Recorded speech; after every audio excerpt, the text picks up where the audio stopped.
Welcome to the monthly meeting of the Knoxville-Knox County Planning Commission. My name is John Huber. I'm the chair of the Planning Commission, and I will be conducting today's meeting. Assisting me today is the Executive Director of Knox County, Knoxville Planning, Amy Brooks, and the Planning Commission Attorney, Tasha Blakeney. I'd like to call the meeting to order. I will ask Ms. Gray now to call the roll. Commissioner Hill? Here. Commissioner Browning? Here. Commissioner Levinson? Here. Commissioner Boyer? Here. Commissioner Barger? Here. Commissioner Overton? Commissioner Perez? Here. Commissioner Anderson? Here. Commissioner Butler? Here. Commissioner Biggs? Here. Commissioner Daly? Commissioner Gill? Here. Commissioner Midas? Commissioner Adams? Here. And Commissioner Huber. Here. 15 present, sir. Wonderful. Participating today are planning commissioners as well as planning staff and various representatives of city and county agencies. The planning commissioners are citizens from the city and the county who have been appointed by either the city mayor or the county mayor. We receive no salary and volunteer our time as a service to this community. Now a word about how discussion will take place. After each item is called, I will read the staff's recommendation. On certain items, I will call on staff to comment. At this time, the applicant may address commission or defer their opening remarks and allow the opposition to speak first. The applicant and those in support of the applicant will be given a total of 5 minutes to speak. Once they are done, I will ask for comments from the floor. The opposition will also be given a total of 5 minutes to speak. If either side wishes to have an opportunity for rebuttal, you will need to reserve time out of that initial 5 minutes. Above me, there will be a timer displayed on the TV above me that'll show your remaining time as a countdown. Applicants and citizens who have registered to participate and are attending the meeting in person will be asked to come to the podium and share their name and address for the record where their item is heard. Those who have registered to speak online at knoxplanning.org/act do not need to sign in at the podium. If you would like to speak on an agenda item and have not registered to do so in advance, please raise your hand when the item is read into the record. I will then indicate when it is time for you to speak, and you can approach the podium at that time. I saw several people sign up here too, so this is pertaining to that. You will be asked to sign in at the podium as well as state your name and address for the record. If the Planning Commission decision that you are speaking on is appealed, we need to be able to contact you and let you know what the status is on that. And we cannot do that without your address. The Planning Commission may grant additional time for presentation of information. Again, speakers should limit their remarks to the facts of the case and should avoid repeating the comments that have been previously presented to the Planning Commission, again within the 5 minutes allotted. Because of the number of items we have before us, groups in favor or opposed to an item have been asked to appoint a spokesperson to represent all of them. If you have any items that you would like to make part of the record, please submit those documents to knoxplanning.org/share, and please identify the file number and meeting date in your submittal. You can also hand out, if you have paper copies, you can hand them up to us and we'll make it part of the record as well. I hope you all have had an opportunity to review the agenda package from Planning's website at knoxplanning.org. In addition to the agenda, there's a tremendous amount of information there on the website about how today's meeting will be conducted. Many of the items we vote on will require further action from either City Council or County Commission. For matters that are forwarded to City Council for final action, the applicant or their representative should be present at the meeting at which the request will be considered. For matters forwarding to County Commission for final action, particularly zoning requests, the applicant or their representative must be at the meeting. If you don't show up at the meeting, then it'll either get postponed or straight out denied. Applicants will be notified of the meeting date. If you have any questions regarding the meeting process, please contact our planning staff. Today's meeting will be conducted in the order of the agenda. Please stand as you are able, as Vice Chair Levinson leads us in the invocation and the Pledge of Allegiance.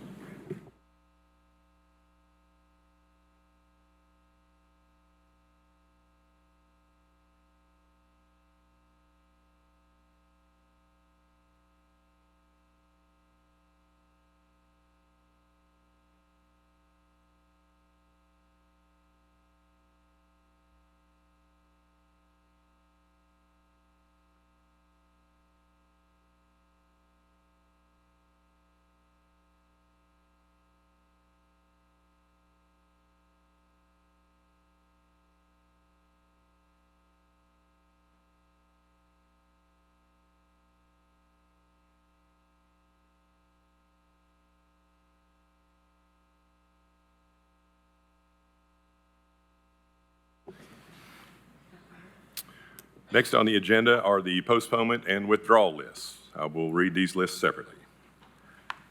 Item number 11, automatic postponement, re-subdivision of Juha A. Whitney L. Mittinen, property Lot 2. Item number 46, automatic postponement, Benjamin Mullins. Item number 29, automatic withdrawal, Knoxville-Knox County Planning. Item number 30, automatic withdrawal, Knoxville-Knox County Planning. Item number 38A, Thomas Brandon, automatic withdrawal. Item number 48, automatic withdrawal of the Rivers at Neal's Landing. We will now move on to the postponed list, which will require a vote. Item number 21, postpone Garrett Jernigan. Item number 24, postpone. These are 30-day postponements, to clarify. Item number 24, 0 Locust Hill Lane. Item number 26, Tyler Stinnett. Item number 28, Brent Long. Item number 39, Matthew L. Tinkham, Jr. Item number 52, Yasin Turo, American Dream Development, LLC. Is there a request from anyone to postpone any other items?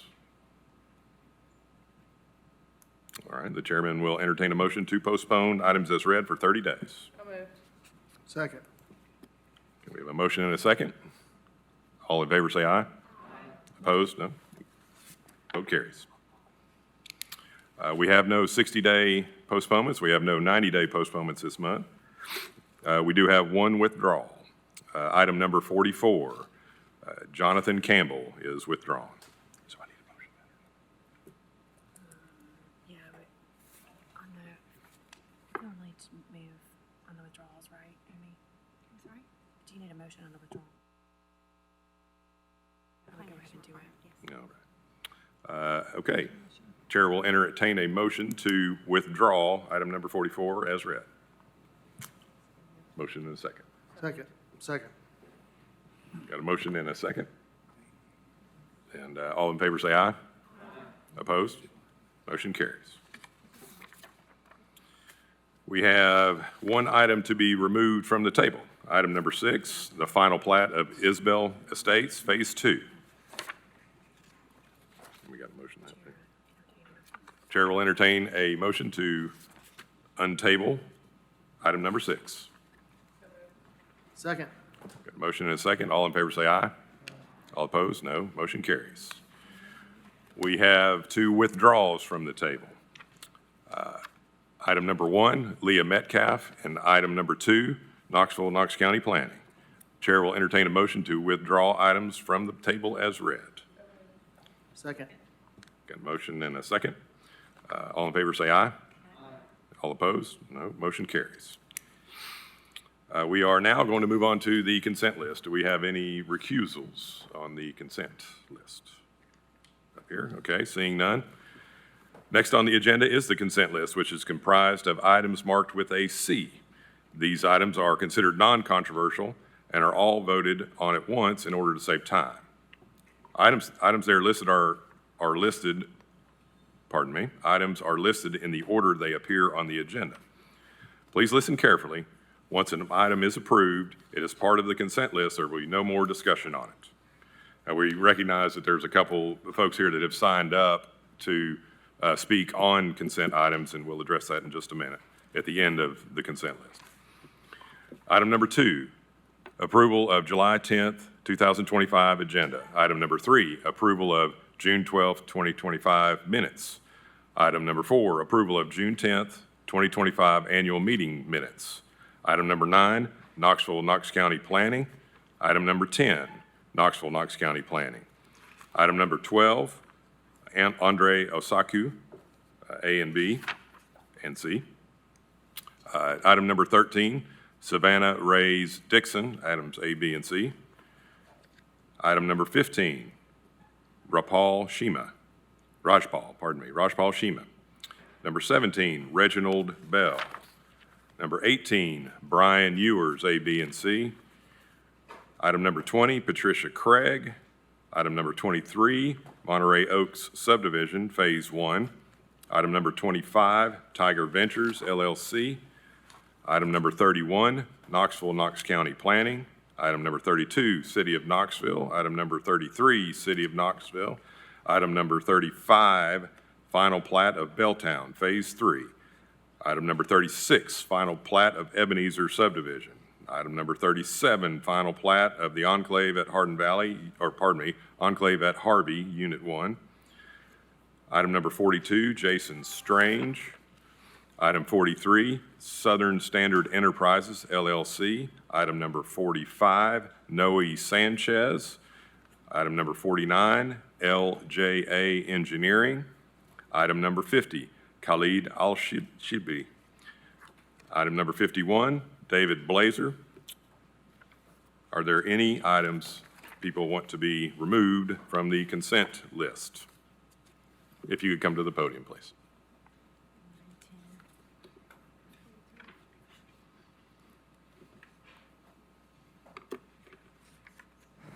There we go, sorry. Maria McHale, East Tennessee Realtors, address is 609 North Wise Garber. I'd like to request that item number 10, case number 7E250A, be removed from the consent list so that we can discuss. Thank you.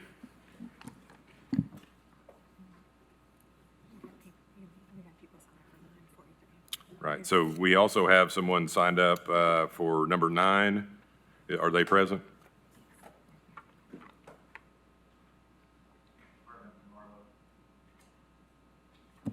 R. Bentley Marlowe, 322 Douglas Avenue, 37921.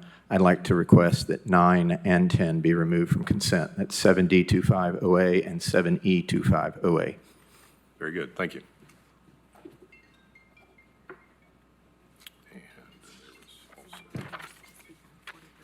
Yes. Is there anyone here to speak on items number 43, Southern Standard Enterprises, LLC? We had somebody sign up, but we're not sure they're here. Okay. Great. If you could come to the podium and state your name and address. And then also number 45, Noe Sanchez. Is anyone here to speak on the Noe Sanchez file? The Noe Sanchez? Yeah, if you could come up and, come up and give your name and address at the podium, please. Hello, can you hear me? Okay. Yes. Paige Pendleton, 6933 Beeler Road, Knoxville. Here on behalf of Southern Standard Enterprises. Okay, you are speaking for or against? Speaking for. Okay, for the applicant. So you're not in opposition? No. Is there anybody in opposition to the Southern Standard LLC?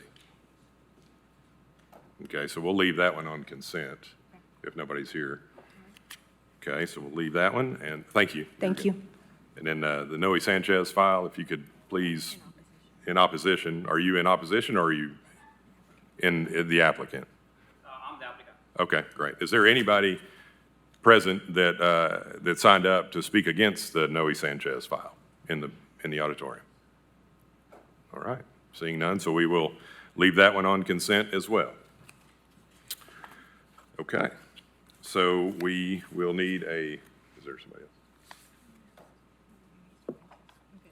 Okay, so we need a motion. Chair will entertain a motion to approve the consent items as read with the exception of items 9 and 10 being pulled off. Okay, we have a motion and a second. All in favor say aye. Aye. Those opposed? No. Motion carries. All right. So we will now move on to agenda item number 6. Okay, let's see. This is in consideration of amendments being made to the Knoxville City Code. The staff recommendation is to approve the amendments to the Knoxville City Code, Appendix B, Zoning Code, Article 12, Landscape, because the amendments provide landscape quality assurance, promote orderly development, preserve existing vegetation, and further codify the tree protection ordinance. There's somebody from the city, I believe, that's here that can speak to that? Is there? Or if there's any questions, we've had Or- a discussion about it. Okay, or if there's any questions from commissioners on the ordinance change? Nobody.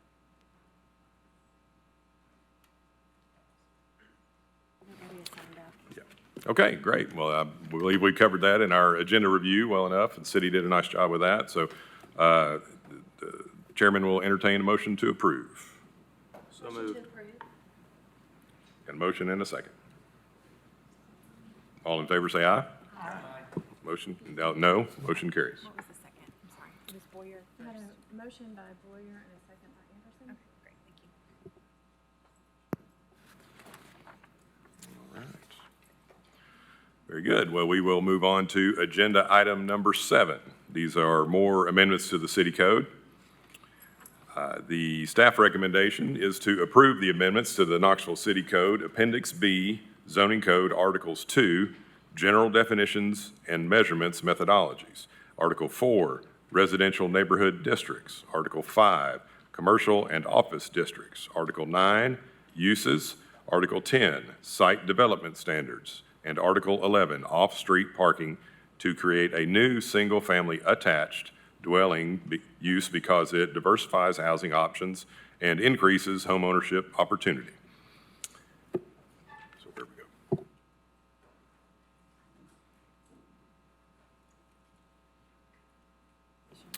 Yeah, is the applicant the city present, someone from the city? Well, this one is Or is this just Jesse? we're all here, Yeah. If there's anybody that's just. Right, so is there anyone that wants to speak in opposition of number 7? Ms. McHale, you actually had signed up for that, but you don't have to speak on it if you don't. Signed up in favor of it. Oh, she's speaking in favor of that one. Gotcha. Sorry. Sure, if you want to come down, that'd be great. Yeah, sorry, I forgot you was both sides. Okay. When it's in favor, I'll make it short, but I think it's important to express the sentiment. So again, Maria McHale, East Tennessee Realtors, 609 North Wise Garber. We support this. It's a really important mechanism to allow the sale of individual homes in a duplex, which increases the diversity of housing types available. It makes duplexes more affordable both to build as a project and to purchase for homeowners. And so we're increasing opportunities for homeownership. And we think that's really important, especially in the areas of the city where we don't have a lot of vacant land, to allow people to have better access to neighborhoods that are walkable and affordable and meet their needs and allow them to enjoy everything that makes our city great. I also wanted to clarify for the audience here today and for public understanding that this amendment does not expand the areas where duplexes can be permitted. Just like the current code, single-family attached will only be allowed in RN1 and RN2 if there is a special use designation from the commission. I think sometimes there's confusion about that, so just wanted to clarify that. So we're in support. Bravo to the planning staff and to the city for taking this step. Thank you very much, Ms. McHale. Is there any discussion or questions from the commissioners? Seeing none, Chair will entertain a motion to approve. Oh, I'm sorry, sir. Come down to the podium, please.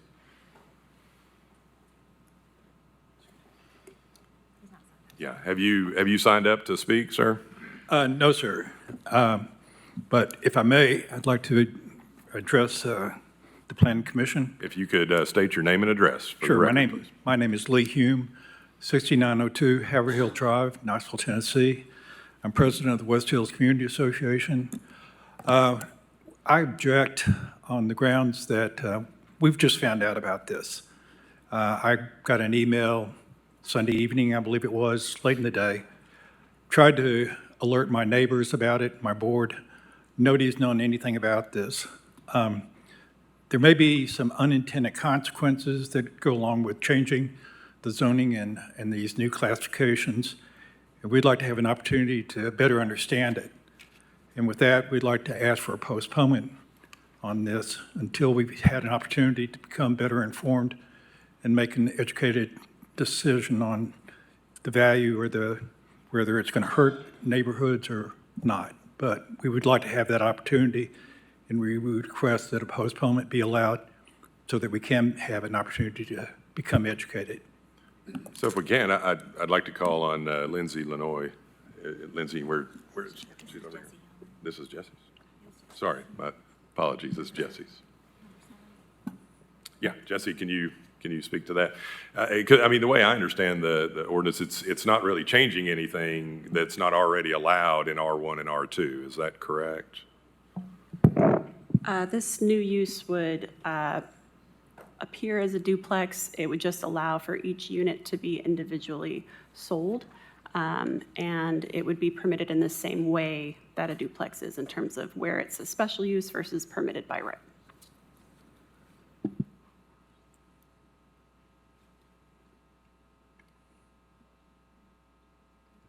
Any questions?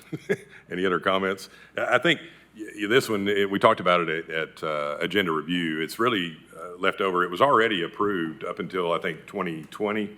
It was already allowed in the city zone to do this. What they're doing is just, on a special use in R1 and R2, you can get a duplex already. Up until 2020, you were allowed to have a lot line subdividing that lot in between those two. Right, and then came recode. Correct. And what we've seen, and staff has seen, I think, is over time, especially since 2008, after the Great Recession, the banks won't loan on certain types of property, mainly something with a common wall and a common lot. So I think this is in an effort to just promote that. But it's something that was already in the code up until 2020.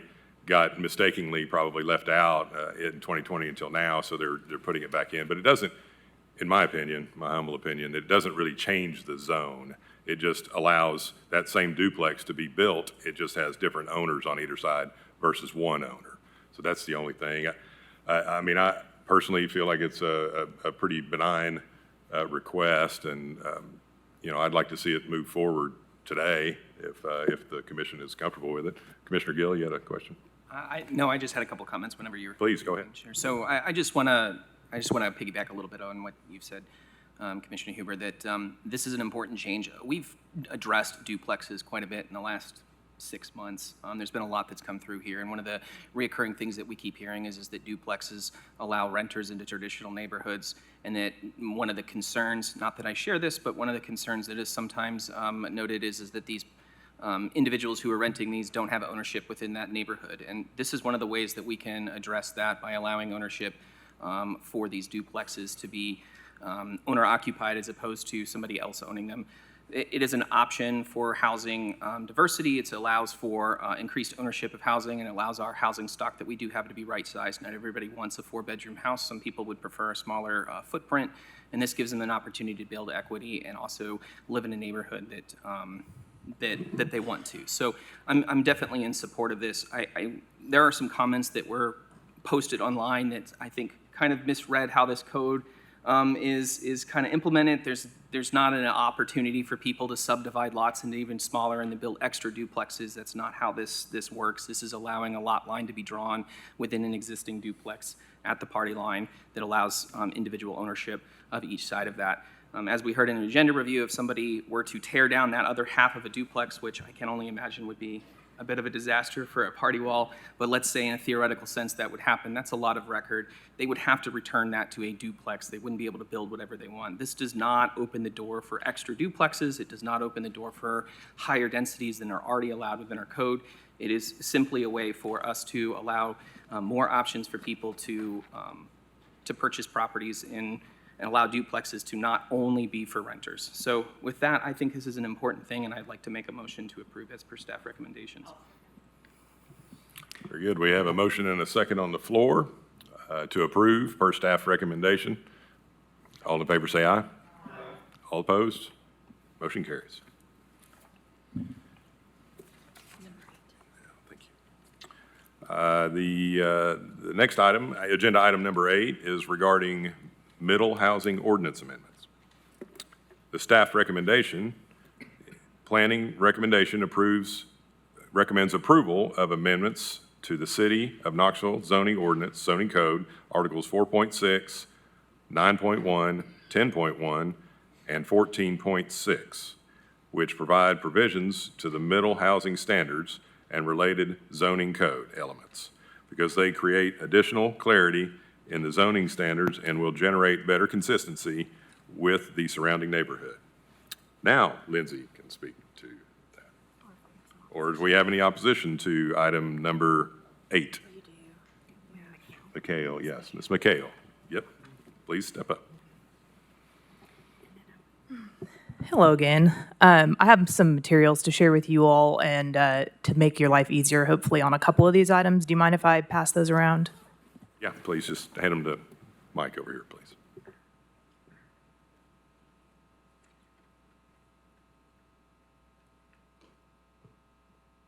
Grab my copy.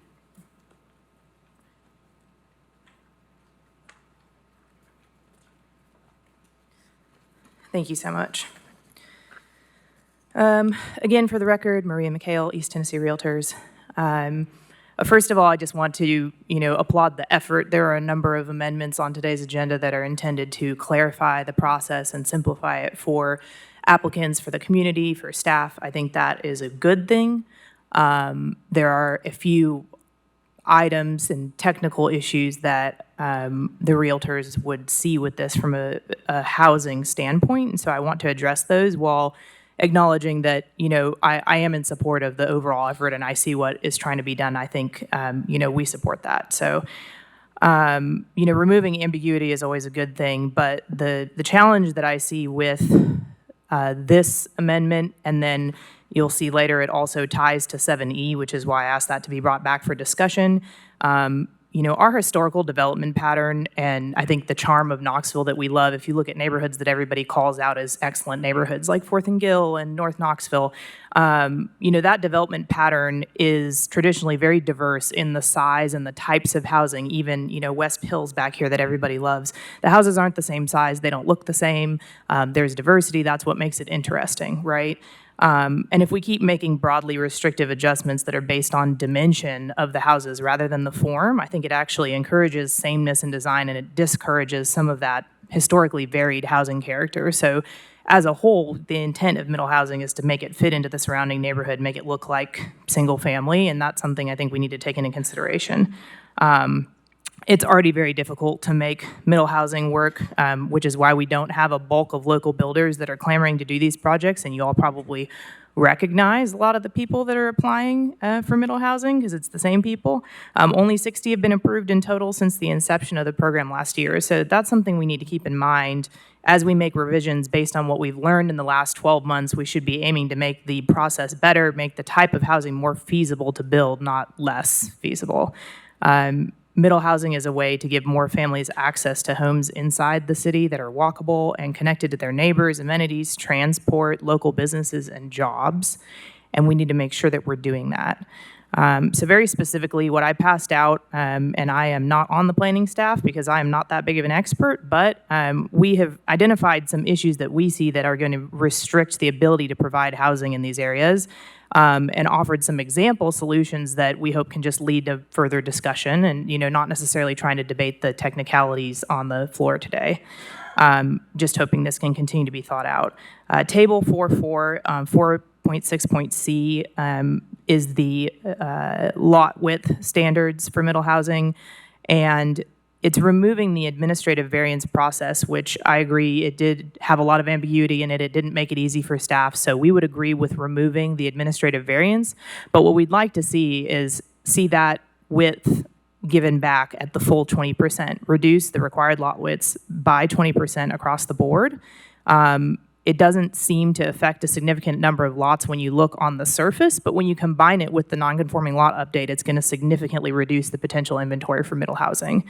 And one reason that the administrative variance was not used during the first 12 months is that many of the lots that were developed under middle housing were non-conforming lots of record, and there was a little bit of a loophole there that I understand we're trying to close, where lot width couldn't be held against the project, and that's how those projects got approved. And so without that being in place, we need that additional reduction in width for a lot of the lots in the city to be able to be developed for middle housing.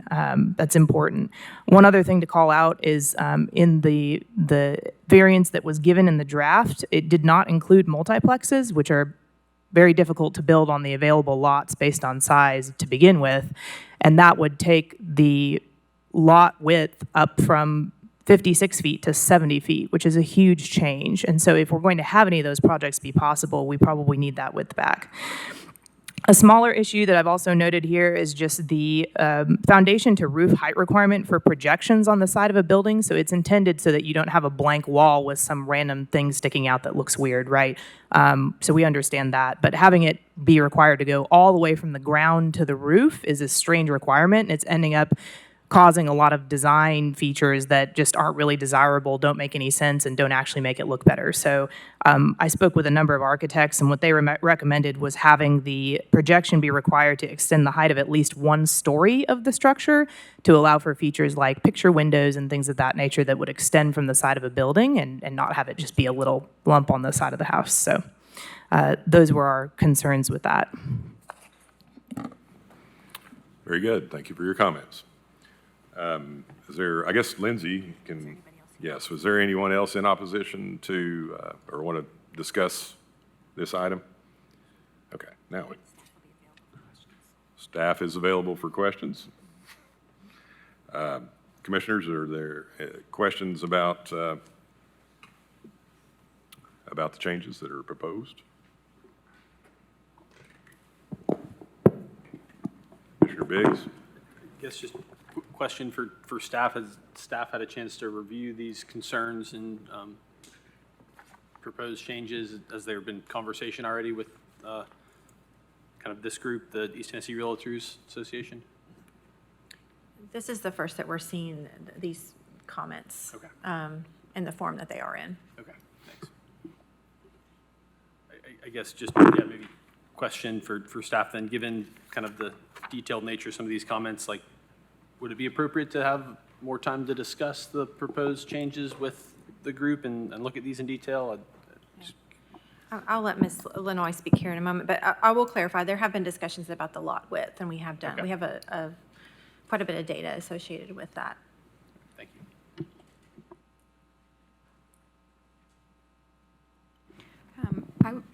you.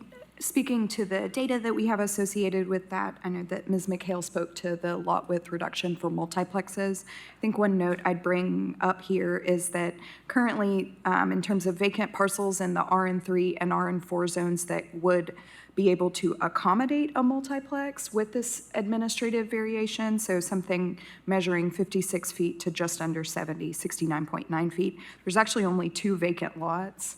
So adding a 20% administrative variation or reducing the lot width for those forms wouldn't make that significant of an impact. Just 2 vacant lots that could support that.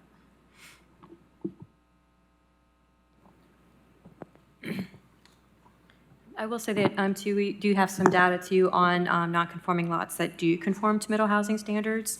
So in RN1, it's 97% of the non-conforming lots in RN1 do meet middle housing. In RN2, 86.5%, RN3, 88.8%, and in RN4, 84.5%. So the vast majority of the parcels that are non-conforming in those zoning districts would be able to take advantage of middle housing with the data that we pulled.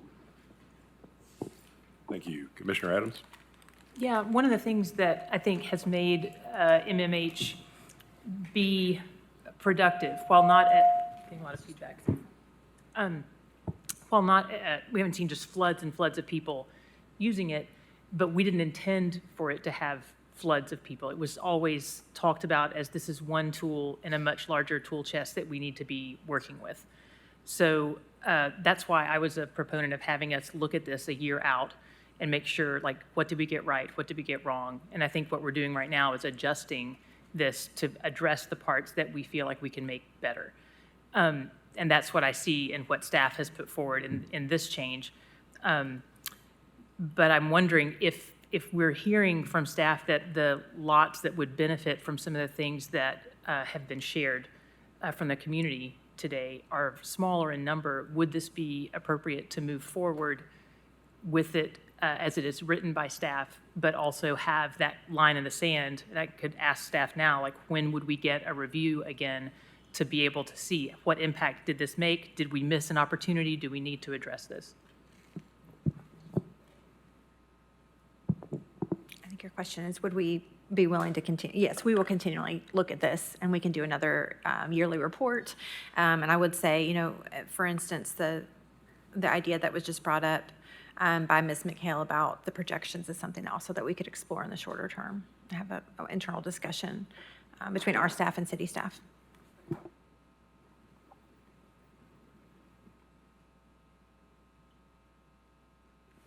Commissioner Overton. Thank you. Yeah.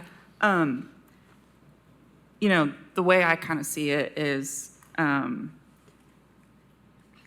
reducing the minimum lot width matters, and I know that it's only 3% of lots, I think is what you said, that like would be affected, but when you're talking about a housing shortage like we have, 3% is actually a lot of people, and if it's one more unit or one more multiplex, and they're not proposing just multiplexes, they say across the board by 20%, and which would include multiplexes.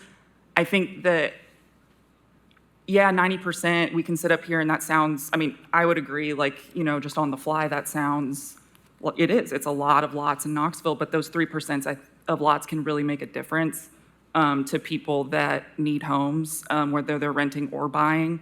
And, you know, I think too, the recess projection, I am definitely not an architect, but, you know, I think that where we intended to put missing middle, if architects are saying, hey, you know, this is going to take away things like picture windows or these effects, and we're going to have the straight, you know, boxy stuff, potentially, I think is how I understand it, then, you know, I would be in support of maybe, you know, postponing for 30 days to take another look at it, because I think like variation in housing types and variation in, you know, design is really beneficial for the community. And then, like I said, like, I just think that, you know, I understand that we can't build on 100% of the lots, but I just really think we can make a difference by reducing minimum lot sizes on, you know, something that's intended to, you know, provide infill and provide more units where we can. And even if it's not utilized, at least people would have the opportunity to utilize it.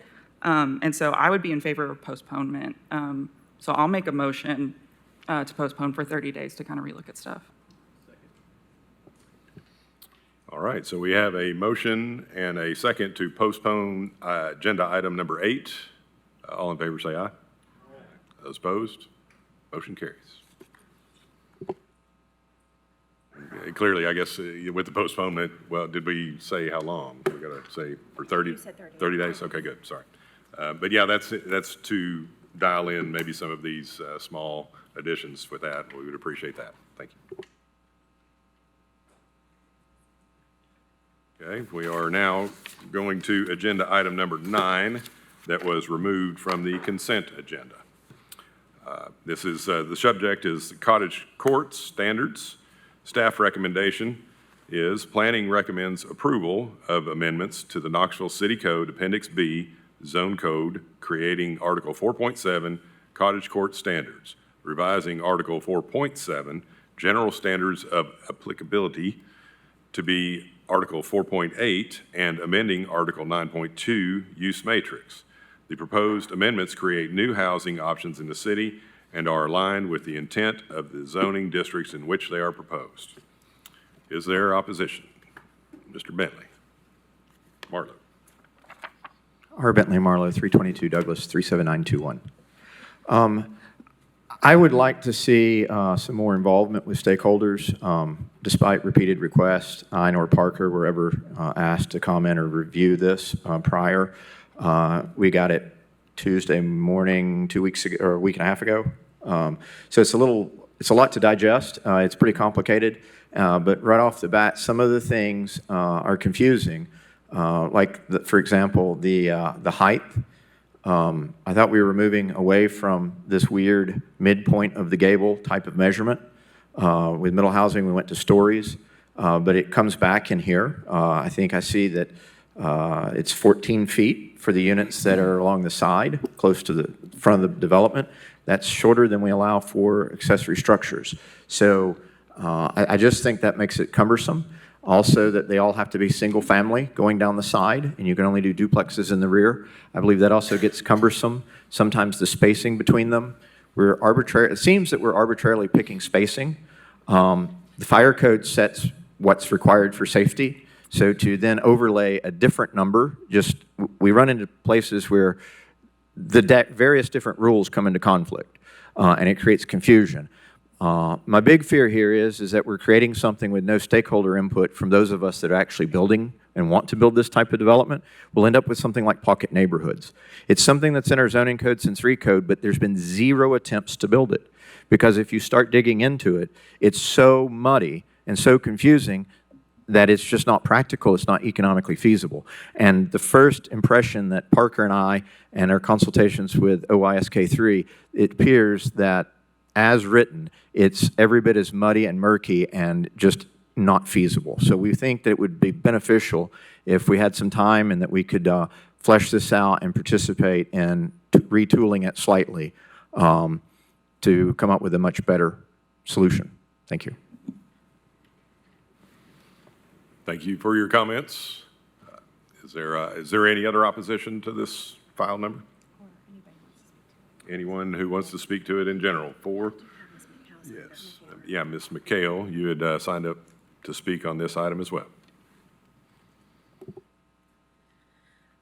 I was going to let this one go if it was on consent, but I did want to speak to, in favor of it, Maria McHale, East Tennessee Realtors. As a concept, I do think it's really important to continue adding different types of housing, and one of the things that I harp on a lot when I'm talking about data is that we have a growing percentage of seniors in our population. It's over a third now, age 65 and up, and we're becoming a retirement destination, and so what we know is that means we need more smaller homes. A lot of times those seniors want homes that are more walkable, more accessible to amenities, where they don't have to drive for a long period of time. They want to be close to their neighbors, so we wanted to applaud the introduction of this as a dwelling type. We think it's a great idea. I did share a few comments with planning that we think that where it's zoned, the lot sizes, again, they'd shared that a small number of those could accommodate these developments, but I would like to see the dwelling type move forward, and am encouraged by the opportunity to continue adjusting that process and giving feedback to make that more feasible. Another suggestion that we had shared was potentially allowing it in the light commercial zones, CN and CG, to allow for more mixed-use neighborhoods, especially along corridors where those folks can access amenities. But again, I think if the dwelling type moves forward, those are things that we can continue to address, and it doesn't necessarily have to be part of the first draft. Thank you for your comments. I guess my question would be, I mean, is this viewed like the missing middle where, you know, if we were to pass it today and then look at it in a year and say, okay, what tweaks do we need to make at that point? I'm just throwing that out for discussion if any commissioners have any opinion about that. I had assumed that it was in. Was watching Director beside you, seemed that she was nodding that it would be in that same cycle. Sorry. I thought I had it on. Do I need to repeat anything? Okay. I agree that it needs to be in that review cycle, and I was watching Director Brooks. She was nodding that it would be in that review cycle. So that gives me comfort with this, because I hear Commissioner Overton and the urgency to get additional housing types onto the plate, and I appreciate Ms. McHale's specifics about the seniors and that people are wanting smaller homes. I'm hearing that personally. So I think the urgency is to go ahead and get this moving and continue to improve upon it. And we're already getting some of those, but I don't want to hold it up because there's, it doesn't happen instantly. It still goes to council and there's a process. So that being the case, I'd like to make a motion to approve this. Second. We have a, right, we have a motion and a second to approve it in its current form. All in favor say aye. Aye. Those opposed? Motion carries.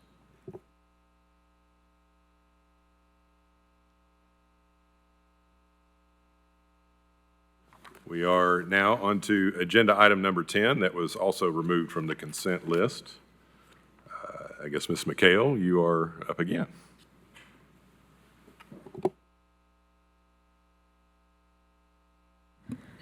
Hello again, Maria McHale, East Tennessee Realtors, and I promise after this I will go away.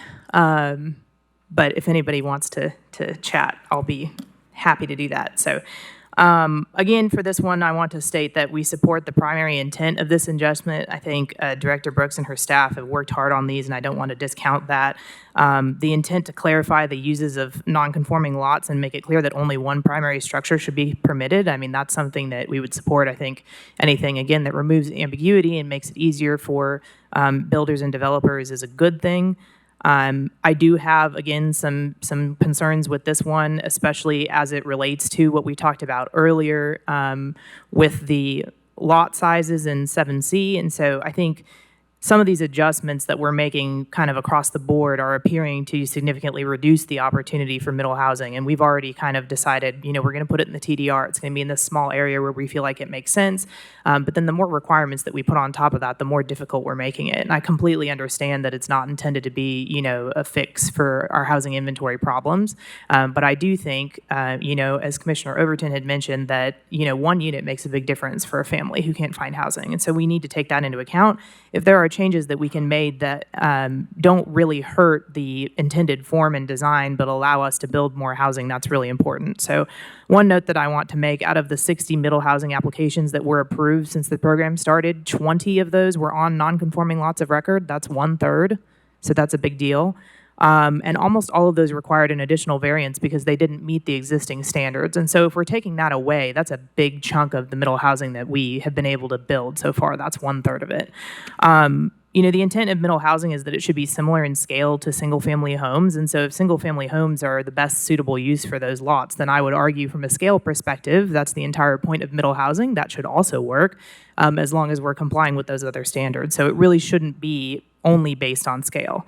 I do think the loophole where the non-conforming lot width couldn't be held against the project does kind of subvert those middle housing standards, and so I agree with updating that. But we do need to think about the lot size.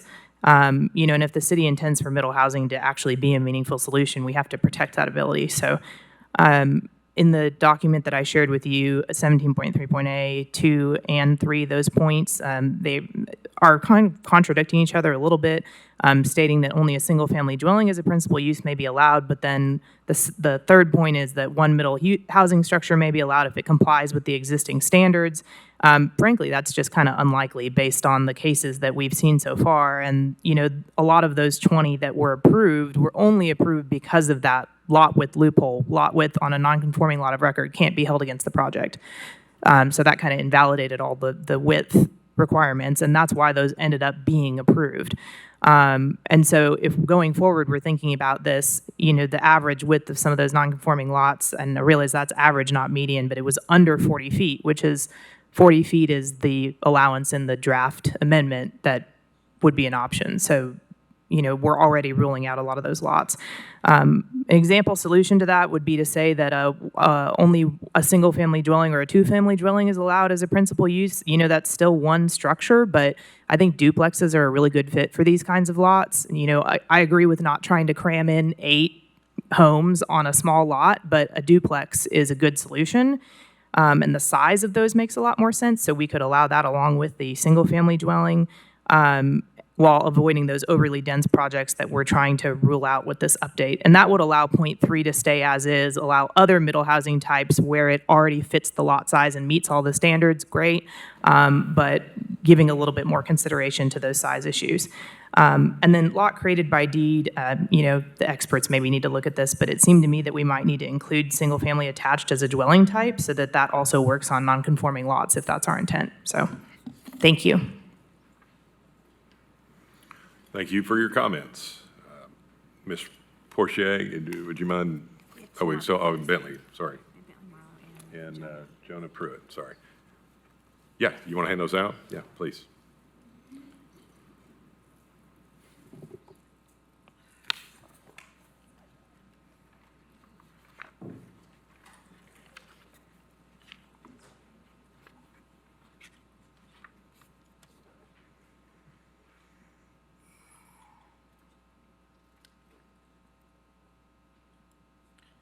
R. Bentley Marlowe, 322 Douglas, 37921. So what I'm passing out, or having passed out here, I have 2 middle housing approvals on non-conforming lots that were approved early on. One's on a 27-foot wide lot, one's on a 32-foot wide lot, I believe. Behind that, you'll see where I have almost identical copies of that previously approved design on a 25-foot wide lot and a 30-foot wide lot. Behind that, you'll see where I have a design for a triplex that fits on a 25-foot wide and a 30-foot wide lot. And you'll also see a design where I have 2 25-foot wide lots side by side, and I'm sharing the property line with a common walk area and having a triplex on each lot, so 6 dwelling units in 50 feet. All of these have been worked on with OISK 3, and we believe that they meet every requirement of the middle housing. In fact, 2 of the handouts you have will be back before you on appeal next month. But we believe that these satisfy life safety, fire safety, zoning code requirements under middle housing, and can create additional units on these very small lots that most people are overlooking and dismissing. I'd like to recall that 2 years ago when we first approached middle housing, I persistently brought up these non-conforming lots, and planning staff repeatedly stated that there were so few of them that it wouldn't matter. Well, apparently, 2 years later, it does matter, and here we are. So I just think there needs to be more conversation about this. I think there needs to be more discussion. I would like to see a postponement to allow that. In particular, this seriously affects me because in reliance upon having 2 approved middle housing on non-conforming lots, I entered a contract with KCDC and I purchased over a dozen non-conforming lots from KCDC in the last 12 months, specifically to put middle housing types on them. We currently have worked out designs with OISK 3. Many of them have been submitted in the last week or so. The others are nearing prepared to be released, but it's 46 dwelling units on non-conforming lots. And if you adopt this as written, those dwelling units go to 0.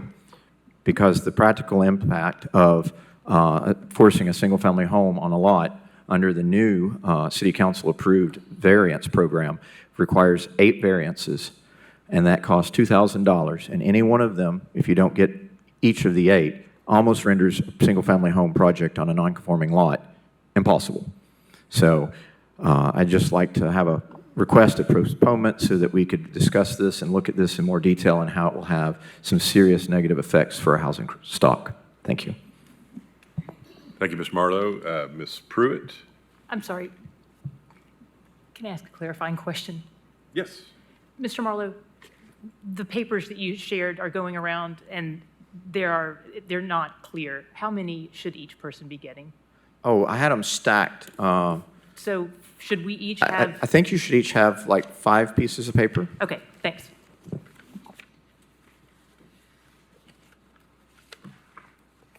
Oh, Mr. Pruitt. Thank you. Sorry. Hello, everyone. I'm Jonah Pruitt, an architect here with OYSK 3 Architects. We work with Bentley a lot on this type of projects. And the East Tennessee realtors, I agree with their findings and their general agreement, so that was very nice to see. I agree with postponing this. I think this is worth talking about. In the TDR neighborhoods, I think if you look closely at almost any lot, you can find something really funky. And I think we should talk about this more, especially in our practice where it feels like over half of the incoming projects are technically non-conforming for middle housing. I'm not sure if it's how they're placed within, like geographically within the neighborhood.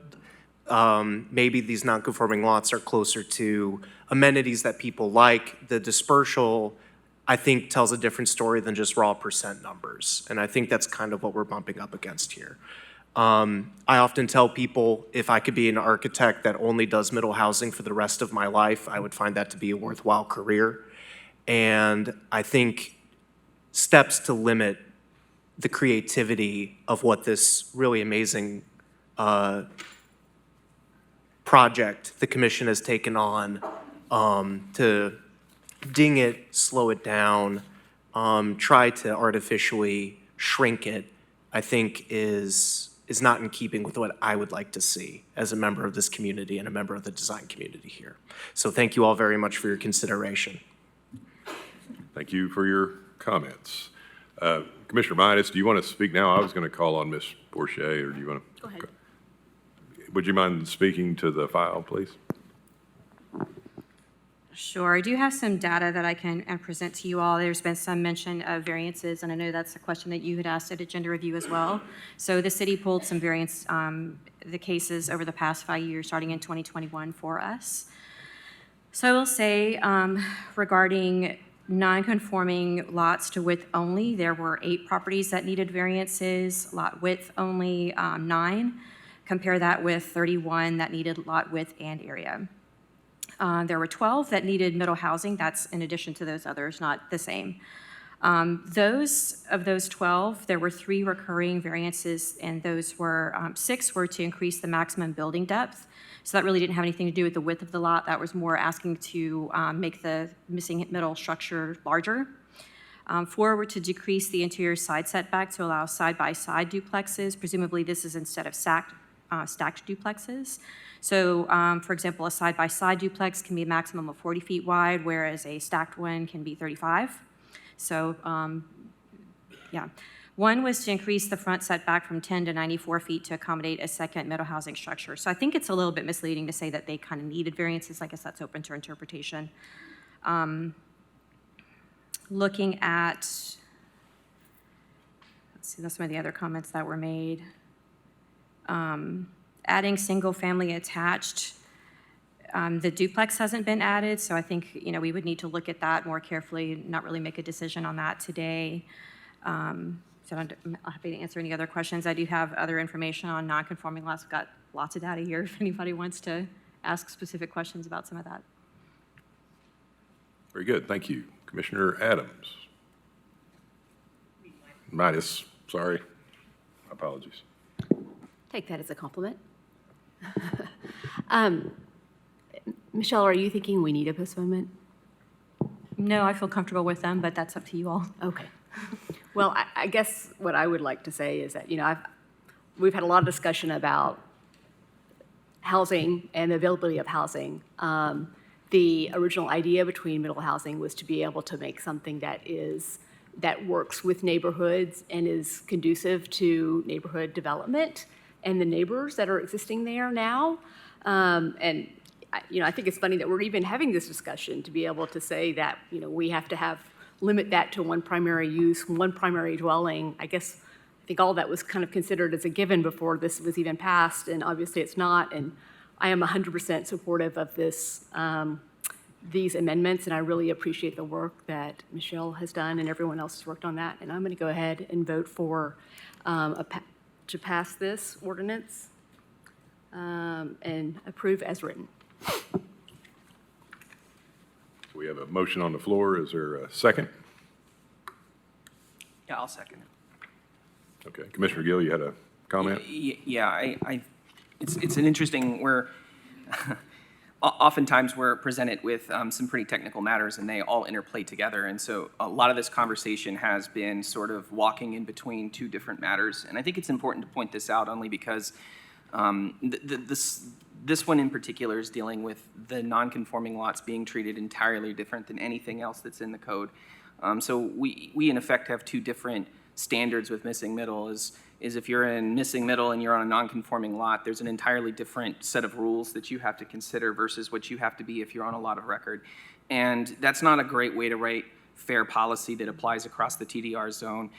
What we're saying is that, you know, if you're on a non-conforming lot of record, these width requirements don't apply at all. I think it's a much cleaner way to address than we put a postponement on the floor for the original one that we were discussing on lot sizes, and it's very clear that that's not cooked enough, and we need to have a lot of conversation as to what a minimum lot size is. But once we've established that lot size, that needs to be the lot size across the board, regardless of what lot that you're on.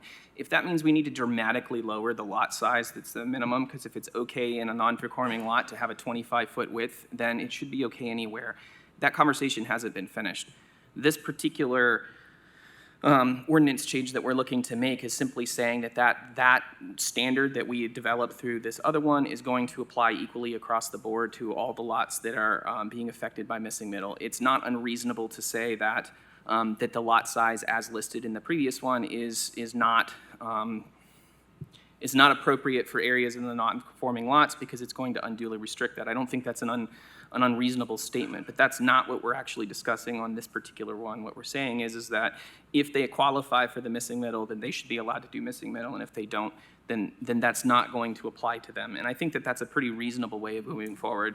We should address the concerns about what size lot is being built on with the ordinance that we postponed, and I'm supporting this one because it just sets the rules as standard that says non-conforming lots that should not have missing middle housing because we've deemed them to be too small shouldn't have missing middle on there. There are other uses that we can use in that regard. And that's why I'm in support of this. Very good. Are there any other comments or questions? All right, there's a motion and a second on the floor. All in favor say aye. Aye. Those opposed? Motion carries.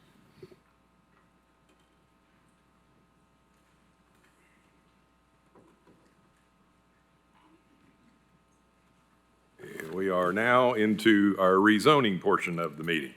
Agenda item number 14. The applicant is Aurora Incorporated. The location is the northwest terminus of Pipkin Lane, south of Kingston Pike and west of I-140.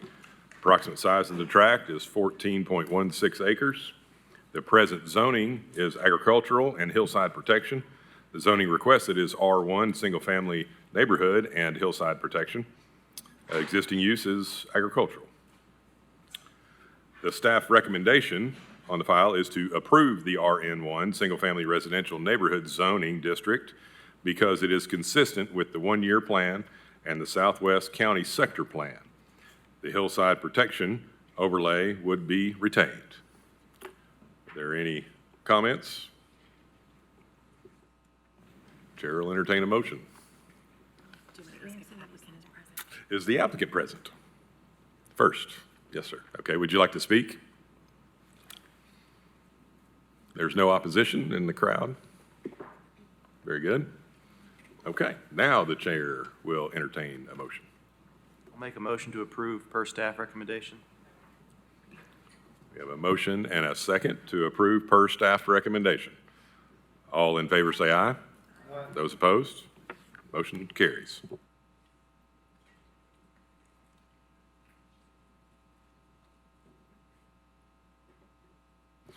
We are now on to agenda item number 16. The applicant is Steve W. Abbott Jr. Location is the south side of Landview Drive, east of Pickering Street. Approximate size of the tract is 10,080 square feet. The present zoning is RN1, single-family residential. The requested zoning is RN2, single-family residential, and the existing use is vacant. The staff recommendation is to approve the RN2 single-family residential neighborhood district because it is consistent with the sector plan and will eliminate the zoning nonconformity of the property. Is the applicant present? Yes, sir. Did you want to make any comments? Okay. Is there any opposition? Not seeing any opposition. The chair will entertain discussion or a motion.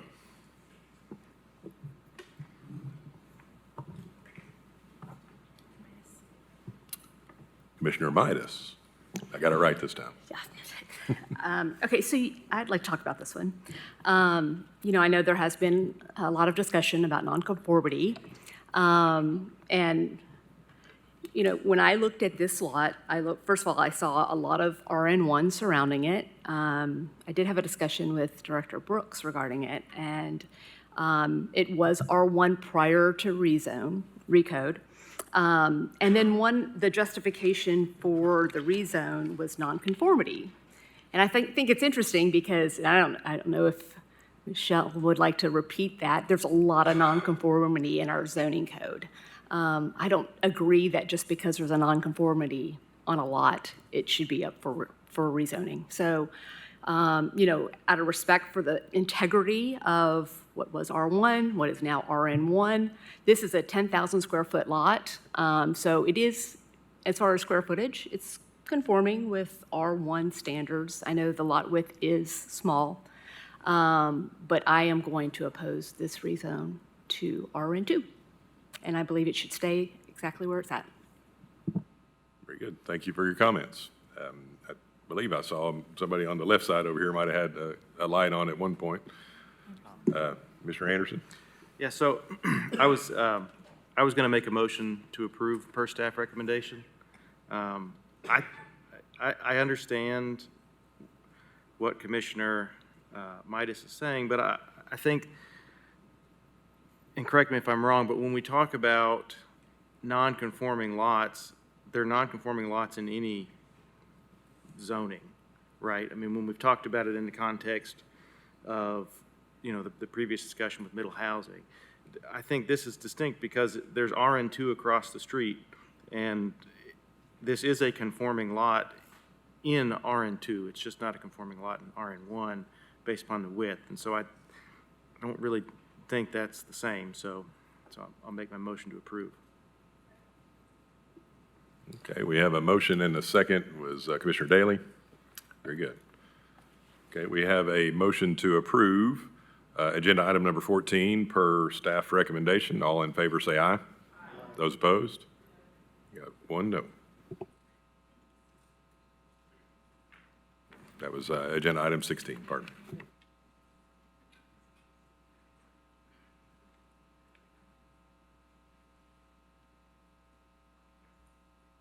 All right, we are now moving on to agenda item number 19, Daniel Levy.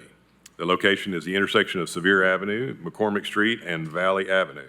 Approximate size of the tract is 6,287 square feet. The present plan is designation is low-density residential, hillside protection, RN2 single-family residential, and hillside protection. The proposed plan is neighborhood commercial and hillside protection as well. The existing use is a vacant lot. All right, is the applicant present? Very good.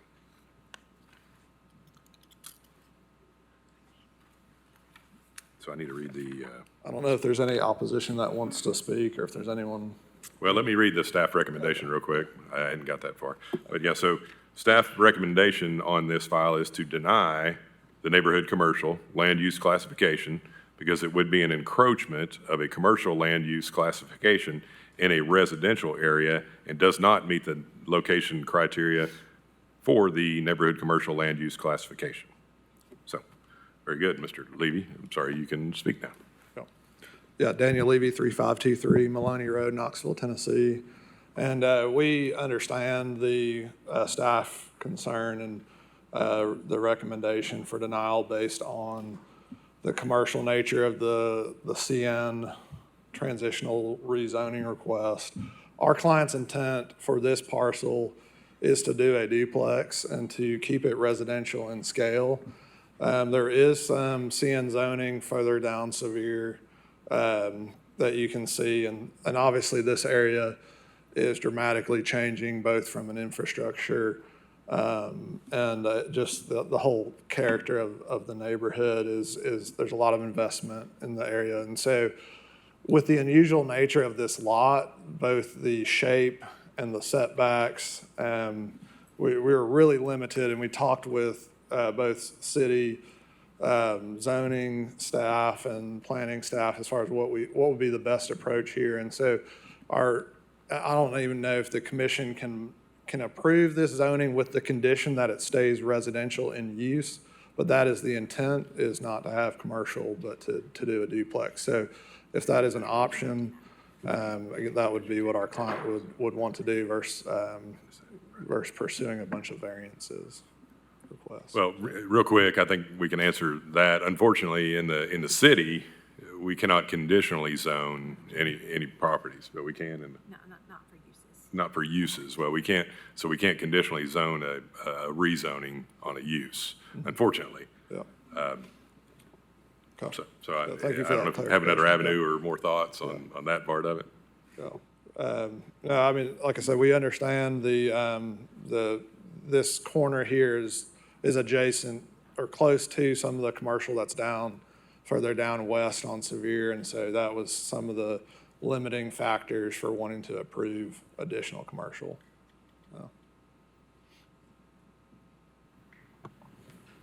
Very good. Thank you for your comments. Commissioner Adams. You have to check the name. I'm just getting used to it. Getting used to it. I'm super familiar with this particular parcel. I ride my bike past there all the time. And while if you're not familiar with this area and you are familiar with Sevier Avenue and the commercial that's there, it's very close to that, but it is a distinct neighborhood. Like you pull into this and you are in a residential area. There's no longer commercial there. You've left the commercial zone and now you're in a neighborhood. It is at the front of it. However, I share staff's concern that to introduce neighborhood commercial there, even though it would be neighborhood commercial, would be to start to really impact that residential neighborhood intention.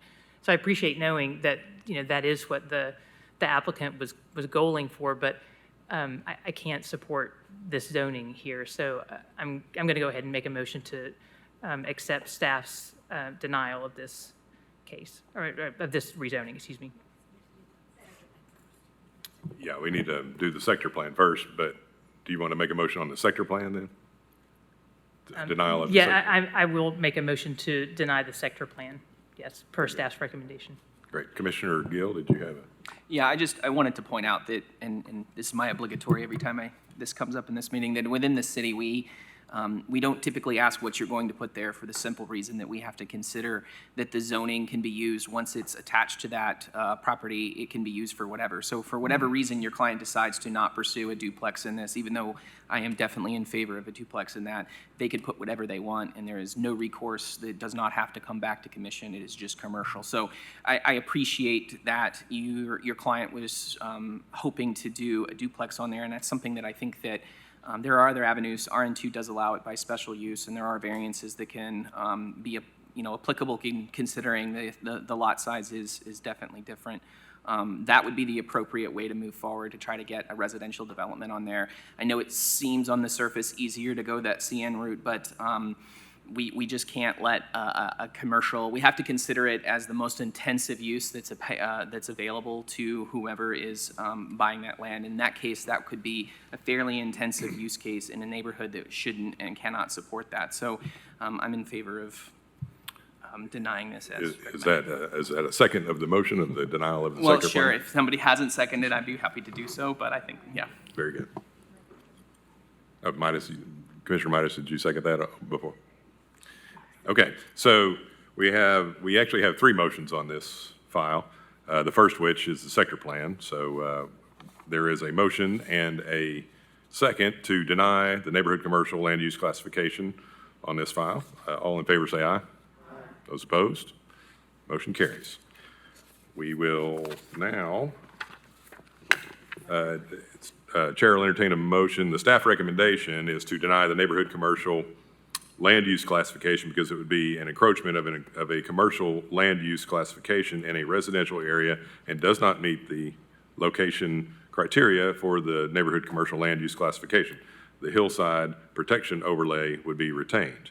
So Chairman will entertain a motion on the denial of the one-year plan. And it's so moved per staff's recommendation.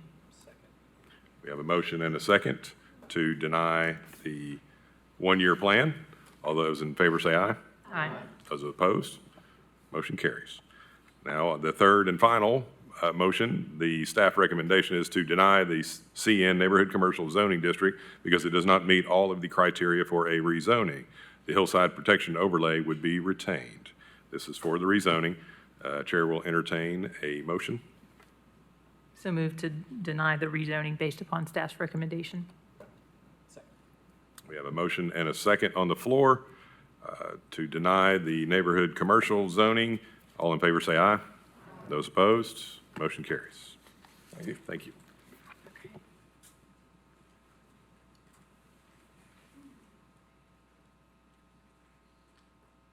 All right, we have another one here that will take three motions.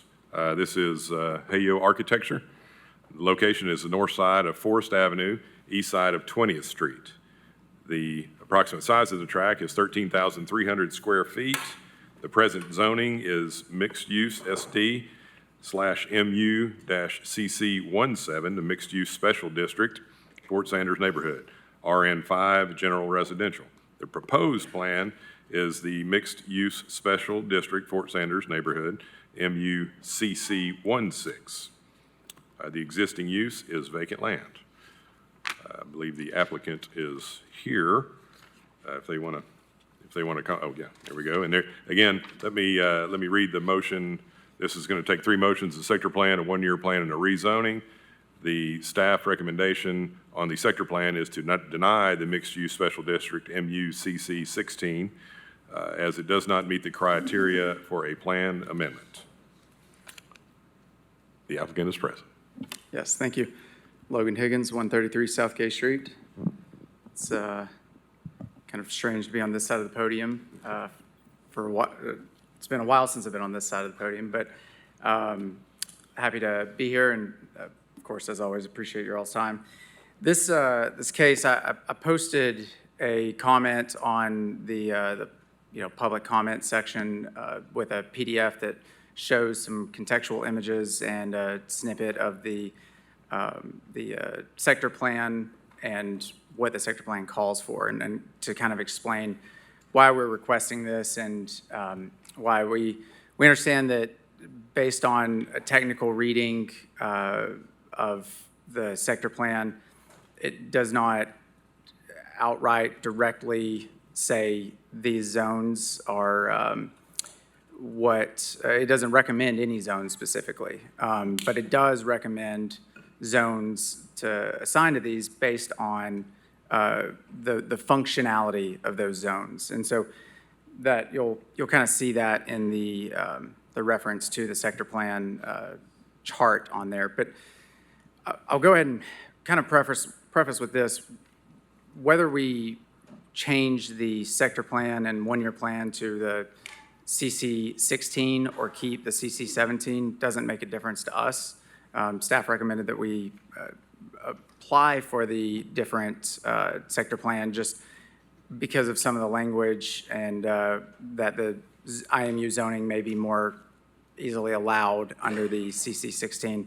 I think that's more of a discussion to have with council and see whether that actually is relevant and necessary here. So jumping into why we're requesting this rezoning and why we think it's completely justified in this sector plan. This is a mixed-use special district. The rezoning we're requesting is the only zone that literally says mixed use, and there's more to it than that. But if you look at what CC17 and CC16, they both have very similar language, almost exactly the same. But it says under recommended uses, a mix of uses should be allowed, including residential and office, and the design and scale should be complementary to surrounding context. For recommended zonings, it says zones that allow a recommended use, so the office or multifamily or residential, or a mix of these uses should be considered, can be considered. And then it goes on to say that the zonings recommended, that it recommends should be comparable in building setbacks, heights, parking, location, and screening. So when we look at this site and the surrounding sites, it was noted in the staff report, if you'll go to the zoning, please, all around this is IMU. And what is the historic context, and you can see some of the images on the document that I posted, historic context mixed with the current context, which is projects being built on these IMU sites, is that the setbacks, the scale of these buildings are being built to match what is allowed under IMU. RN5, being in the middle of that, has very different setback requirements. And what that leads to is a drastically different project scale on this site. And again, like I said, the sector plan, the CC 16 and 17 both say to ensure infill development is compatible with surrounding neighborhood. Best way to do that is to have a similar zone, and that would be the IMU in this case. When it comes to the technicality of what is allowed under the CC 16 versus the CC 17, the reason back in, I think, 2022, 1J22RZ, 2 blocks away was a rezoning to IMU, and the justification was a lot of the surrounding context and an extension, it being an extension of that zone. And we think that, you know, we've looked at this a lot over the past couple years.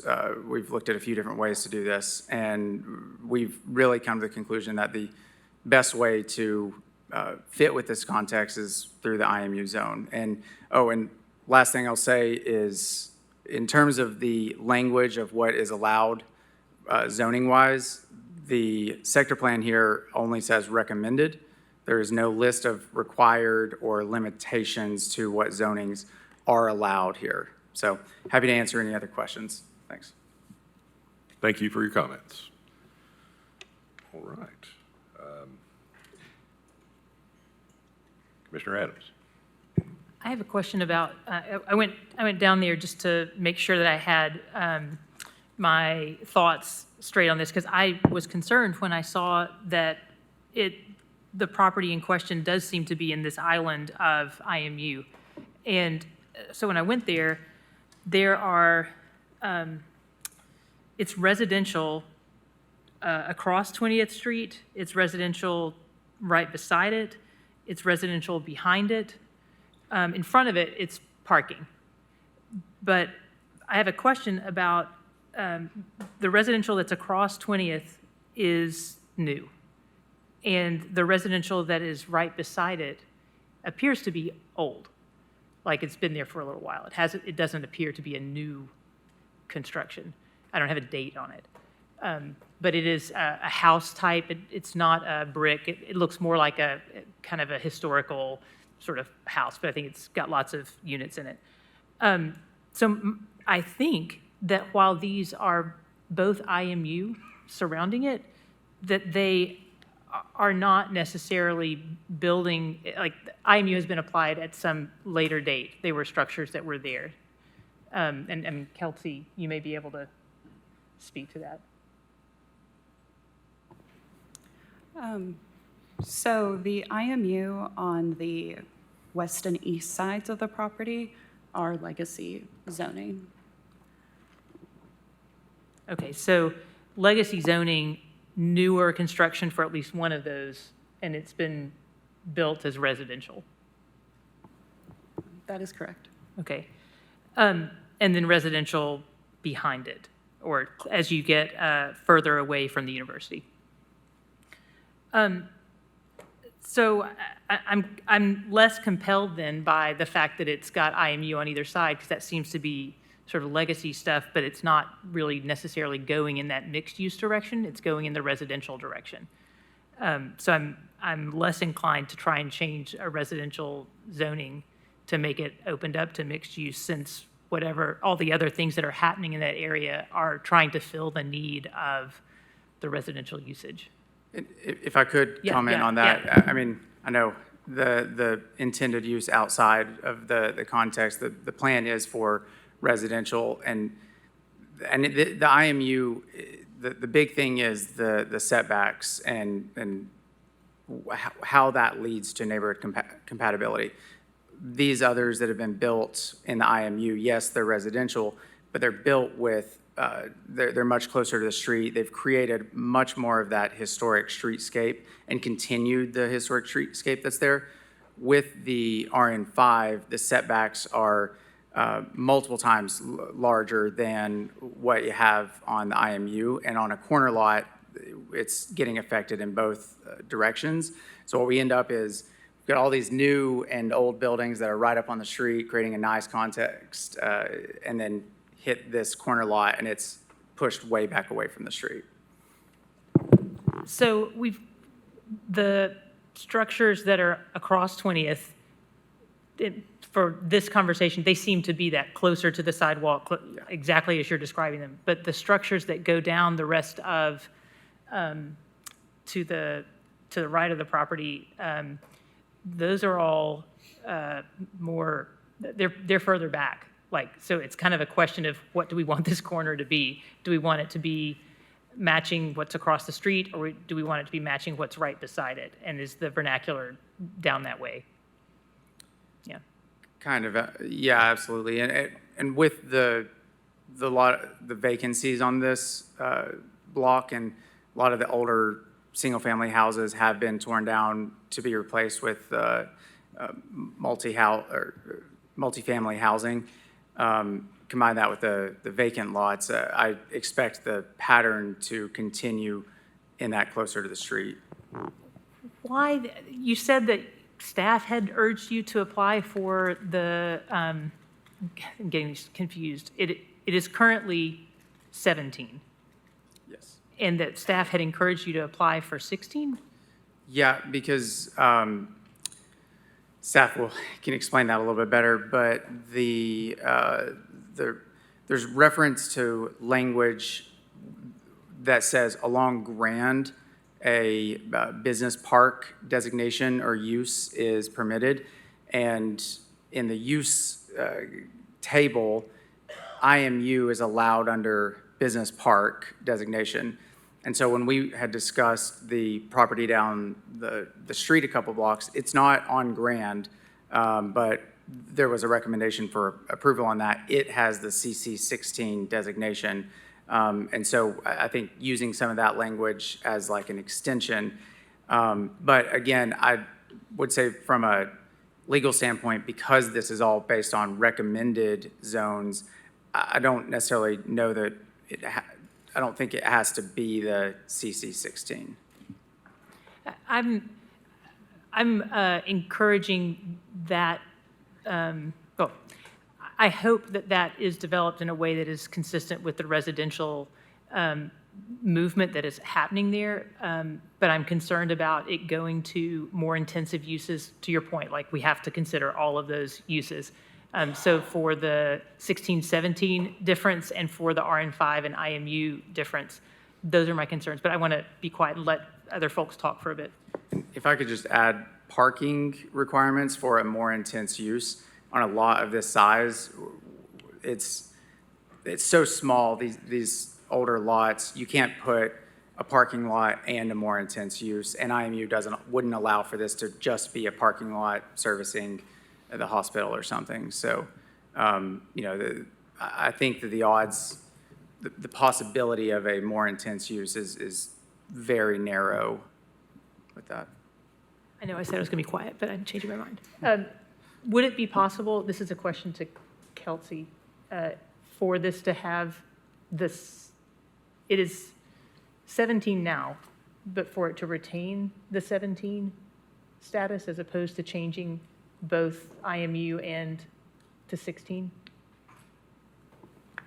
So we felt when looking at both of the mixed-use special districts, we tried to look at the intent of both of them. And so MUCC 16 is kind of intended to be, it's intended to support the much wider range of uses that are permitted along Grand Avenue, a lot of which were historically non-residential, because it would be appropriate for those uses to continue.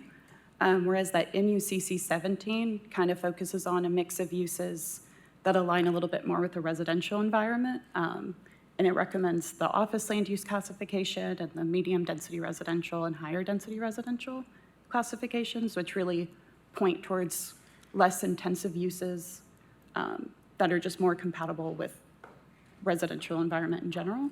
So we didn't feel that IMU really met the intent of that mixed-use special district, which is why we felt that it wouldn't be appropriate. Okay, so help me understand this, though, is that if we look at the zoning map on there, across the street, literally right next to it is an IMU zoning, and that's within the CC 17. So the entire reason that we're considering a sector plan adjustment is for him to get zoning that already exists next door in the same 17 district. So I think that's where I'm confused, and I think that I was really listening intently to what Commissioner Adams was saying, is because we're having a zoning conversation, but that's supposed to happen after we have a sector plan. Why are we changing the sector plan if that zoning is already next door? I will say that some of this is a carryover from the zoning ordinance from prior in the way that IMU was placed on the previous zone. So the zoning is not conforming with the sector plan for the IMU. Mainly because IMU allows heavy industrial uses, and that's what we think is not consistent with that land use designation that they're requesting. So there is IMU next to it, but it's not consistent with, it's not in compliance with the sector plan. I would just add that during recode, these used to be I2, and they were transitioned to IMU to find a comparable zone during the recode process. The exhibit that Mr. Higgins provided shows that there are very explicit land use classifications that can be considered within each of these mixed-use special districts. And within those land use classifications, there are very specific zones that can be considered. The sector plan and one-year plan classification that is part of this is the only one that allows consideration of IMU. So I haven't forgotten about you guys over here, just letting the staff make their comments, but Commissioner Biggs. Yeah, I guess I was just appreciate the question, Commissioner Gill, as I had the same kind of confusion. Like in thinking about what's adjacent to the property today, similar to how we talk about, hey, we have to think about the potential maximum that can be built there. I would imagine with UT's population increasing, like those older houses are going to be at some point converted to a more dense and high, apartment count kind of complex at some point that probably does front the street. So in thinking about the likely future scenario of the surrounding properties, I guess I'm hesitant to kind of say, hey, we shouldn't consider a rezoning because of the more less dense residential structures that exist like today. That I would anticipate that those change. So I'm struggling a little bit because there already is that precedent for potential higher density adjacent. And so just a comment, I guess, that I'm thinking out loud. Very good. Thank you, Commissioner Overton. Yeah, thank you. I would kind of echo Commissioner Biggs' point. I think I'm probably the person closest to have been living in the fort on this body in years. But, and so that, that being said, I think like when you look at the content, and that was 10 years ago. So, when you look at the context of the neighborhood, like even if you had a single family house on that lot, there could be 8 girls living there, easily. And so to me, the residential scale, I think I agree with. And I think though too, that like we need to consider that the fort is one of our really good, like walkable neighborhoods. And that, kind of interplays with mixed use. I remember walking to Sam's Party Store like 2 blocks away, and I just looked on the map, it's like RN5, and that doesn't make a lot of sense, right? So it's like, to me, to Commissioner Biggs' point, it's like, if this becomes heavy industrial, then UT's gone and we're all screwed. So like, I think it's kind of better to think about it from my perspective of like, okay, MUCC 16, it allows higher density. That's kind of the direction things are going in the fort. They've been going that way for a while. It also allows retail, which I think, on a corner lot like that could be really great for a walkable community like the Fort. And then, like I said, I think industrial mixed use just allows so many different uses, and I think that's just true to the character of what the Fort has been for a reasonably long time, and I think the direction it's going as well.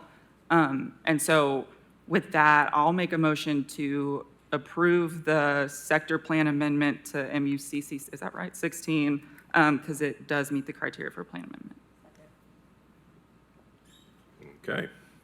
Well, we have a motion to approve the mixed-use special district MUCC 16.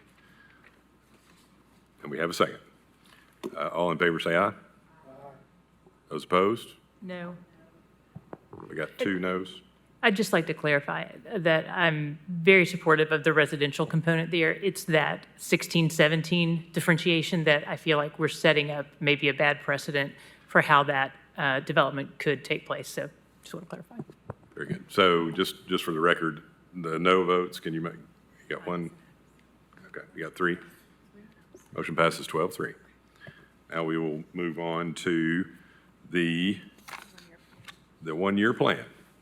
Staff recommendation is to deny the mixed-use special district MUCC 16 mixed-use district because it does not meet the criteria for a planned amendment. But do I have a motion?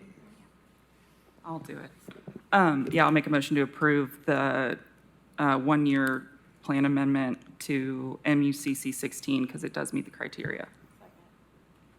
Okay, we have a motion and a second on the one-year plan to approve the mixed-use special district MUCC 16. All in favor say aye. Those opposed? We will move on. Motion carries 12-3. We will now move on to the rezoning. The staff recommendation is to deny the industrial mixed-use zoning district because it does not meet all the criteria for a rezoning. Do I have a motion? Yeah, I'll make a motion to approve the industrial mixed-use zoning district because it does meet the criteria for rezoning. We have a motion and a second to approve the industrial mixed-use zoning because it does meet the criteria for rezoning. We need a little more related to the criteria for Okay, rezoning. give me just a second.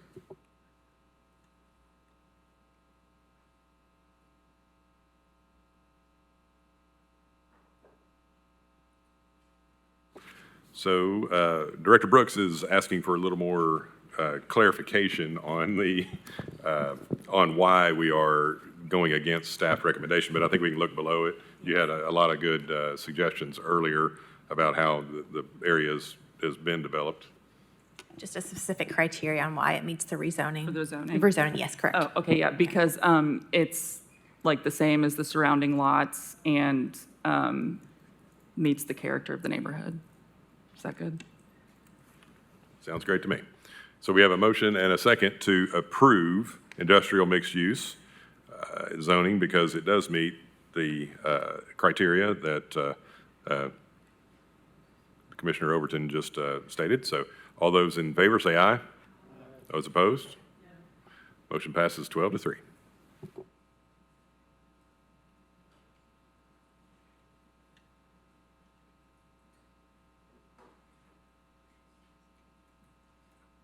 Okay, we are now on to item number 27, Heyo Design and Development.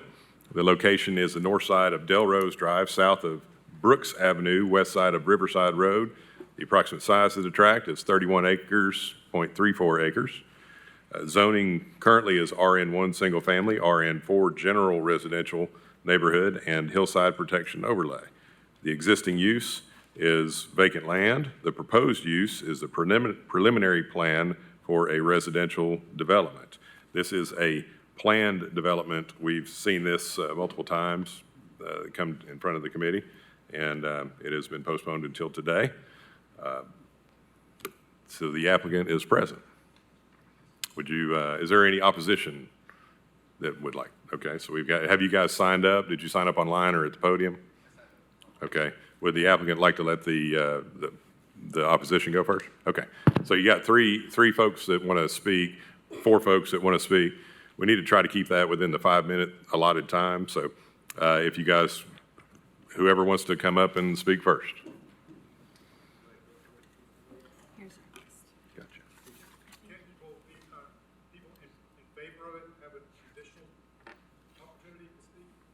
Yes, the people in favor will have 5 minutes as well. Please, if you could state your name and address for the record. Zachary Schultz, 3107 Marble Hill Boulevard. Very good. In respect to the 5 minutes, I'll try to be quick. First of all, I'd like to thank Jesse Hillman for writing a wonderful preliminary plan on behalf of the staff. It was easy for me to follow. I'd like to agree with the denial of the development. To start, the plan development application undermines the 2024 zoning decision that purposefully limited the site to RN4 rather than RN6. The applicant seeks to effectively achieve RN6 level height, density, and setbacks without formally obtaining rezoning.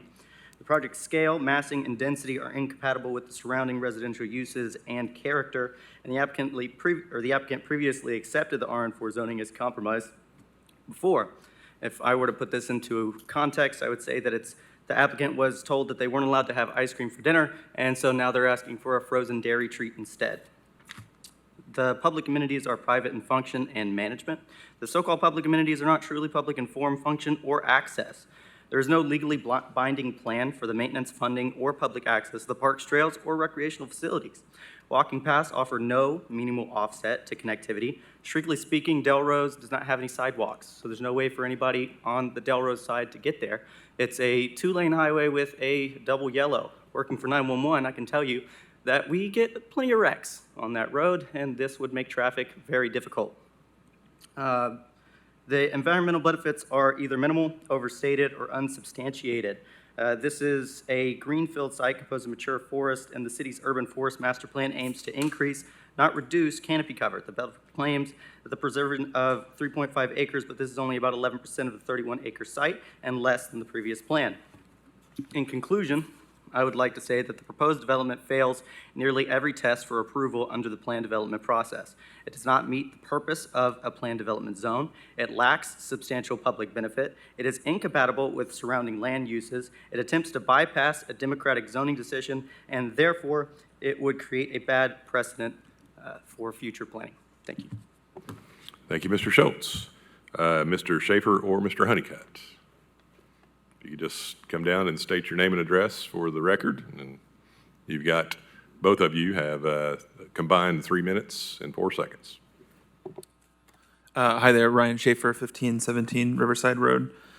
My wife and I also own 1519, so you can see we're at the sort of the top of the development there. I don't know if I can put my comments into, I know there's other people who want to speak. I think the kind of the opposition is fairly well articulated to this project. There's a lot of people who are kind of upset about it, but I more had a question for the general discussion about this in terms of what is the bar that they need to clear here in terms of the actual public benefits. I mean, I agree with the staff's report on it, but it seems like it's hard to know what's the exchange rate here on how many pickleball courts equals the offset of this development. And I would say that, to be fair to them, I think there's been progress on this version of the design. We did have a little bit of discussion about, we've removed the Riverside Road driveway access, which I think was kind of one of the more disruptive aspects for the people on our street.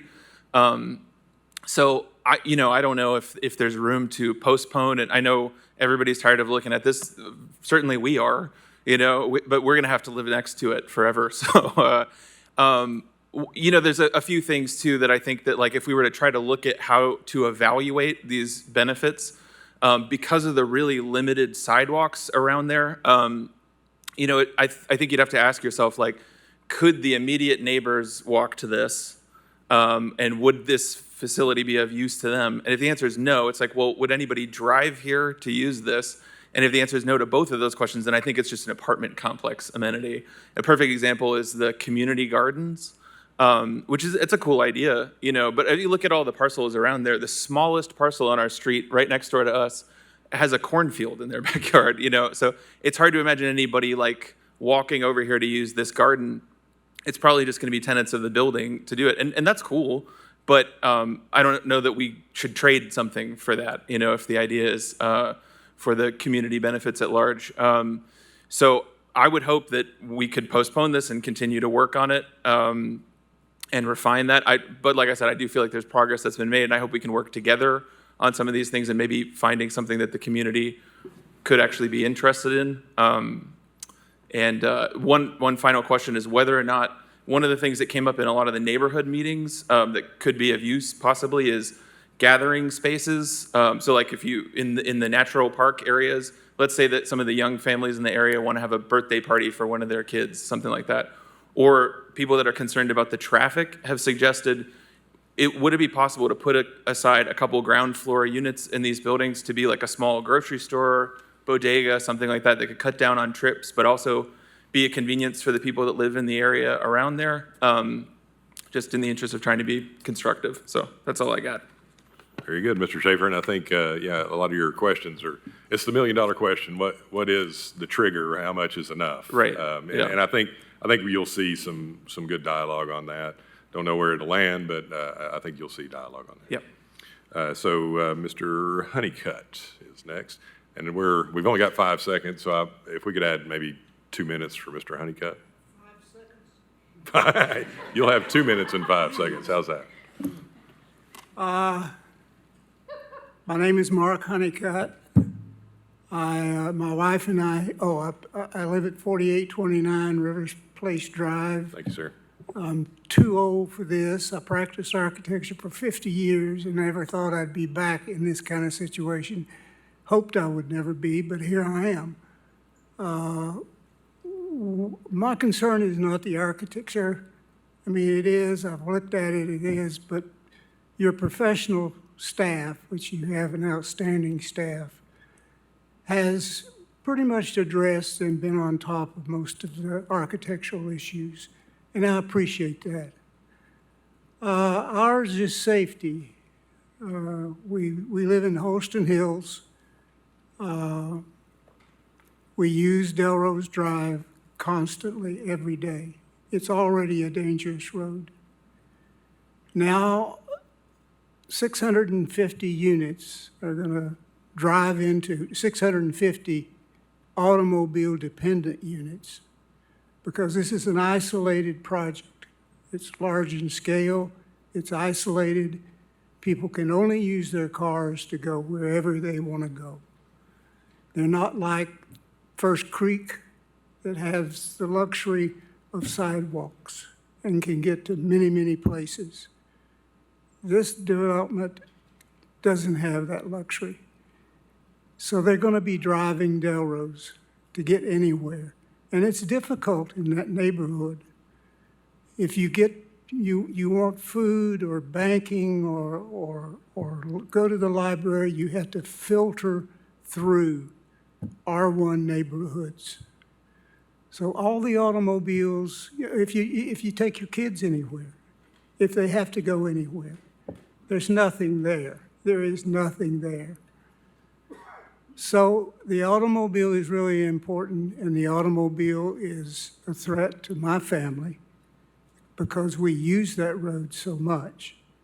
My wife and I spent time circulating a petition, and over 200 people in the neighborhood we met and talked with. So we know what the opposition from there is, and it's a lot. They feel very put upon, if you will, and it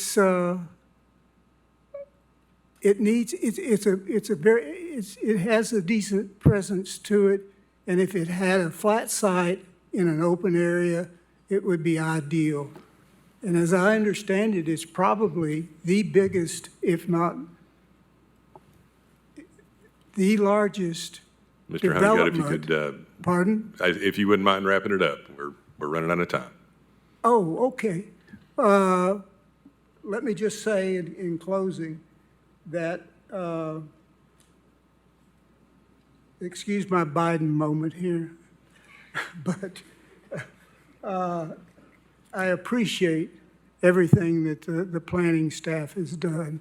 We've talked with them quite a bit, and they're very professional, and we thank all of you.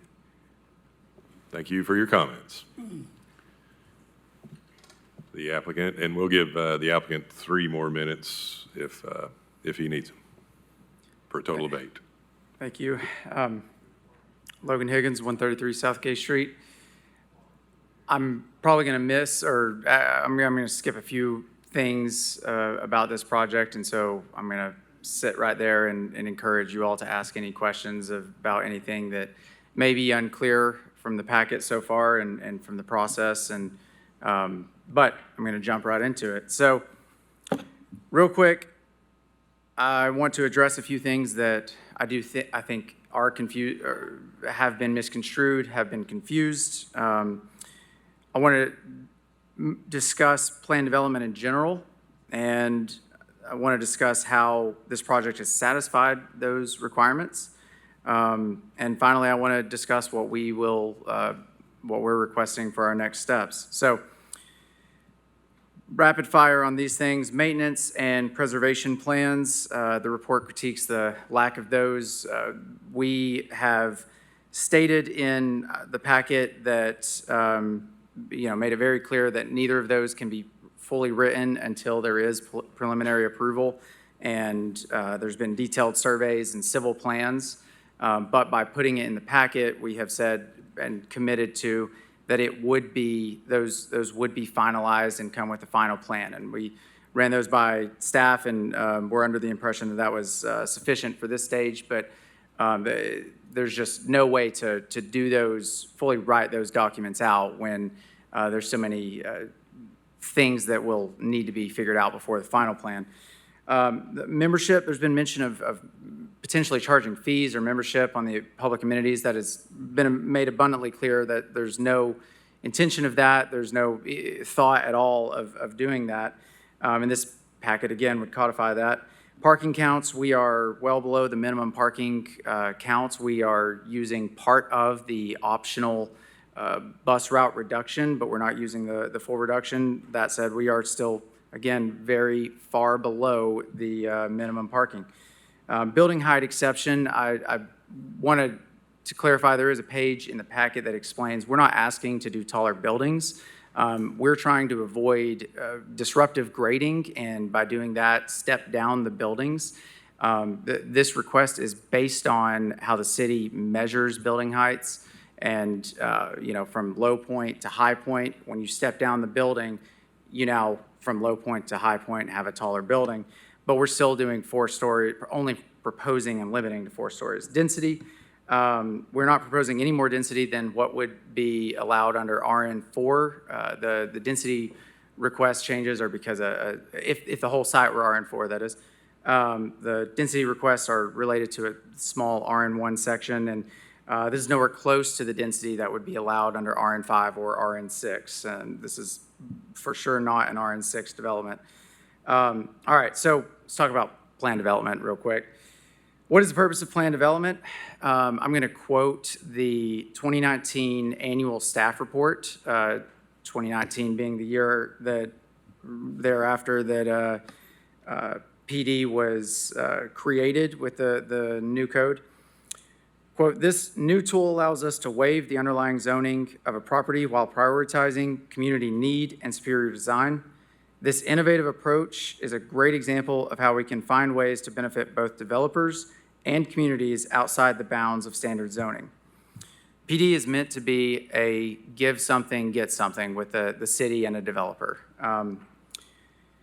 The get something is somewhat defined in the code. The code lists out examples of benefits. I'll quickly go through those. Community gathering places and pedestrian infrastructure, improvements to infrastructure, use of sustainable practices, preservation of historic features, preservation of environmental features, new open space, including playground, parks, conservation areas, jogging trails, bike and car share facilities, affordable housing, and senior housing set-asides are what are listed as the examples.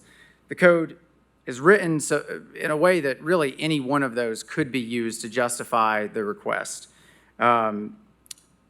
It doesn't lay out exactly how that gets,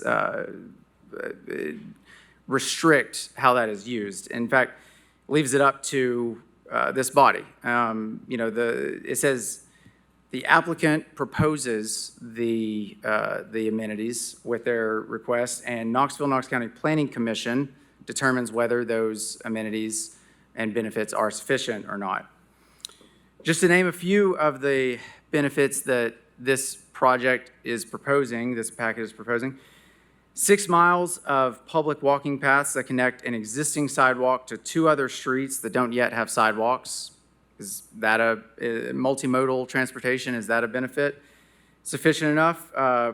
Commits to preserving 3.5 acres of land by non-disturbance and even more through reforestation. Commits to 11.5 acres, more than a third of the site being committed to public park and amenities at no cost to the city now or in the future. Commits to building 5 times the required number of accessible dwelling units.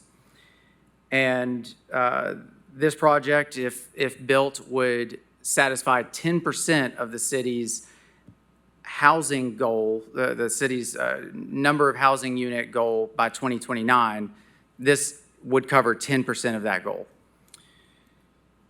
Are these public benefits? They certainly seem to align with the benefits of the city's key development goals. The city has 4 key development goals. I'll run through those real quick. Number 1 is about additional housing and forms of housing.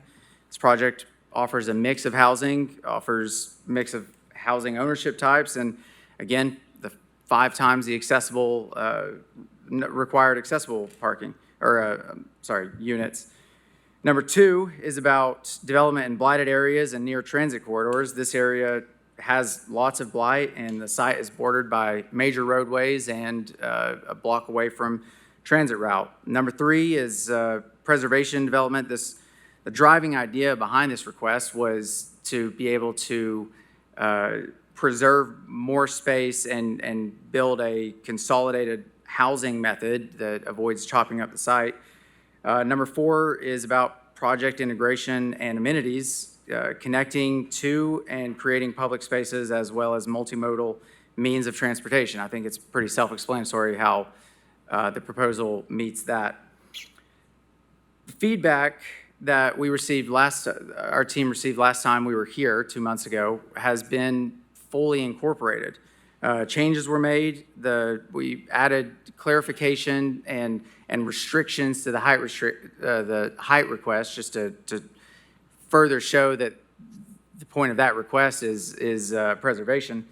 And our team met with multiple department heads and nonprofit organizations to discuss how this aligns with their goals and how we can, further implement their goals with this. I'll wrap up real quick with our request, and if that's all right, you can also give the opposition another minute to speak. Again, I'll be very quick. The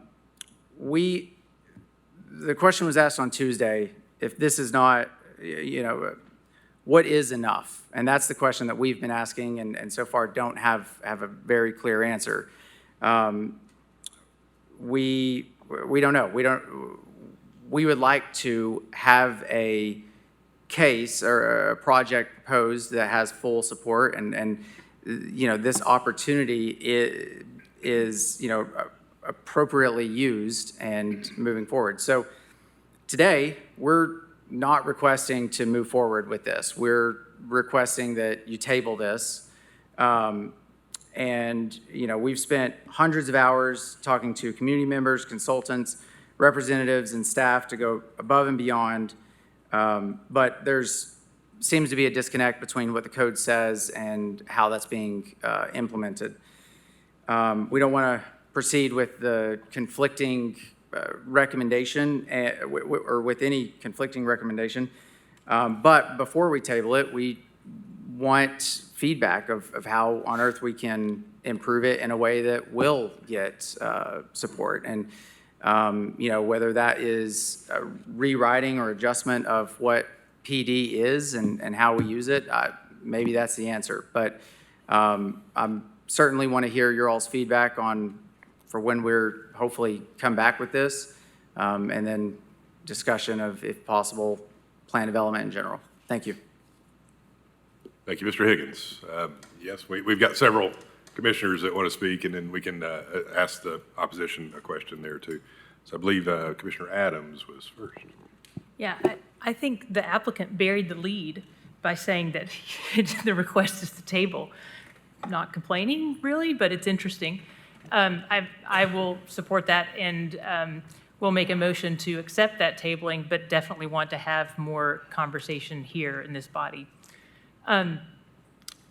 Because what I think the applicant highlighted is what I've been struggling with, is that there's a huge disconnect. The applicant saying that they've met all of the requests, yet I'm sitting here looking at planning staff's detailed notes of the ways that it has not been met. So we're not there yet. And the thing that I have always loved about plan development, and I wish we saw more of these, was this call and response to get to that place where the community is really benefiting, where the applicant is feeling awesome about what they are providing to the community, and everyone wins. And I agree. I don't think we're there yet. There are specific questions that I have about the height. The RN4 is a 35-45 height. This is height that is really RN6. The benefits that have been articulated thus far via the drawings appear to be of scale for a private development, not a community benefit scale that someone who lives in a neighborhood down the way is going to feel comfortable saying, let's go over there and take part in that. It doesn't fit right now. But those are just two of the things that to me stand out as those conflict points where we're just not there yet. The maintenance plan, the applicant noted that the city would never have to be on the hook for supporting the parks now or ever. But if there's not a maintenance plan for these, how's it going to happen? So again, I will make a motion to table this. Hope that there is a second for that, because I do see this as an opportunity to make this project and other PD better. Thank you, Commissioner Adams.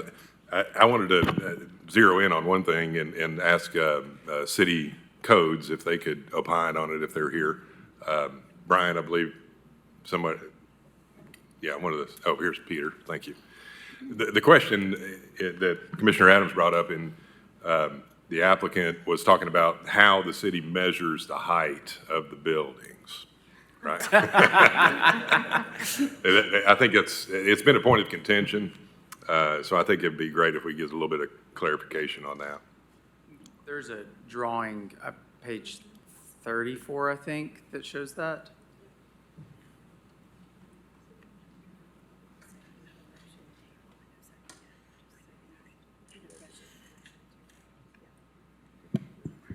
Page 23 of the packet.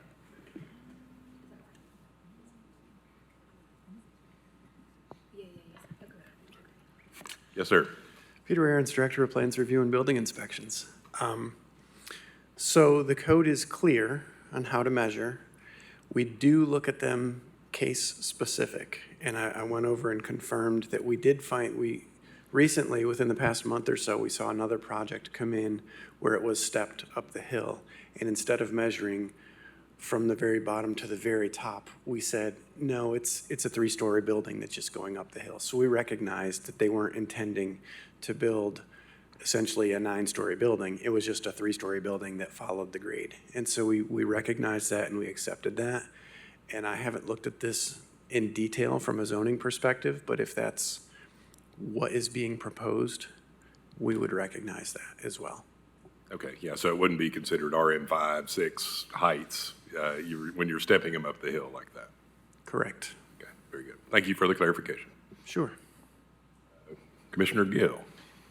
Yes, thank you. So this one has haunted me since we started talking about it in December, and in those moments at 3 a.m. that maybe only I have, but I suspect others have when I'm racking my brain for things to think about other than, it's helped me kind of clarify, and this has come up multiple times from all of us, which is the million-dollar question, as you said, Commissioner Huber, is what is the exchange rate between pickleball courts and variances? And I think that in this sort of situation, what defines a public benefit, it's important to kind of examine I think they're axioms that we're kind of basing our decisions on from the very beginning. And so I think the code is pretty clear, is that commission knows it when it sees it, which is not a satisfying answer, but I think that it comes down to the idea of how are we looking at that. And so I just wanted to share a little bit about how I see a public benefit and then kind of apply that sort of value to what we're looking at on this project. And I think for me, as Mr. Higgins pointed out, the plan development process is about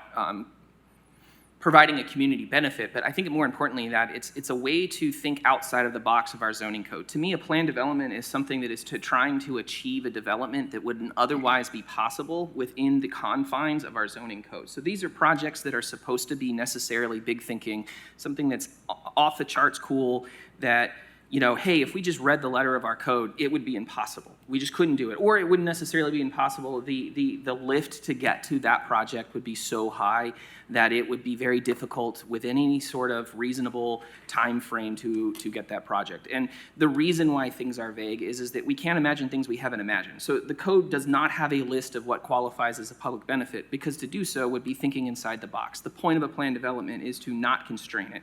It is about breaking the constraints. And so when I approach this project with that in mind, I see a couple of things that kind of give me pause. I'm not necessarily against this project. I think housing is desperately needed, and I really want to love this, and which is why it haunts me so much. But I think one of the things that kind of solidified it for me when we were talking about an agenda review and we were listening to comments from staff, and it got repeated multiple times, and it's really struck with me, is all of this would be available to the applicant under RN6. And so to me, if you can build your entire project within the confines of a zone, then there's nothing that is necessary from a plan development perspective to break the rules in order to get there. This is not an out-of-box thinking. This is an RN6 development. It has cool amenities. It has EV chargers. It has pickleball courts. It has walking trails. But all of those would be necessary in order to have a development of this scale attract residents. These are things and amenities that people who want to have to pay market rate housing are going to want. They're not going to want to move into a blank white box in the middle of nowhere with nothing and call it a day. In order to get the rents that the developer needs in order to justify the initial upfront cost that we're putting into this, they have to have some sort of product that people want to buy, and all of these things satisfy that. All of this can be built under RN6. So to me, a plan development is thinking outside of what we could already do in RN6, not something that could be done within RN6. And had this been a project that was granted RN6, it wouldn't have even been in front of us, right? So it would have been allowed to be done by right. But it just so happens that, and I wasn't on this body at this time, but it happens that this did come to commission, and it was not found to be appropriate to do an RN6 development in this particular location. And that furthermore was then sort of supported by our elected officials at City Council that mirrored that. So to me, it's not that I don't like this project and want to see it be successful. I absolutely do. I want to see from the applicant something that is outside of just what you would already put into a normal development. This to me just seems like a normal apartment building with the normal amenities that go along with it. Very cool, don't disagree with that. Really needed, don't disagree with that. However, it doesn't seem to me to be a candidate for a real planned development in the form that it is sitting now. And so to me, the exchange rate between pickleball courts and number of housing units is the wrong way of looking at it. It's what are we doing that we otherwise couldn't be doing, and do these public benefits bring forth something that within the zoning code would never have been allowed to begin with, and now we're allowing it to happen because it's such a good benefit to the community. Thank you, Commissioner Gill. Commissioner Anderson. Okay, so I think it's interesting to listen to everyone because it highlights really what the struggle is with what we're trying to approve or talk about, in that everybody has a different opinion on what's good enough, and we have a code that more or less puts that decision on this body to decide what's good enough. And so it's so easy to fall into kind of this trap where we talk about, oh, it should be this cool pool here and this, that, but there's a cost to everything. Like, there has to be a developer that wants to build this to make money and they have to be able to make money to build it. And we need housing, but we're going to potentially prohibit somebody from building housing because we think that it has to meet some sort of coolness objective. I feel like when I read the code that everything that has been presented to us is in compliance with the code. And I feel like we got to see an optional concept plan in December that we all looked at and thought was okay. The developer proceeded to come up with a final plan, or I guess not a final plan, but a preliminary plan to present to us. And we said, no, you have to do these 7 things that we think are important to add for us to approve it. And essentially all of those were added, and now we're back saying, no, I still don't think this is gonna work. And not only we're saying it's not gonna work, but we're saying we don't even like the project in general. We don't think that this meets any criteria. And I don't think that's the way that this should go. And I'm sorry to hear that this is being tabled, because I think that it should be something that comes to a vote today based upon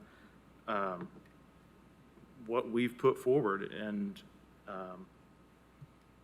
just my 2 cents. Very good. Thank you, Commissioner Anderson. Mr. Biggs, Commissioner Biggs. Yeah, I share some sentiments with, I think, Commissioner Anderson. I think definitely this has been a useful discussion, I think, as a body here. You know, I guess to just comment on a few things that have been brought up, like, I think, was it 10, 11 acres that are being dedicated to public space out of like the 30-something? Like, that's a big chunk. There's not, 10-acre parks around every corner in the city. So, to say that a third of space being dedicated to the public isn't sufficient, I know this is all kind of subjective because we don't have clear definitions, but like, I just think that's a really high bar, and we're gonna disincentivize people pursuing this if we kind of say that that's, not sufficient. And then, something I've struggled with too is the reference of this plan as being akin to R6. I definitely understand that there are proposed variances that are more akin to R6 development, but when I think about R4 versus R6, the primary difference to me is the density allowed. And I think the main reason that we supported R4 and not or RN4 and not RN6 is the density issue. So, they are complying with density that's allowed under RN4, and to me, that's the main thing. Yes, maybe there's some height issues, maybe some setbacks. I forget all the different variances, but in my mind, this is much closer to RN4 than to RN6, and so I just, that to me feels misconstrued there. And then I guess to the comment that, these are standard amenities that you'd expect at any apartment development, like, I get that definitely apartments are being more highly amenitized today, but 6 pickleball courts, a dog park, gardens, a playground, like 6 miles of trails, like that feels like a lot of amenities to me, and I think would be to me, if I lived in this immediate surroundings, that would be a big draw, especially if I didn't have access to good sidewalks. I would go park there, I'd go walk my dog, I'd go play around. So I struggle with the notion that this isn't a community benefit, particularly given the lack of, accessible walkways and things in the immediate surrounding area. So to me, it's pretty clearly checks the box. I was going to propose, until we heard the requested tabling, an approval of this project with the condition that a mutually agreed upon kind of maintenance plan be agreed upon with the city Parks and Recreation. To me, that would kind of check that box for conditional approval. But if tabling is the way we want to go, I support that too. But those are my thoughts. Thank you, Commissioner Biggs. Commissioner Barger. I'm rowing the same boat that you're rowing and that you're piloting over there. And Mr. Higgins, you asked for feedback. I lived in a planned development when I lived in Atlanta, and I loved it. We had, like one of the opposition said, a little grocery store and I think there's a little pizza restaurant, but we could walk to it. I'm very familiar with this neighborhood. My son has played a lot of basketball games at Sarah Moore Green, and I love the fact that these kids are going to be able to come out and walk these 6 miles in this neighborhood that they would not be able to do before. And I know that, this commission is not tasked with, obese children and things like that, but it's going to give them the opportunity to get out of their house in a safe space. And I get the pickleball courts, but let's not forget there's a huge playground on this, and there is a huge dog park, which is a big draw for this community in particular. So I would just say, if we do table it, maybe think about adding in a little bodega, like was said earlier, and maybe a little pop-in restaurant or two. Thank you, Commissioner Berger. Commissioner Adams is next. Yeah, I just wanted to speak to Commissioner Anderson, because I want to be very clear. I'm not against this development. From the moment it came to us as that first stage of planned development, I think all of us were like, this looks pretty cool. Yeah, and here are the specific things that we want to have addressed to clarify. And that call and response that I've talked about, I don't feel like those have been answered, because the scale of the amenities that are being discussed as places that kids can play, or you can play pickleball or plug your car in, they're of the scale for the people who will live in this specific development, not for people who live in other communities to come over and benefit from. It's not public in that way. And what I'm concerned about is that a year in with this, we end up with a community that's kind of like, this is ours. Why are you here? And with no maintenance agreement to look at right now, I don't see a way for that to necessarily be overcome. That's why I think tabling is the right solution, because we can work out some of these sort of friction points that persist. The goal isn't to move forward here with us all in head-scratching mode, but to move forward feeling really excited about what could be done. So I just want to clarify that, because I think my comments may have been either misunderstood or potentially misconstrued. Well, I do want to say, I think that, and Logan brought this up, I mean, there's a reason why I wouldn't want to spend a bunch of legal dollars drafting a maintenance agreement if we're up here just saying, do this, do that, do this, and then do something completely different. So, I mean, I think that we can say there's going to be a maintenance agreement in place that is, satisfactory to the city, and that's enough. I mean, are you going to pour over a 35-page document and highlight the sections you think? I mean, that's just not realistic. What I also think is not realistic is to be told, the city's never going to have to do anything with this, don't worry.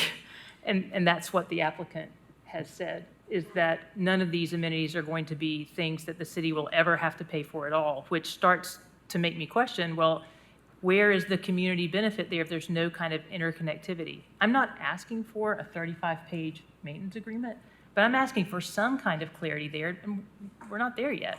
But so I think tabling is the solution. But there's a means to enforce, that the city would be able to enforce an agreement. I mean, they can do it by leaning the property if the maintenance isn't done. But that doesn't have to be spelled out in great detail to move this process forward. If it was one thing, okay, but there are multiple things. And even having the applicant recognize, like, okay, we're still not there yet, but we'd like some clarity on that. I think that is a cue to all of us, and Commissioner Gill also recognizing, like, we're going to know it when it's there, and it's not there yet, and if there's frustration, which there obviously is, like, let's get it back into the hands to iron it out. I'm saying that if there's more time for the staff to dialogue with But this. some of us might think it is there. We might see it. Well, okay, we'll vote. All right. Now, we've got some great and passionate deliberation going on here. So, Commissioner Overton. I think I'm the best person to jump into that one. I'm kidding. I would just agree with what Commissioner Anderson and Commissioner Biggs have said. I wanted just to add that, to me, if you have a developer saying, hey, the city's not gonna have to pay for that, like, to me, and I promise I'm not gonna get into it, but like, just with the limited resources that the city has, like, if, you know, we can make an enforceable agreement where the city doesn't have to pay for another thing, then that would be a benefit in my view. And, you know, kind of adding on to that, I think, you know, in prior meetings, we've had discussion about, you know, public-private maintenance agreements, who's gonna pay for what, is the developer really doing, you know, like, is this like a business venture versus a community benefit? And then, you know, on Tuesday, I noticed that that the stadium was brought up, and these are obviously like apples and oranges when you get into the weeds, but just in general, I think that it's just a total fallacy to say that Randy Boyd's not making money on that stadium right now. And we said that was a public benefit. And so I think, like, going forward as a body, I would like to see us either clarify what we mean by, you know, that term, or just say, you know, hey, you know, people can make money and we can find other ways, or not, you know, in our opinion, where this, you know, creates a benefit. But I think that when you look at the code as we have it, and that's all we have to go on right now, you know, 16.7D3 A through I, we're meeting, I mean, I'm not good at math, but like 90% of the requirements, in my view, that are listed there. And so I would have approved it today, but I'll support the tabling, obviously. Commissioner Boyer. Are you ready? Boyer? Boyer, yeah. Oh, okay. Boyer. Yes. Sorry, I thought you said Boyd. I'm like, Sorry, Boyer. so I've scribbled all over my paper now because I've got different things I want to say, and it's not necessarily in a pretty coherent package, but I do concur with Commissioner Anderson and various others around, and so I'm going to try not to repeat myself, but maybe it's the lawyer in me that says that it's the code. I have to wear the hat of the code, right? That's my scope. And I believe that I'm not mathematically inclined, so that's why I went to law school, but I believe the majority is met.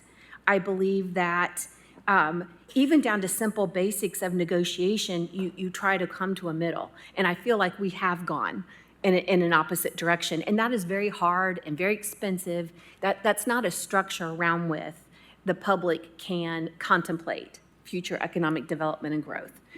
We've gone a little wonky, is what I think. Additionally, I've read enough judicial opinions in my life, the dissents that we were required to understand fully, and why, and the nuance. I feel like that's kind of what we're supposed to do. But I think the staff opinion was the most detailed staff opinion I have read and heard and listened to. So, but I feel like the goal is for us to work with each other to come closer together. And I do feel that every stance, it was very much like, no, no, no, no, no, even though there were yeses. And the one example I would give to that is the height requirement. We keep talking about the height requirement, but there was already an answer out there, right? The answer is, if we apply it consistently, it's not from the bottom down here to the top of the staged, right? And so, but that answer could have been found out before today. Like I'm an in-house counsel, right? So my job isn't just to say, point out the stuff that won't work. My job is to have a bigger, broader picture of the company because I'm on the inside. And I'm supposed to be able to be knowledgeable enough of that company to say, just like planning staff and just like commission, to say, no, it doesn't work the way you're asking for it, but let me go. First of all, it would work this way. Here's alternatives, one. And then two, it doesn't follow, it doesn't go, I don't know the answer to that, but let me go out and ask the folks in the city how that's measured. So so I guess the thing of it is, it now comes down to us. There is no more staff we are supposed to guide the staff now. You give it 30 more days, they need more from us. They're doing their job. They're wearing the hat they're supposed to wear, right? And because, to everything you said, very eloquently, and I circled, I don't know if y'all can see it, all the scribble, and then the circle, the creativity of the developer and the commission together. That's where we are. That's what planned development is. So we gave them that set of 7 extra criteria. They went out and did it. One of them we answered on height. That was the 3 that you brought up. One was on height. We've checked that one off already just in our very long conversation. But this is worthwhile, and the reason why we have this long conversation is because it's not in a set box. This is what's supposed to happen. We're supposed to hear from the community on this, but we're also supposed to be able to push back and say, wait, there is walkability. And someone came up and said, I'm not going to drive over there to do whatever I need to do. And I'm like, I would drive over there. I like pickleball. I like my dog going to some neat areas. And there was something else Commissioner Karen Adams said. I'm sorry, there was something really good, and I had to come back for it too. Anyway, I must be hungry, but the point I'm telling you guys all this is, I know what it was. I know what you said. You said scale. It's not to scale, right? Well, it really is. Lakeshore Park is tremendous. It has 6 pickleball courts, people. What size community does Lakeshore Park serve Knoxville with 6 pickleball courts? How many pickleball courts are in this one? 6 pickleball courts for this little development. Not little, but you get what I'm trying to say. The whole idea of Lakeshore Park, and it has 6 pickleball courts. First thing my daughter said, ooh, but we could use more. They're always full. But that's serving a much broader area. So I guess I would be ready. I'm ready to vote on this today and not table it. I don't know what more else we can do. And so that's where I am. I feel like, I think I've addressed everybody. I feel like I have. I'll come back to you, Commissioner Adams. Okay, if I think of anything, though, I'll let you know. Commissioner Biggs. I actually my question was for Commissioner Adams regarding the scale comment, because I think Yes. I'm struggling with that. Like, how many people live at Lakeshore Park? How many people live in like the 37919 area code No, that no, it no, no, no, serves? no, no. How many people live at Lakeshore Park? Well, nobody's going to live in this park either. They're going to live in the apartments around the park, right? They're going to live in that particular development. You still haven't answered my question. How many people live at Lakeshore Park? I'm going to guess 0. No, there's a few. Okay. In spirit, there's a lot of people. In spirit, yeah. But that's my point. When I'm talking about somebody's thing is on, it's getting feedback. That's my point in scale. Like, the scale of this is composed for the people that live there, not for the community to come on in. And when Commissioner Overton was talking about the maintenance agreement, and my concern, and this is the exact same concern that I articulated on the first day. I got something else. Oh, hold on. And I'm feeling threatened here between 2 lawyers. I'm just going to say that. But on the first look at this development or plan development was, how do we make sure that the amenities that they are suggesting are clearly articulated for the community to use them, and for the people that live there to understand these aren't just their private pickleball courts or their private EV chargers or their private walking trails. And there was a pool at that point. That is where my concern really sits, is that we're developing something, or it's being proposed that something be developed to get additional leeway. And it's really developed for the folks who will live there, not for the community writ large. That's my scale comment. And we might have to agree to disagree on this, because I think if you look at where they've moved all the park to the road frontage, I think if you look at the renderings where they have a Cardinal Place Park out front, like, to me it does feel very community facing, and it's very clear that it's not just for the park. I mean, you could bifurcate that corner on the southeast side, and you could make it a separate park legally if you needed to. Like, I guess I just disagree with you that it feels secluded, that it feels like it's just for the park members. I think they've done a great job of making it intentionally carved out and accessible to the public and visible. If it was connected to other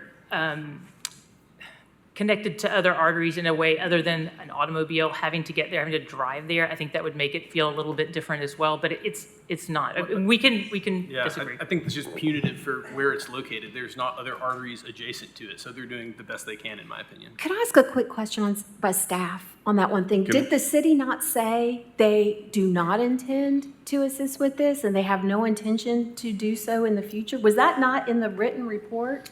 Because I believe the developer tried. Is that right? But is that what I may be remembering that wrong. I think that was the opinion before last, or the statement before last. The city has made clear that they would not be maintaining these for the developer. Right. So the whole argument about the city then becomes moot, right? You can't keep bringing it up when the city has already said no. I'm saying who then? They Again, do. My scenario, my concern is rooted in, okay, so that gets passed on to the folks who are living there. They're Yes. paying higher fees to support this, and then that becomes a sentiment of like, why are we paying for this? Like, these are ours. These are our private amenities. That's my concern. I can't control people's opinions, or we can't really control, but that's an expectation up front, and, signage, but not in the weeds I believe, for us. Very good. Still great discussion, and Commissioner Midas has been very patient down there. So I'm going to call on Commissioner Midas. Thank you. Okay, so first question for staff. This, on page 3 of the packet, it talks about the exemptions that are requested. Those are from the developer, is that right? Page 3 of the report, sorry. Yes, of the report, yes. So I know we're talking a lot about RN4 and it being compatible or not compatible. It obviously is not compatible both RN4 if they need 5 exemptions. Well, to clarify, part of this parcel is zoned RN1, the portion that's to the east facing Riverside, so that is a reason for some of these exceptions as well. On that point, I just wanted to make one technical clarification on height. The applicant specifies that the max height would be 55 feet from like grade to the top of the building, and they requested 65 because of what seems to be a changing interpretation in terms of grade, but that would still be an RN6 style height. The 65 feet. 35 feet is the max height in RN5, and then it jumps to 65 in RN6. Yeah, because it looks like right here that, there's 5, just for the RN4, there's 5 exemptions that they need in order for it to be approved under the RN4. Is that correct? And as far as like ideas for things I would do, because I'm not there, and I appreciate everyone's comments, but I'm not there in approving this, is that, you have, I think it's 143 additional parking spaces that are needed. No, we're over 100 below the minimum required parking.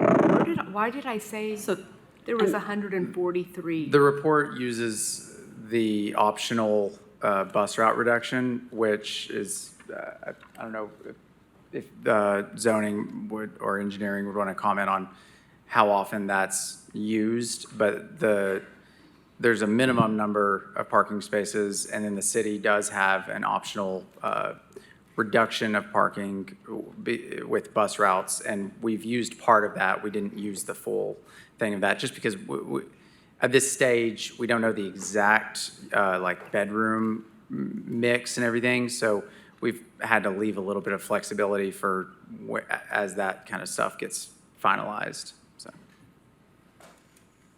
Okay.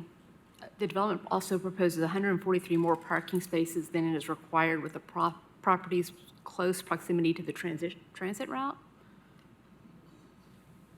So you still have 143 more parking spaces? Why does it?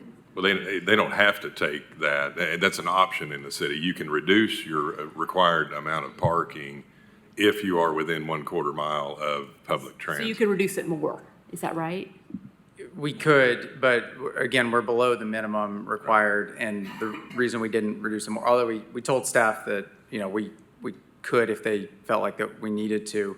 After last month's meeting, we did reduce it some, and then also mentioned that if we needed to reduce it more, we certainly would, but we left it at that number to leave flexibility, because let's say that right now, we're assuming an average of 2-bedroom units, so equal number of 1-bedroom units, equal number of 3-bedroom units, and then, more 2-bedroom, kind of averages out at 2-bedroom.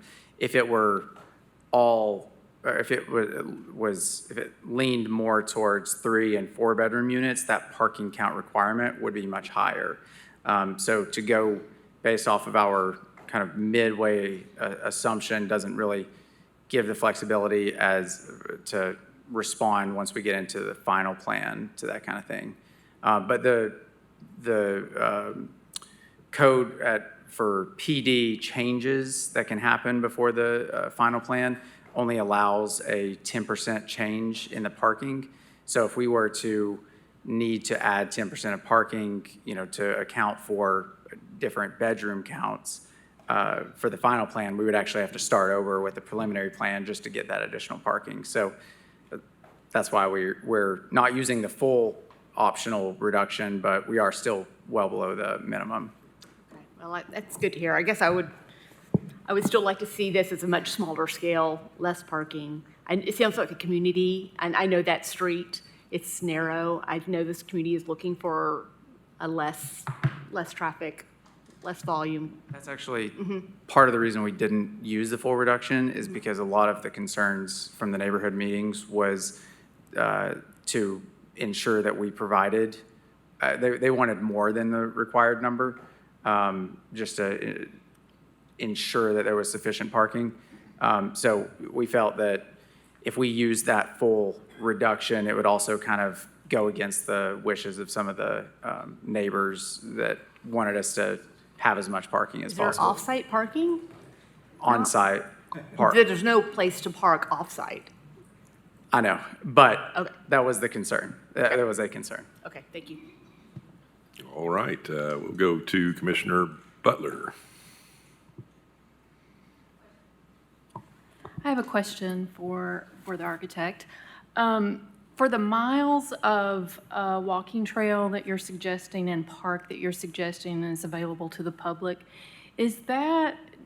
where is that? Are you counting all the little areas inside the building profiles and the sidewalks along the parking lot? Is that what's considered the miles? I didn't personally do the measurements, but I Okay. will say that we discussed the parameters for that, and we did exclude the spaces that are within the building, like courtyards.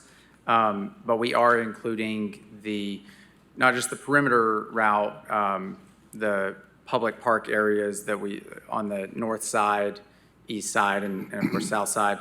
And then also some of the sidewalks that allow for that connection across, because the way we went about calculating that, our thought was, okay, if you're a visitor to this site, how do we what's private versus public feeling? Sidewalk feels public. So if you're walking from Brooks to Delrose, those sidewalks feel very public. Going in between those buildings feels very private. So we excluded those and focused on the areas that people would be comfortable walking as visitors to the site.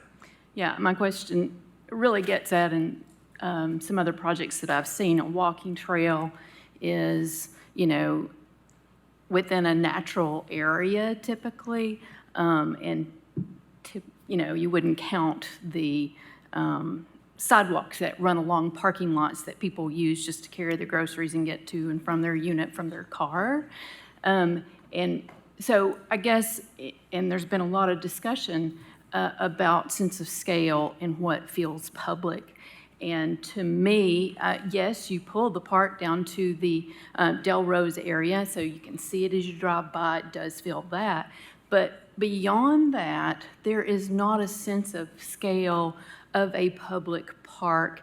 Just from the design, it feels like you might be able to get to a public park if you turn this corner and go around here and get back in here, these buildings, that might feel more public. Oh, so there's your public walking trail. So I guess I would question whether or not it feels public. It almost feels like the park is in a little bit of a leftover area rather than a gesture that encourages the public to come in. And, you know, lines the street with buildings in nice urban areas where you have more of a public park that, you know, encourages people. It feels a little bit to the side and to the leftover area to me to be considered that, so. And to add to that, I definitely think at the final plan, we would need to have the signage and everything and maps that would be posted at these corners and access points that show that and make sure that that is sufficient to communicate, hey, you can walk this way and get around the whole thing. So certainly understand that critique and think that we would certainly do our best to make sure that it feels as open to everyone. And so I do echo Commissioner Gill's concern about the scale of the public amenities, and also have concern about the scale of the buildings at that level, because, you know, looking at this with a little bit of idea of having attacked steep sites, there's a lot of grade differential in this site, and to be putting the big monolithic areas of building on there on such a steep side is going to really create some challenges, which leads to that extended height. So I'm concerned about that in that neighborhood. I drive by it coming and going to work twice a day, every day. So To your point, you know, at the final plan stage, if we came back and, you know, once we have a very good survey and we've done the grading with civil engineering and everything, and it turns out that stepping the buildings doesn't work as much as we hoped they were, and we could actually remove the building height request aspect of that based on what was said earlier. But I think that we're tied to this, so if our predictions are incorrect and we can't, you know, work at that scale without a lot of grading, then we have to reassess and come back and request a change of some sort, and that may be starting over with the preliminary plan, or it may just be, hey, we can't do as many units or as big of buildings as we thought we could, but we're still doing everything else. So that's one of the difficulties of PD is there's a lot to figure out, and we've got to predict as much as we can at this point, but then we still have that final plan to make sure that all this stuff is getting implemented. Very good. Commissioner Barger. I personally have been in favor of this project since its inception. I love the idea of plan development. So with that in mind, I know Commissioner Anderson and Commissioner Boyer were saying earlier that, you know, some of us are ready to vote on this. So are you requesting a tabling, or do you want us to consider a vote? We are requesting the tabling. We really would like to know, we would like to be here with staff's recommendation, and you know, if there's a way to get more tangible instruction for what is needed for, you know, that support, you know, we don't want to push through, you know, this is something that I think should be a team effort across, you know, with us and with the staff and the commission. So tabling will hopefully give us a chance to reassess with them, and you know, heck, we may even decide to look at other question whether it's worth even continuing through this, and you know, how this will look at city council and everything. So I think tabling makes sense right now, but with that, if that could come with clear instructions and some path forward with staff, I think that would be ideal. Mr. Higgins too, though, I guess the thought, I guess we were talking about, really ultimately the decision lies with this commission, not necessarily with staff. So, you know, that being said, I think staff has, for lack of a better term, flown their flag of what their position is. I don't know that it's going to change. You know, you've had an awful lot of dialogue between the two up to this stage. So, I mean, you can table it, and you're certainly welcome to do that. I just don't know how much more, you know, I think staff's where they're going to be. I don't know that it's going to change. Yeah. That's a good point. Let's go ahead and table it. We may be back next month pulling it off the table. I don't know, but last discussion I had with the owner was to go ahead and table it. So that's what we'll do today, if that's all right. Yeah, that's fine. We still have a few lights on. I'm trying to keep in line here. There's an awful lot. Commissioner Overton was next. Thank you. You know, the opposition pointed out the question from the beginning, which is what is a public benefit? And I think that's what we're struggling with, is what's enough, what's a public benefit that, you know, doesn't need to be repeated, but just to kind of, you know, not that I have the authority to, but kind of bring us back home, in my opinion. The code speaks to that in a broad sense. There's obviously not set guidelines, but I think when you look at it, you know, it says there's characteristics and amenities to be considered that are including but not limited to, which, you know, is a favorite term. And I think we're kind of narrowing in on benefits that individual people in the city of Knoxville can go use at, you know, the property, which is completely valid, is a big consideration. I'm not disputing that. I think we've had a lot of good discussion. But in looking at A through I, the code contemplates kind of more of a 50, you know, my dad always says, Katie, don't look at it from 10,000 feet, look at it from 50,000 feet.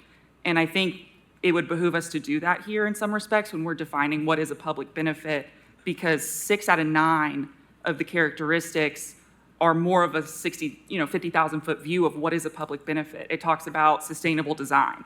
It talks about affordable housing units, senior housing units, infrastructure improvements, preserving historic features and environmental features like forestation and things like that. And so I think, you know, to help us as a body move forward with what is going on here, how are we supposed to define a public benefit, I think it is incredibly important to have the discussion we're having about, okay, if they're saying our public benefits are pickleball courts, then are the pickleball courts accessible to the public? That's 100% a fair question, but I think we also need to, you know, use our guidance in the best way we can. And when 2/3 of the code is saying, look at this from a broader perspective, I think, you know, we can do that as well and say, well, yeah, but also they're talking about sustainability options. They're talking about, you know, environmental, I think it has white roofs on some of it, right? And things like that. And so, you know, the preservation of the cemetery, I mean, I know you can't dig up a cemetery, but like, you know, that's technically historical. And so, you know, so I guess I just think that, like, as we go forward with what is a public benefit, I think, you know, it would really benefit us to just consider the other factors that we're charged with looking at when those other factors, you know, comprise 2/3 of the considerations that we're supposed to, you know, be evaluating. And, you know, I understand too, like with the caveat that it's including but not limited to, so we're not defined by those 9 factors. But I think that, you know, we're struggling with what is a public benefit and how are we supposed to help, you know, this plan, because I don't know that we're supposed to always get so bogged down in the weeds on things when we're presented with, you know, 6 out of 10 or 6 out of 9 characteristics that meet the intent of the code as it's written. So that's what I wanted to say. Thank you, Commissioner Overton. Commissioner Gill. All right, I'll round us out here. I appreciate Commissioner Overton bringing us back. When I first started speaking, we were still very early on in the conversation, and I didn't necessarily provide any comments beyond what I was kind of beginning to think. So I'll be brief. I think that I really like this project, and it's been really enlightening to hear everybody's. I'm not quite there yet, but one of the things that I thought of when Commissioner Anderson summed it up as the coolness factor, which I appreciate that. I didn't really define what the coolness was, right? So when I'm thinking about it is that Commissioner Barger really pointed out one that really struck my memory. She lived in a planned development in Atlanta. I lived next to the planned developments in Atlanta, so I was one of those people who would go to those planned developments. And what made those special wasn't walking trails and parks. There were lots of walking trails and parks in Atlanta. What made it special was that it was a public amenity that satisfied the needs of the community. And we've heard from the community what they lack. They lack some commercial things. They don't have grocery stores. They don't have places to go. So in my mind, a planned development would bring some sort of public square in there where there's limited retail available. There's a place to take your kids to come. You come to park not to just take a walking trail. You come to go get lunch and some ice cream with your kids, and then you go play in the park. Your EV chargers right now, and many of you don't drive an EV and don't realize this, they're all level 2 EV chargers. They take 6 to 8 hours to work. The only people that will be using those are going to be the residents that live there. Nobody's going to drive to go leave their car for 8 hours. They can't do that. They're going to need it to be able to charge much quicker. If they were fast chargers, that'd be a different story. So how do you get those EV chargers? How do those become a benefit? Well, if you're downtown, if you're down in this development and you're already there to go to one of these limited retail areas, you're already there to go get a coffee and meet somebody, and you're going to go play a round of pickleball later. You might be there for 3 hours. That's when one of those EV chargers becomes a public benefit. So it's not that these public parks are not public benefits in my mind. I totally see them as that. Just to me, they're not anchored yet as a community benefit where the whole of the community outside of your development can utilize that space just as much as the people who live there. And so for me, I would love to see you incorporate some sort of public square where people can come into and enjoy the area in a way that it is becoming a destination, not just something that people who live immediately adjacent can walk and go play pickleball. And I'll leave it at that. Thank you, Commissioner Gill. So just as a recap, and I'll get right to you here, Commissioner Biggs. We've heard from the applicant, and his direction from his owner is has requested a table. We have a motion for a table on the floor. We do not have a second. Second. Okay. We have a motion and a second to table. Now, and then I'll now go to Commissioner Biggs. Yeah, Bring us home. Yeah, super fast. Commissioner Gill, appreciate the specificity of your recommendations, and that was just going to be my ask, is for those commissioners that still have concerns about scale or about other things to maybe provide or think about how we can specify what those concerns are so that the applicant and staff can have a more productive conversation. And just to Commissioner Butler, I know you weren't here the first time we kind of reviewed this. We kind of had proposed that they move the park to that corner, so I just want to make sure we're not whipsawing the applicant around and saying, hey, move it to the corner, hey, it's stuck in a corner, move it somewhere else. So I think to the point of just specificity, I'd love to see us have that discussion at a more detailed level with staff and the applicant. I think, sorry. Okay, thank you. I appreciate that. And I do appreciate it being in a more public place. And I think it gets more to what Commissioner Gill was saying, you know, having a public square. And we're probably not, this is probably not our purview in terms of design of something like that, but to make it feel more public, to give it more prominence, not to feel in the corner. That might be where it starts. That's great. That invites the public. You go there. But then you have a more defined area of public amenity that a public square might front. And then that really, as I drive by, then I might see who's over there and really want to go there and stay. So I think it's really more of a design or formality of the way it's being handled that I was critiquing. Very good. Thank you. And thank you all for great discussion today. So we have a motion and a second to table agenda item number 27, Cardinal Place. And all those in favor say aye. Aye. All opposed? Motion carries. And I know this will be a big shock, but we need to take a break. 10 minutes, we'll be back. We'd like to reconvene the July 2025 Planning Commission meeting.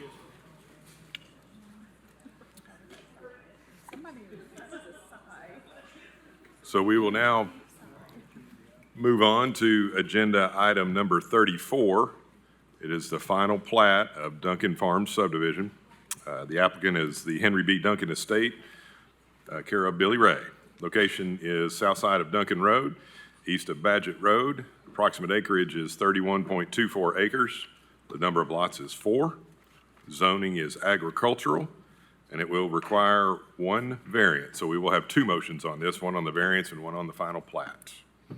Staff recommendation is to approve the variance for plat approval to reduce the required broken back tangent length from 150 feet to 0 feet at Station 17 plus 27, based on the 3 noted evidences of hardship listed in the staff report.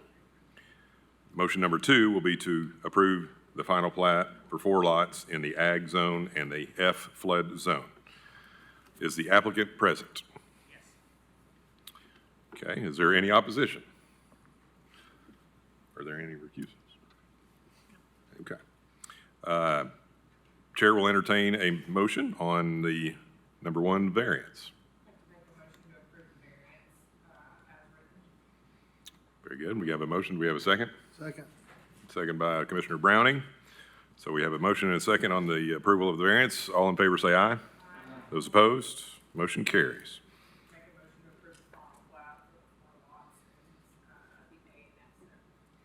Second. We have a motion and a second to approve the final plat. All in favor say aye. Aye. Those opposed, motion carries. Quickest one all day. We are now on to agenda number 38. That is, this applicant is Thomas Brandon. Location is south side of Asheville Highway at its intersection with Andrew Johnson Highway. Approximate size of tract, 3.07 acres. Present zoning is agricultural and CA general business. The zoning requested is planned commercial. The existing use is commercial. Is the applicant, pardon me for just a second, the staff recommendation is to approve the planned commercial zone because it is a minor extension that is consistent with the comprehensive plan. And we do have a few people to speak. The applicant is present. Yeah, Ben Mullins, 550 West Main Street, here for the applicant. Would you like to defer or speak? I'll defer, please. Very good. So we have 3, Mr. Anders, Ballard, and McMillan, to speak in opposition. So if we need to try to keep all the comments to 5 minutes total. Mr. Anders, do you want to start? I can. If you could read your name and address for the record. My name is Herb Anders. I live at 8501 North Rose Ferry Pike in the Carter community. And I'm here today to oppose this recommendation by staff for various reasons. The property in question has become very unsightly from what the property owner has brought in to the site. And it did not meet what was approved for that property and didn't meet the zoning requirements. And notices of violations have been issued, and nothing has been done to clean it up. The county's been unsuccessful to getting this property cleaned up. And besides the condition of the property, what the owner plans to do there in this zoning is not what needs to happen in this community. We have been fortunate as a county to get a Greenheck Corporation come into our community on the east end of town. And those folks came in, they visited the Carter community, they have partnered with Carter community, the Carter High School and their welding program, and made a $2 million commitment to that community. And the executives from Greenheck, when they toured the Carter community, they said it's like coming home. And this is why they chose East Knoxville to put their 338-acre campus. Work has begun. Within 2 years, there will be 400 people employed on that site. We need our community to be one of vibrant commercial entities. And Four-Way Inn can once again be a vibrant entity, a retail community. Because we have other speakers, I would like to leave you with 2 quotes that have served me well in my personal life and business life. The first, always be open to change, but never underestimate the power of tradition. Not only East Knoxville, but Knox County as a whole has some rich traditions. These rich traditions are why we are growing. We need to keep those traditions in place. Greenheck is here because of those traditions. and we need to keep those traditions alive. The second is what we allow, we teach. If we allow developers and property owners to come in and misuse the properties that they have and not take care of them, then we're teaching them it's okay to do that if we allow certain things to happen on those properties. And this needs to stop. Thank you. Thank you, Mr. Anders. Mr. Ballard or Mr. McMillan, would you like to speak? Is Mr. Ballard or Mr. McMillan here? Is there anybody else that wants to speak on this application? Okay, well, Mr. Anders, you would have 2 minutes left if you did want to speak more. I did have another comment or two. All right.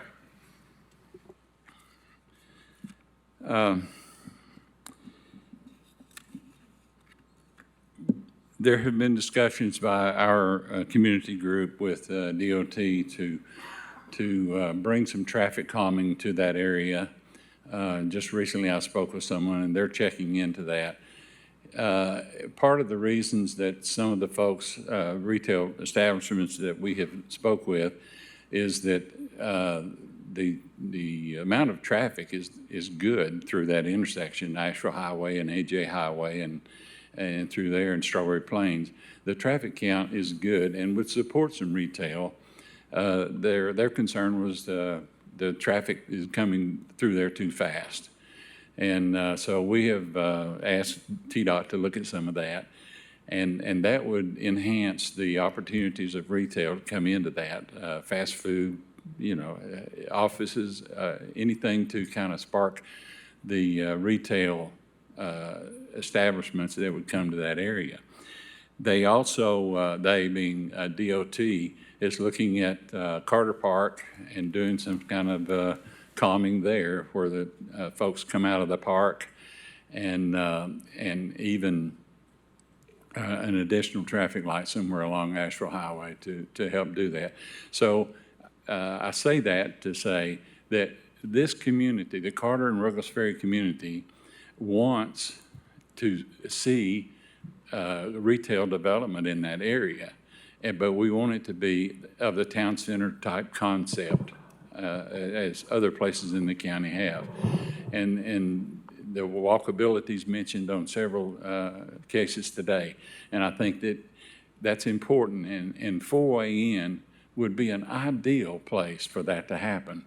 But for this property to be developed as proposed by or as evidenced by the homeowner, it just wouldn't be conducive to that and what planning, the staff and some of the commissioners have voiced that they'd like to see happen out there. Thank you. Very good. Thank you, Mr. Anders. Mr. Mullins. Yeah, briefly, if I could pass out, I have only 4 copies of 6 letters of support. I don't know who to hand to. We can pass them around, but I'd like to do that real quick.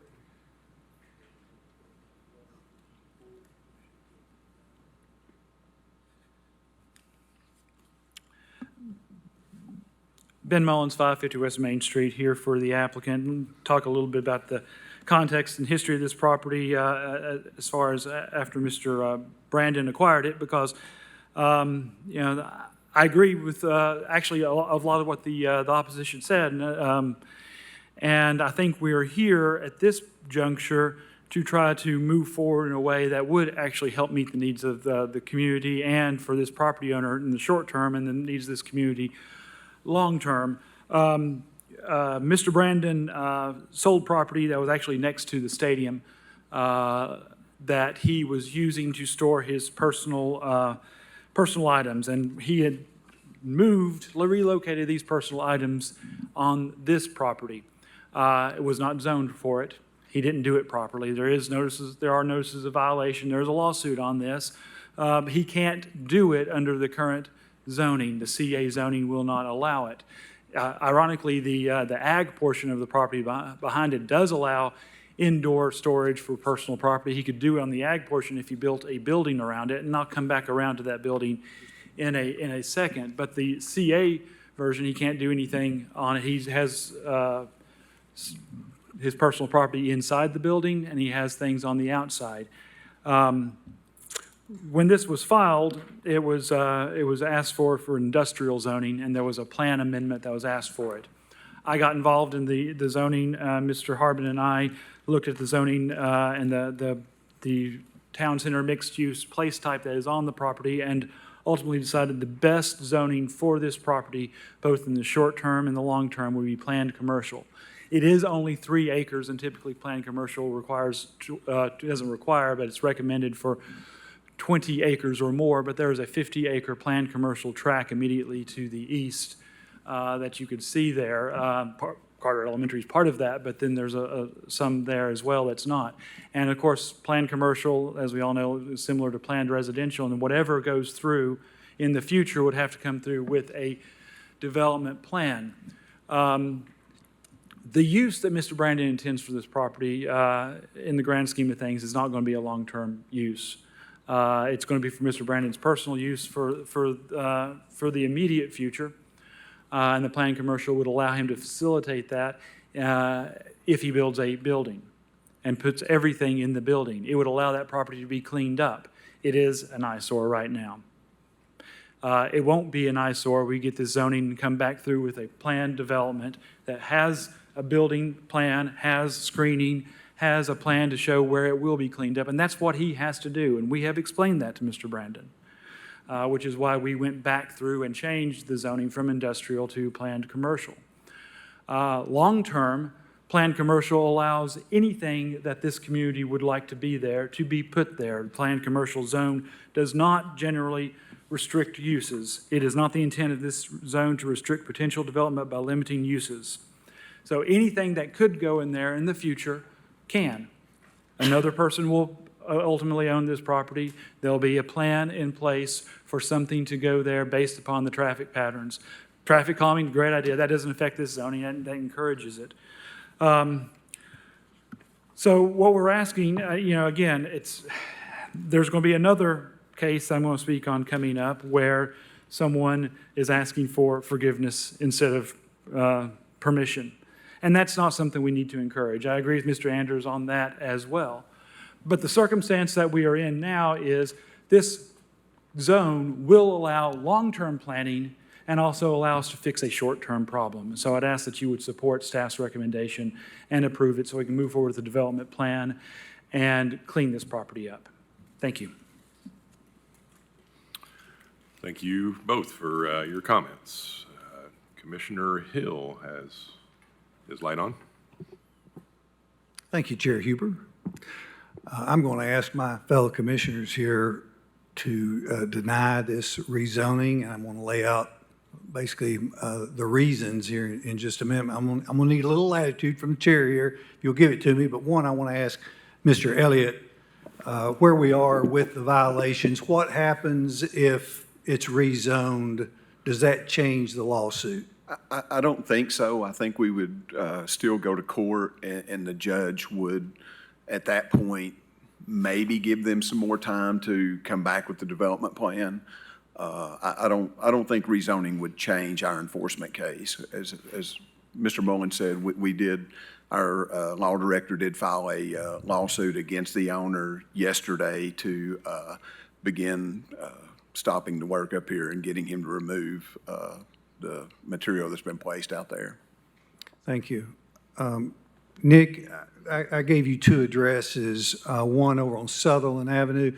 Some may argue this is completely unrelated, but a picture's worth 1,000 words, and I just want to show you a couple of pictures, and then I'm going to tie it into our case here in just a minute.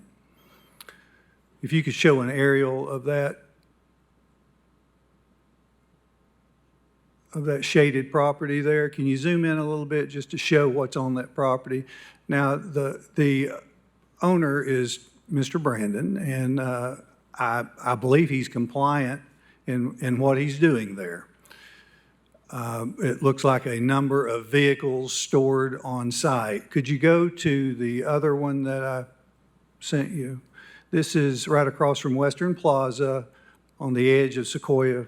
Some would argue it is Sequoia Hills in a residential neighborhood.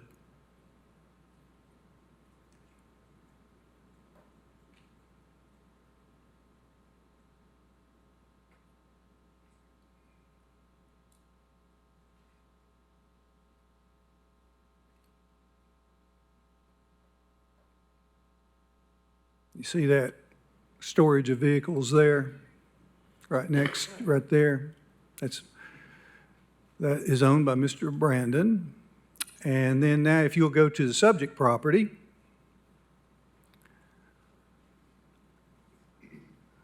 I guess the point I'm trying to make is we see what's on the current property, we see what's on his other property, so I think we should probably weigh heavily the potential use of that property, and there's probably, I would say, a good chance that that use is what you see on that property. And by going to the new zoning, probably at best, we're going to get a screened fence with a bunch of junk being stored there. Now, I'll tell you, this Carter community, they're seeing tremendous growth in residential. And this property that we're talking about used to be a vibrant Helma's restaurant that was a big part of the East Knox County and East Knoxville community. I grew up at Holston Shaw Highway, and we had every banquet there at Helma's. So they were very, very ingrained in our community. I think the Carter residents hope for something like that again, and in our last land use classification, or our land use, the comprehensive land use that we have just recently adopted, there is hope, and it speaks to that, a town center type use there. And we can have more rest. We had Cardin's just right across the street that was very ingrained in the community as well. And just because we lost those, and we lost those for different reasons, aging owners or Helma's, you know, she closed long, she was aging too, but this growth came after Helma's. And if we want to have any hope for a community like this, I mean, I think at some point in the near future, they'll exceed the growth that we've seen in the Gibbs community, and they may or may not want it. But I will tell you this, good services that support residential typically come after the residential growth. And I sure hate to miss this opportunity with some fenced-in junkyard. And so, you know what, it may be appropriate at some point in time to zone this what they're requesting. I would ask you to side with me today and deny this zoning. And with that, I'm going to make a motion to do so. Okay, we have a motion and a second on the floor to deny, and Commissioner Adams is up. I just had a question because the dropping of the plan amendment it just seems like a really big difference between mining and heavy industrial. I just wondered what that was about. Before I got involved in this, the zoning application was filed to change the zoning to industrial. The map amendment would have to go to the heavy industrial, the mining heavy industrial, to allow the industrial zoning. When we went back and revised the application for the planned commercial, that the plan amendment was no longer necessary, that the town center mixed use, the planned commercial is partially related in that, and so no map amendment was required. The intent was for him to be able to do his storage. And I understand Mr. Hill gave me a heads up that he was not going to be supporting this earlier today. The planned commercial, though, can be conditioned on doing this in a building. That is something that could be a condition on it. In fact, the planned commercial, when you move forward, the development plan requires restrictive covenants. Yeah, that answered my question. Yeah, thank you. Commissioner Gill, and yes, Commissioner Gill. Yeah, thank you. I appreciate Commissioner Hill's tour of the city there. That was very enlightening. It's it's good to see what this owner plans on doing. However, I think that we can make the case, as we often do, that by ignoring the use and looking at just at the zoning, as we often try not to look at the use and why we would rezoning. I don't think that this planned commercial makes sense. We've heard already that it needs, in general, doesn't have to, but in general, or for lots that are more than 20 acres, it's intended to be used for an entirely different set of needs. Like, this is already zoned commercial. It's already have a building on it that was used for many years. There's no reason that has been articulated that needs to change this zoning, only to, as Mr. Mullins pointed out, to ask for forgiveness rather than permission. So we are rezoning after the fact to try to support a use that isn't necessarily something we even need to be considering. I don't see any compelling reason why we would rezone this outside of trying to make a lawsuit disappear for an owner. I think that there's just no justification from the applicant for why we would do this outside of, I want to be able to store my personal property, which we've seen looks a whole lot like a junkyard to me. So I can't support this as it is. Commissioner Overton. Yeah, thank you. I guess I totally see Commissioner Hill's point, and I agree with it. I think what I'm struggling with is maybe this is what Commissioner Gill alluded to, and not to steal your thunder on the classic use thing, but that's kind of what I'm struggling with is rezoning on use when, if it was planned commercial and it came back to us, as a junkyard, couldn't we deny it at that point? I guess I'm asking.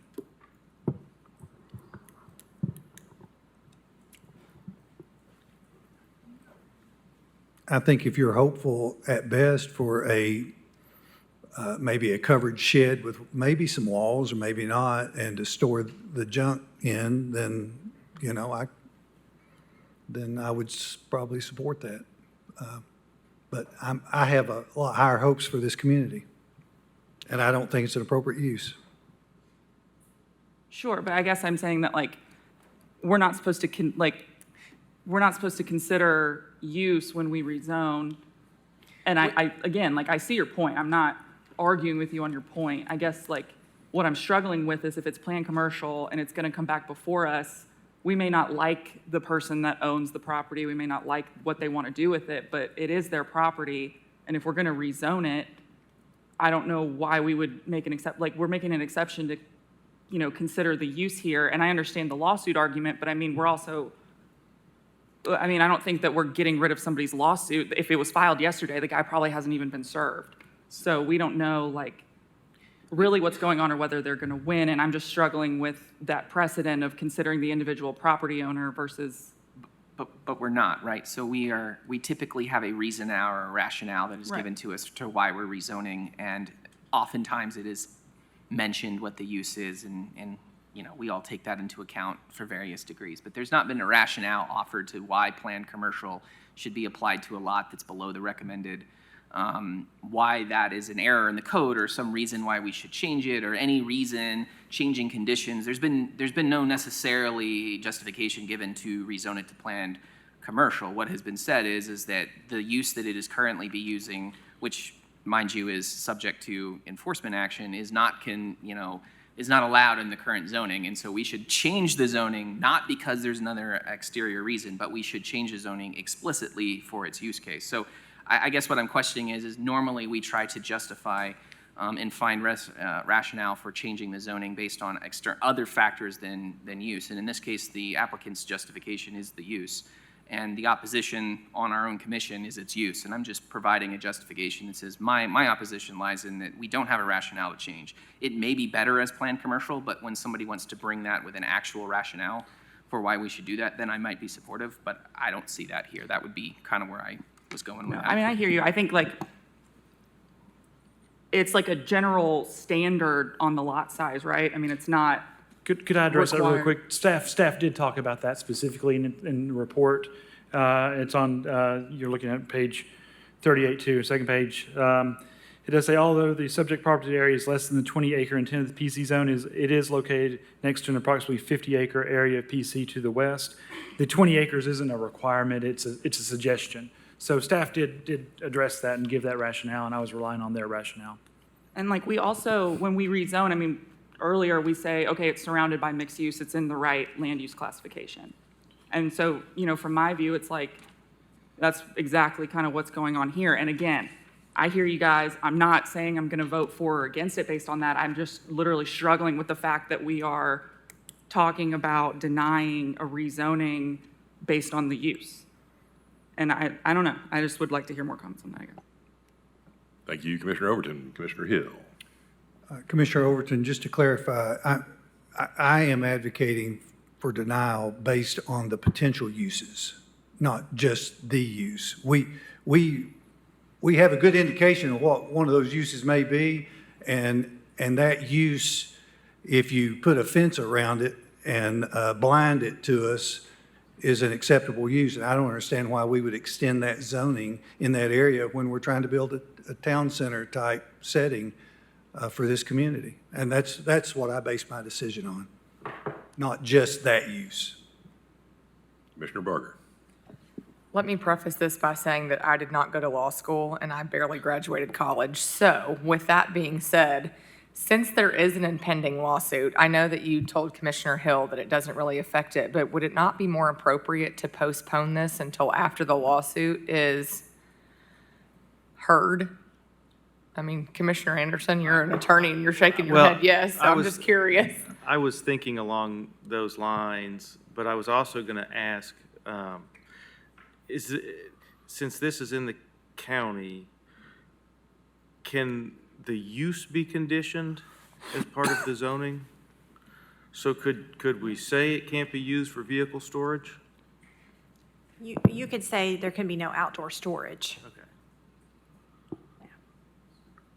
But that doesn't necessarily mean what type of building would satisfy indoor storage. Correct. And you can provide some additional conditions related to the type of screening that might be permitted or not permitted as well. And could we postpone until the applicant could provide us some sort of sketch or drawing or plan, or do we have to approve it and then they do that later? That would be the second stage in the process.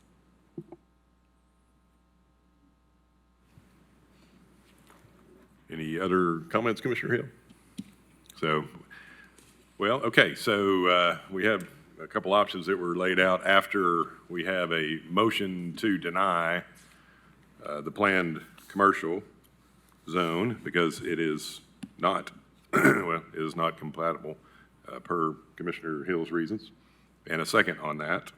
And so we need to vote. So all in favor to deny the planned commercial, say aye. Those opposed? Motion carries. Thank you all very much.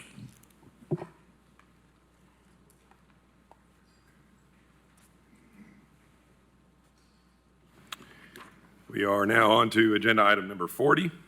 Excuse me, Dwayne Hicks is the applicant. Location is on the southeast corner of the intersection of Lovell Road and Schaefer Road. Approximate size is 2.89 acres. The present zoning is neighborhood commercial K, neighborhood commercial with conditions, technology overlay. Zoning requested is CA, general business, and TO, technology overlay. The existing use is a vacant lot. The staff's recommendation is to deny CA, general business zone, because it does not meet all the criteria for a rezoning. The TO, technology overlay, would be retained. Is the applicant present? Is Mr. Hicks here, or a representative for Mr. Hicks here?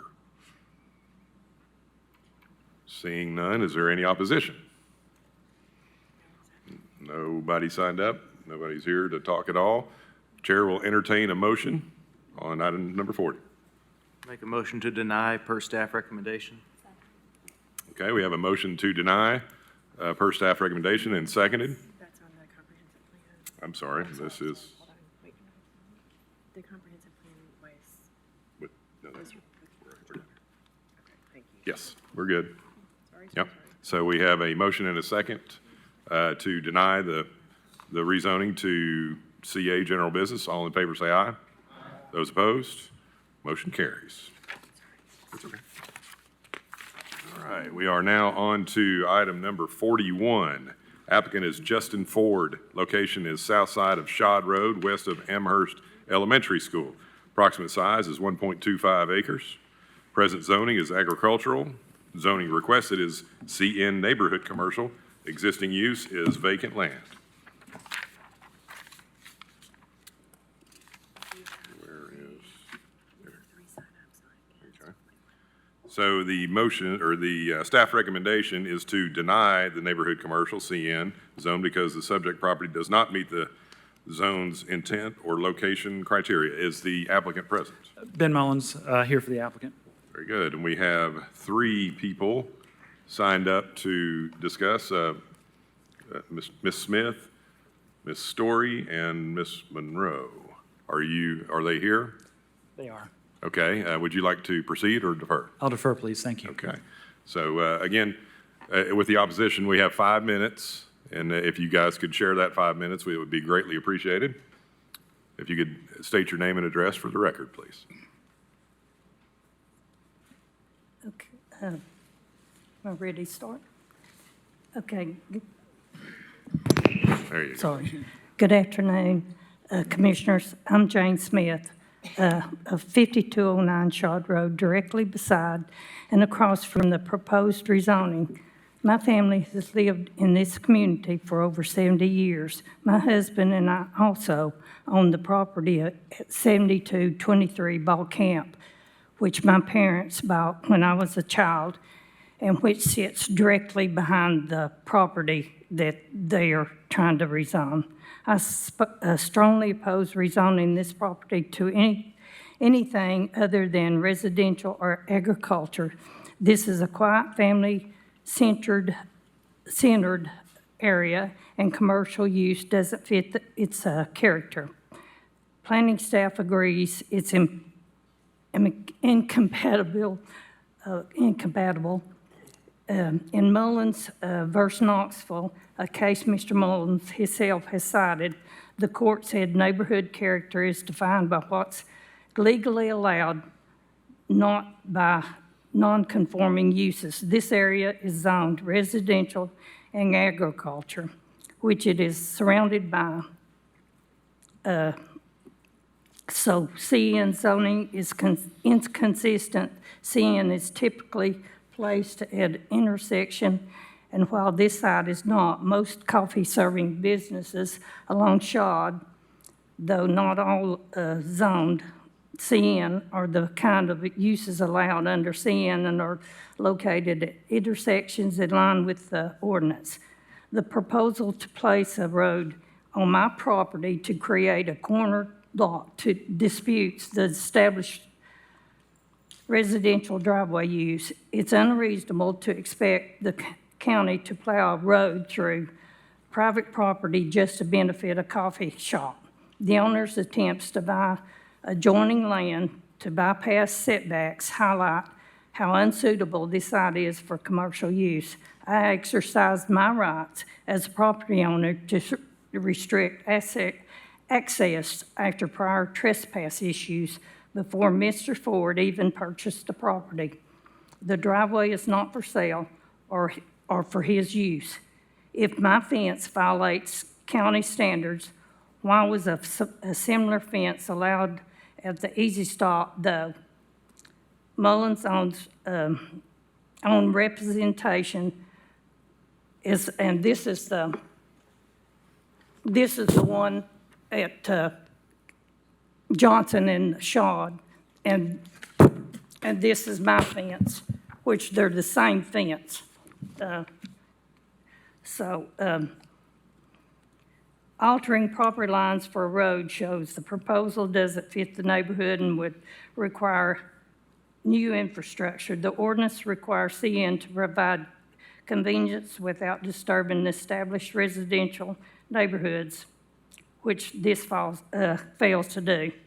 There is already an approved Easy Stop just 0.3 miles away from at Shod Road and Johnson, rezoned from AG to CN. Our community does not need another CN so close. This proposal conflicts with the comprehensive plan, future zoning, and the ordinance's intent regarding proximity to existing CN and TCMU.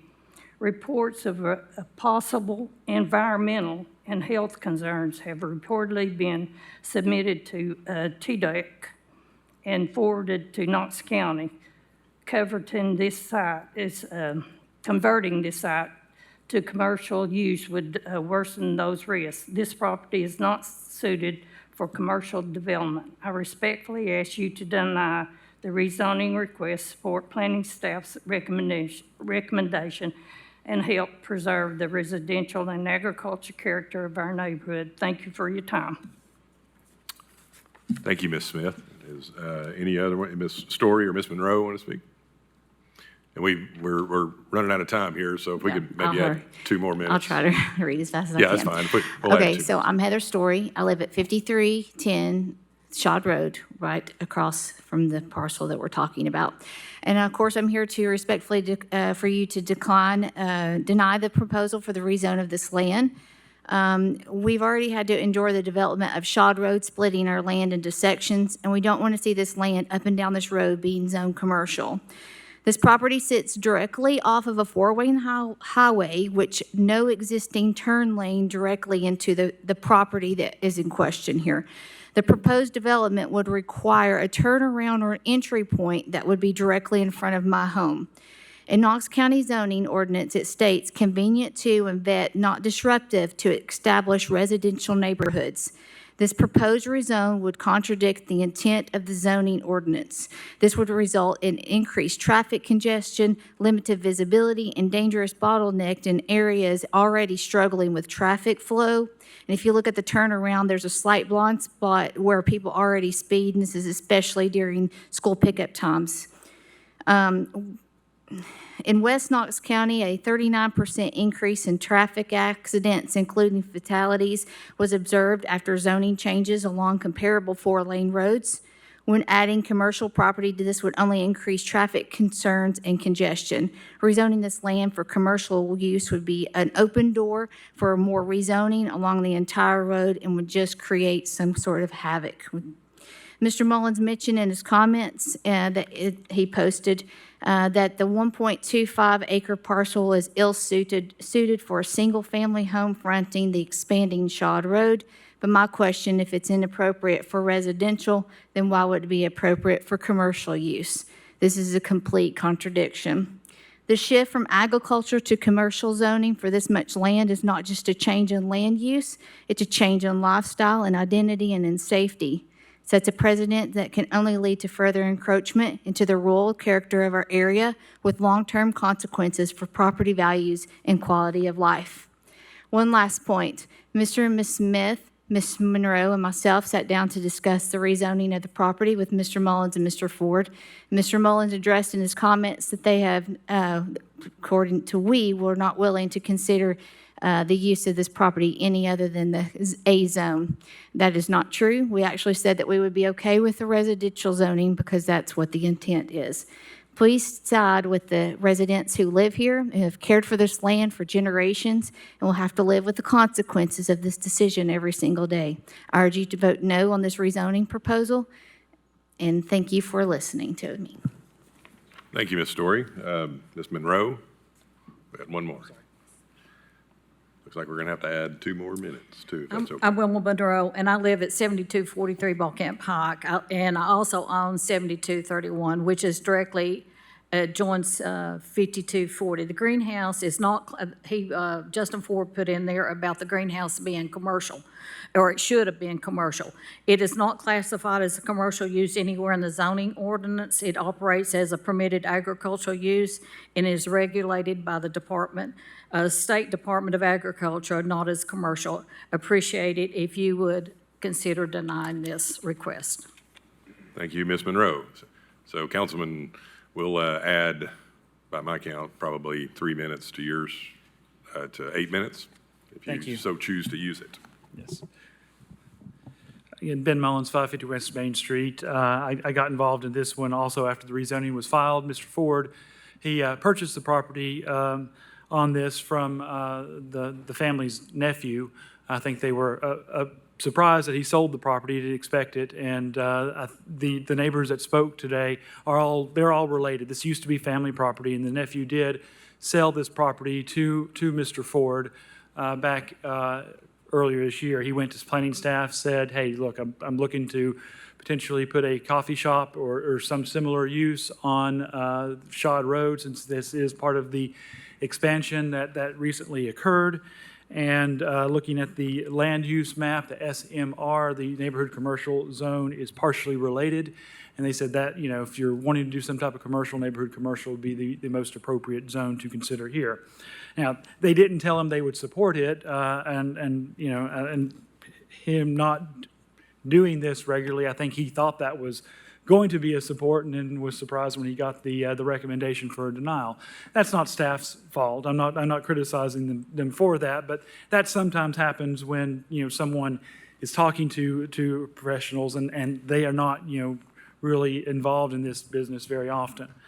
But I do disagree with staff's opinion that this isn't appropriate for a neighborhood commercial. I mean, we are talking, it fronts Shad Road, which is, I think, represented probably the largest infrastructure investment in Knox County in quite some time. I mean, it was intended to siphon off a lot of the traffic from east to west that other roads have been taking. So when you make that kind of investment, you can expect the properties that front Shad Road, there's going to be interest in redeveloping them. And over a long term, this whole corridor will slowly start to change. That's just the reality when you make an improvement like this. And the neighborhood commercial zone is intended to try to intercept that traffic as it comes through. There's a church there to the east. There's Amherst Elementary there to the east. So having traffic patterns that would be a right in, right out is one of the things staff mentioned in its report, that would be the likely traffic pattern that would need to be there. That wouldn't be inappropriate for a small, 1.25 acre commercial development that has the uses that are intended to serve, a community like this, which has established residential neighborhoods, but is also changing due to the Shad Road improvements. When you look at the location criteria for neighborhood commercial, neighborhood commercial is only partially related in all of the land use place types like PR. So it's not directly related to any of them. So when you have something that's partially related, you need to look at, it has to meet one of these criteria in order to be appropriate for a rezoning. The first one is proposed zoning district is consistent with the secondary uses of the subject site's place type. Under the SMR, commercial is considered a secondary use, so it meets that criteria. Also says the proposed zoning district is compatible with the current zoning of adjacent sites. And you look at this, you have residential zones, you have neighborhood commercial just a little bit further to the, there in the pink, there to the east, which is going to be an easy stop. It's under development now. So it is compatible insofar as it's going to serve that existing traffic on Shad Road that are, using Shad Road to go to Amherst Elementary, to go to church, to go through that corridor. And I'll have to say, living in West Knoxville, that's my favorite way to go anywhere now, because the county did such a good job opening that up. So it does meet the second criteria as well, but it only needs to meet one. Staff cited that they didn't think it was appropriate because it's not at the intersection. There is a private drive there, and it is a private drive, and they have the right to close it. And Mr. Ford has looked at being able to have access onto Shad Road. He's looked at being able to extend the utilities. All of that is there for him to do. He will have to extend some of the utilities, but that is what you have to do when you develop new property. That's nothing out of the ordinary. But the neighborhood commercial zone doesn't make that a requirement. It says it should be generally placed at street locations, at either collector or arterial. It's not a shall, it's a should. And you can have neighborhood commercial zones that aren't at an intersection. As far as whether it's appropriate for residential, it is SMR place type.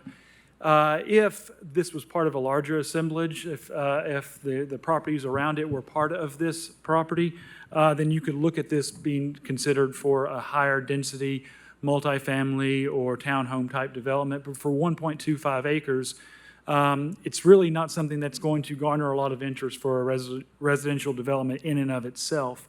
You could put a single family residence there, but there's not a lot of homes that want to build a new single family residence with Shad Road being there. The family that spoke, lamented the fact that Shad Road did cut through their property, and I understand that. It's a big change. I wouldn't want to have a single-family residence directly on Shad Road. That size, you could do small multifamily, small townhome development, which is something that could be considered. It might be another appropriate use. when I spoke to the neighbors, this was postponed twice, so I could meet with them. You know, they really weren't happy about the prospect of townhomes or small multifamily going there either, and I understand that.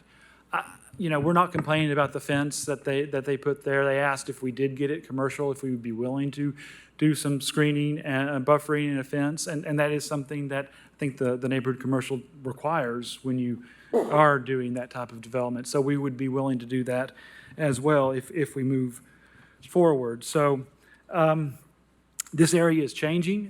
This area was intended to change.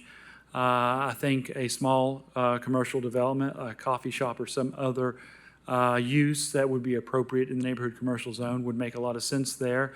As this area continues to change, it would be one part of this overall property, this node being developed in the future. So I'd ask that respectfully you would approve this because it is compatible with the area and what was intended for Shad Road when it was developed. Thank you all very much. Thank you, Counselor. Is there any discussion from the commissioners?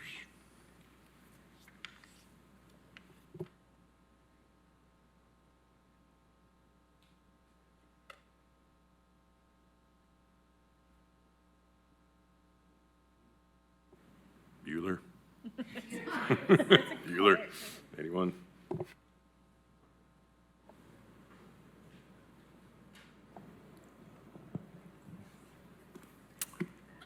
Commissioner Midas.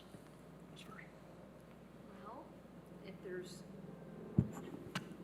there's no discussion, I guess I will put forth a recommendation or motion to deny the CN zone because the subject property does not meet the zone's intent or location criteria. You know, I feel with the residents there, I don't think it's a great location. I worry about traffic and having to turn around. And I think staff's got it right on this.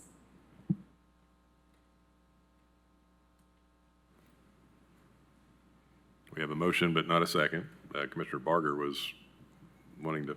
Well, I'm struggling with this one because I understand with the homeowners how they feel, but I also understand that it's Shad Road and it's a development. And, you know, I was looking up Camp Honey Coffee, the one that they just opened on Lions View, and it's neighborhood commercial surrounded by residential on a teeny tiny road with a ton of traffic. And so I'm a little, I'm standing on the fence and I don't know which way to jump off of it, so.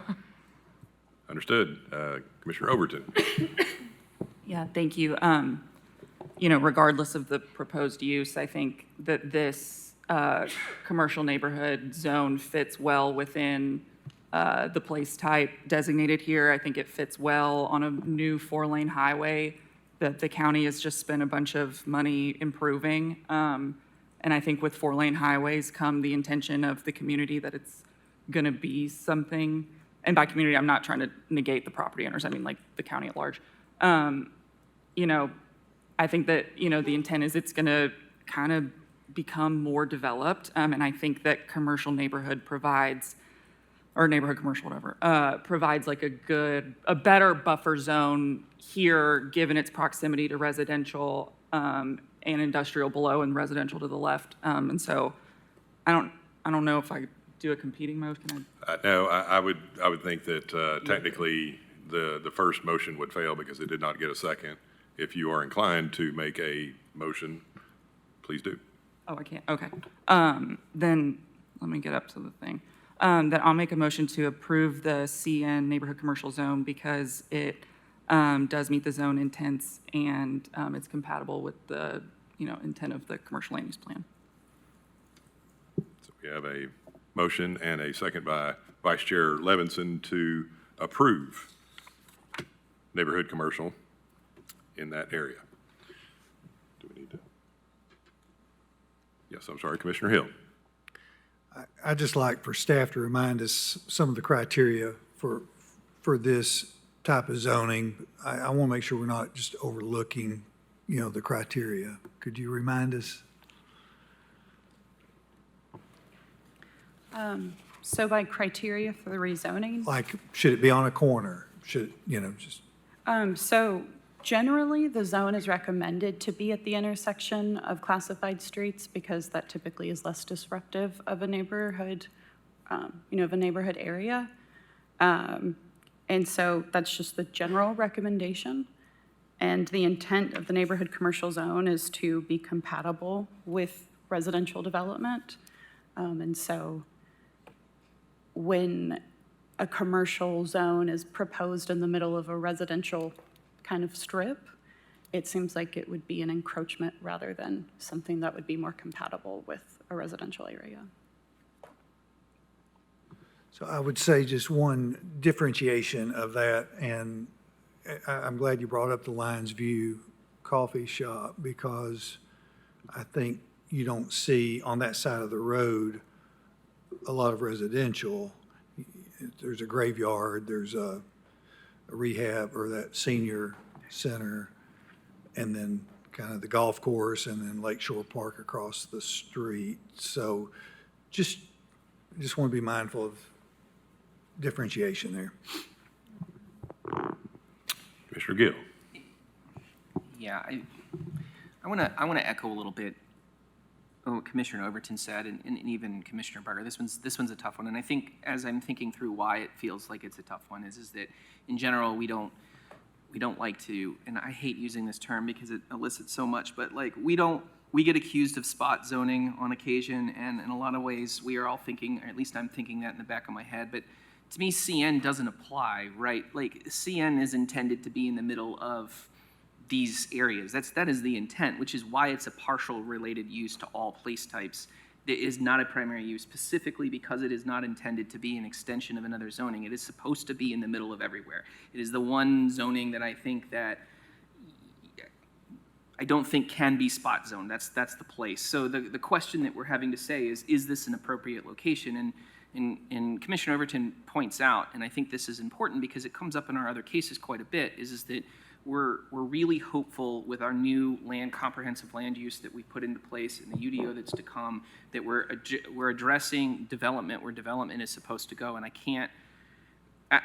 we are oftentimes told we shouldn't do a development because the traffic and the infrastructure isn't there. And so now the traffic and the infrastructure is done, and we're all sitting here holding our hands and wringing them saying, oh, well, we don't want to be the first one to put a development in place. And it's kind of like a chicken and egg where we're not supposed to develop anywhere unless there's a big road. And now we have a big road and we don't want to develop it because it might be a spot zone and it might reduce commercial into a residential area. This is kind of the urban, it's part of the urban growth boundary. It's smack in the middle of it.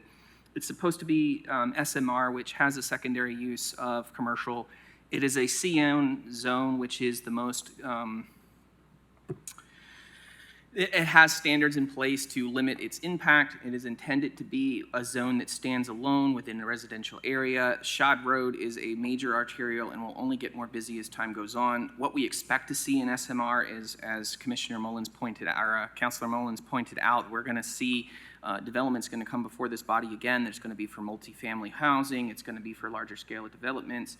Like this might be the bulkhead. This is the first piece of property that let go, and I'm very sympathetic to the property owners around there. It's really hard to see that change, but this is where we're supposed to be doing it so that we're not doing it in our rural conservation areas or their areas that have not been designated planned growth or urban growth boundaries. So it's kind of, we got to be a little bit brave on this, I feel like, but I'm struggling with the idea that we're never supposed to develop unless there's a road, and now there's a road and we don't want to develop. It's kind of like, here's where we're supposed to do it. Here is a property that is ready for that. We have a developer who wants to develop.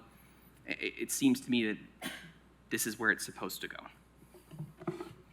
Commissioner Biggs. I think I 90% agree with Commissioner Gill. I think the one question I have is, like, if we were to put up the county future use map there, what's the town center mixed use area that's like just up the street? Like, to me, it's like, yes, agree, Shad Road is where we're gonna have development in the future, but like, isn't that the corner where we've kind of like pegged that's supposed to be the first mover? And I think to Councilor Mullins' point, there's already a gas station going on one corner, which is great. Like, that seems to be an indication of like, hey, this is working, but like, that's not full yet. And so it's almost, I don't know if it's supposed to be, well, hey, until that fills up and it's like, yes, we need more of this zoning space, then I'd feel a lot more comfortable at that point saying, yeah, we should be rezoning more along Shad Road because there is this demand. But it feels like we've already created the space for this type of property to go, and it's just starting to happen. So I agree that Shad Road is going to change, and I think we want to facilitate that change responsibly, but this almost feels a little bit early to me. Yeah, I completely agree with that. I too wish we could play SimCity sometimes and choose what the best location is to drop our commercial districts. And, you know, I really enjoy that game. It's a lot of fun, hence why I think we're all on here. But the reality is that we don't get to do that, so we have to kind of do it with the projects that come before us. And not that I am 100% there, I guess. I'm just, it's kind of like, if not for this, then what? You know, I mean, just something to consider. Very good. And as you can see, we don't take these types of decisions lightly. There's a lot of consternation, you know, that goes along with trying to make zoning recommendations. But we do have a motion and a second on the floor to approve neighborhood commercial in that location. The chair will entertain, well, I guess we've already got the motion. So we'll, all in favor say aye. Those opposed? All right. Now this sounds like a roll call.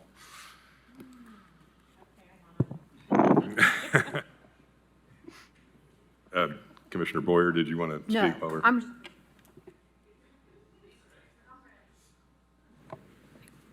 Can you read the motion again? Because it's a, one of those yes, no, sort of Yeah, backwards. the motion on the floor is to approve neighborhood commercial zone. Are you ready for me? I am.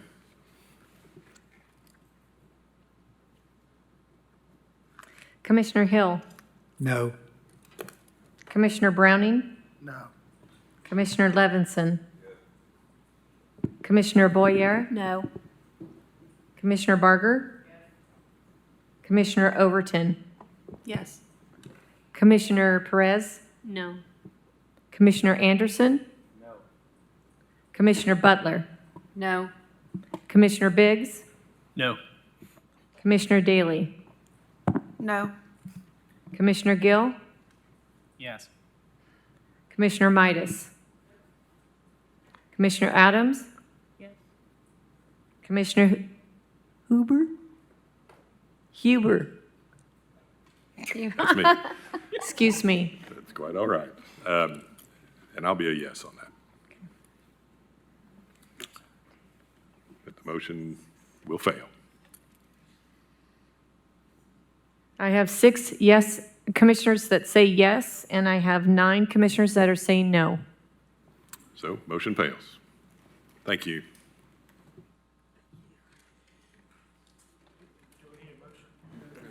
I'll second Commissioner Midas's initial motion to deny per staff recommendation. Gotcha. And we got a motion and a second on that. Hold on a second. I think you need to make a new motion because that one was already denied for lack of a second.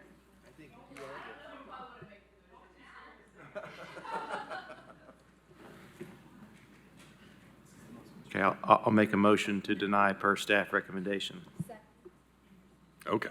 Now we have a motion to deny neighborhood commercial zone because the subject property does not meet the zone's intent or location criteria. We will, all in favor say aye for the denial of the CA zone. All in favor say aye. Aye. Those opposed? No. So we have, let's do a roll call anyway real quick. Did anybody change their vote? That's a fair question. I did. Okay, we did have one change, so we'll do a quick roll call.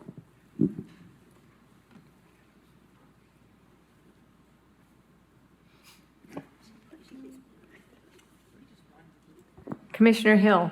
Yes. Commissioner Browning? Yes. Commissioner Levinson? Yes. Commissioner Boyer? Yes. Commissioner Barger? Commissioner Overton? No. Commissioner Perez? Yes. Commissioner Anderson? Commissioner Butler? Yes. Commissioner Biggs? Yes. Commissioner Daly? Yes. Commissioner Gill? No. Commissioner Midas? Commissioner Adams? Commissioner Huber, I'm sorry. I've been practicing on Barger for how long? And now I have an issue with your name. You can still. And I just achieved Barger, because I won't tell you what I called you. I'll go down as a no. Okay, no, thank you, sir. We're all getting goofy. It's a long day.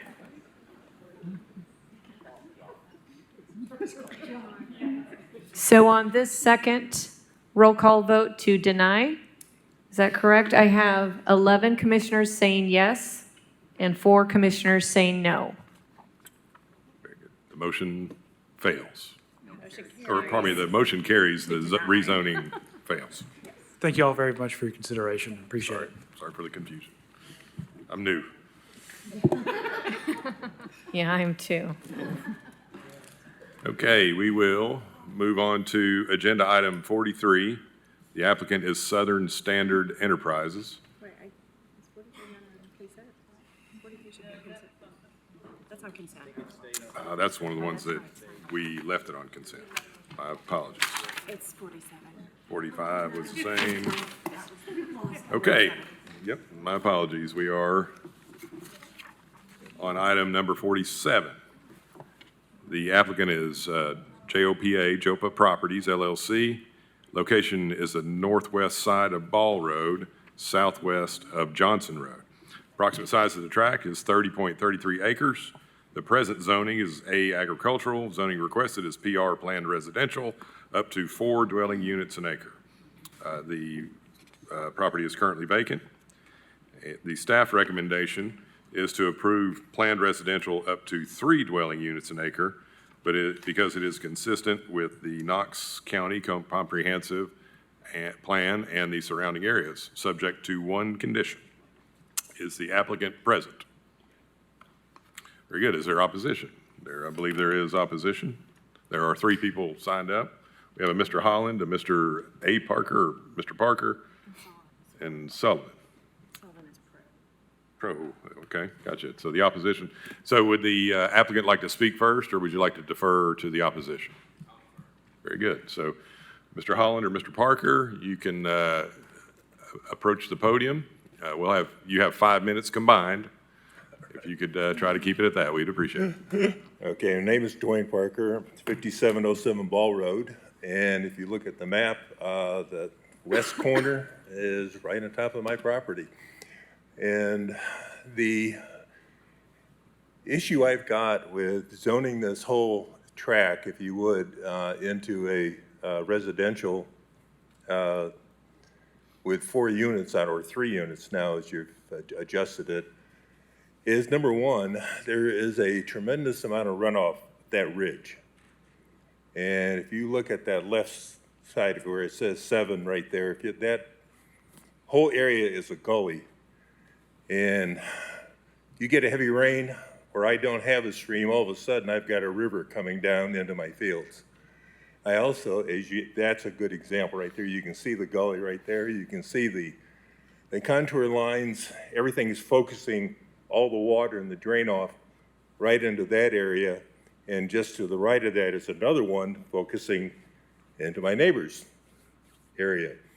So the drainage on the ridges is a very high concern, I think, of everybody, particularly if you've lived it on it and you see what happens. And so to see that whole area zoned the same thing, and I don't agree with. Now, possibly as you get over in the lower portion right there, you come down from there, yeah, you can see the zoning there to change. I have no problem with that. I do have a little bit of a problem with the traffic on that road. My joke has always been, when I first moved into this area, is that I could always come down into my quarter-mile driveway and never look right or left and pull out. Well, you can't do that today. Now you sit there and wait. So that road has picked up a tremendous amount of traffic. I think there's, 10 or 11 developments now taking place on Ball Road. So this is just going to add even more traffic. So all I can say is that I really would rather not see it. And if you zone it all that they can build, there's going to be some time in the future somebody wants to go up on top of that ridge and say, look, my fantastic view, I want to build up here. And I'd rather see that not happen. Thank you. Thank you, Mr. Parker. Mr. Sullivan, if you would like to. No, I'm sorry. Yeah, Mr. Yeah, Mr. Holland. Beg your pardon? Yeah, just state your name and address, please. Oh. Yeah, he can speak. You're Okay. Yes, sir. No, state your wasn't name. sure. State your name and address for the record, please. I'm Larry Bohannon, 5511 Ball Road. I have to be careful telling you that address because there's a lot of deer in my yard. But anyway, thank you for staying late for me.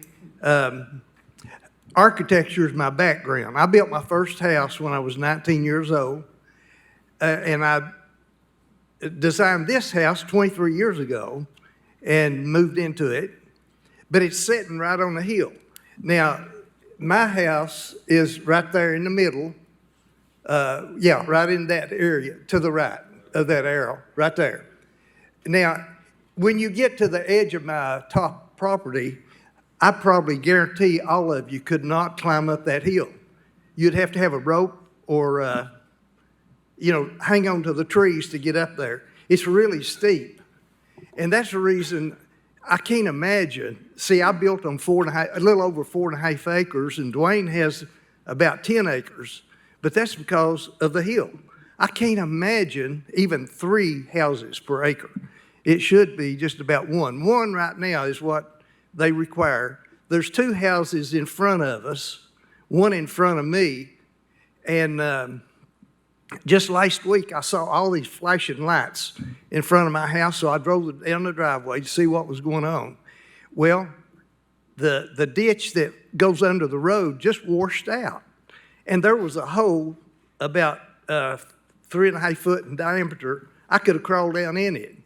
The county was out there filling that up with rock. I thought, what are you going to do? It's washing away everything.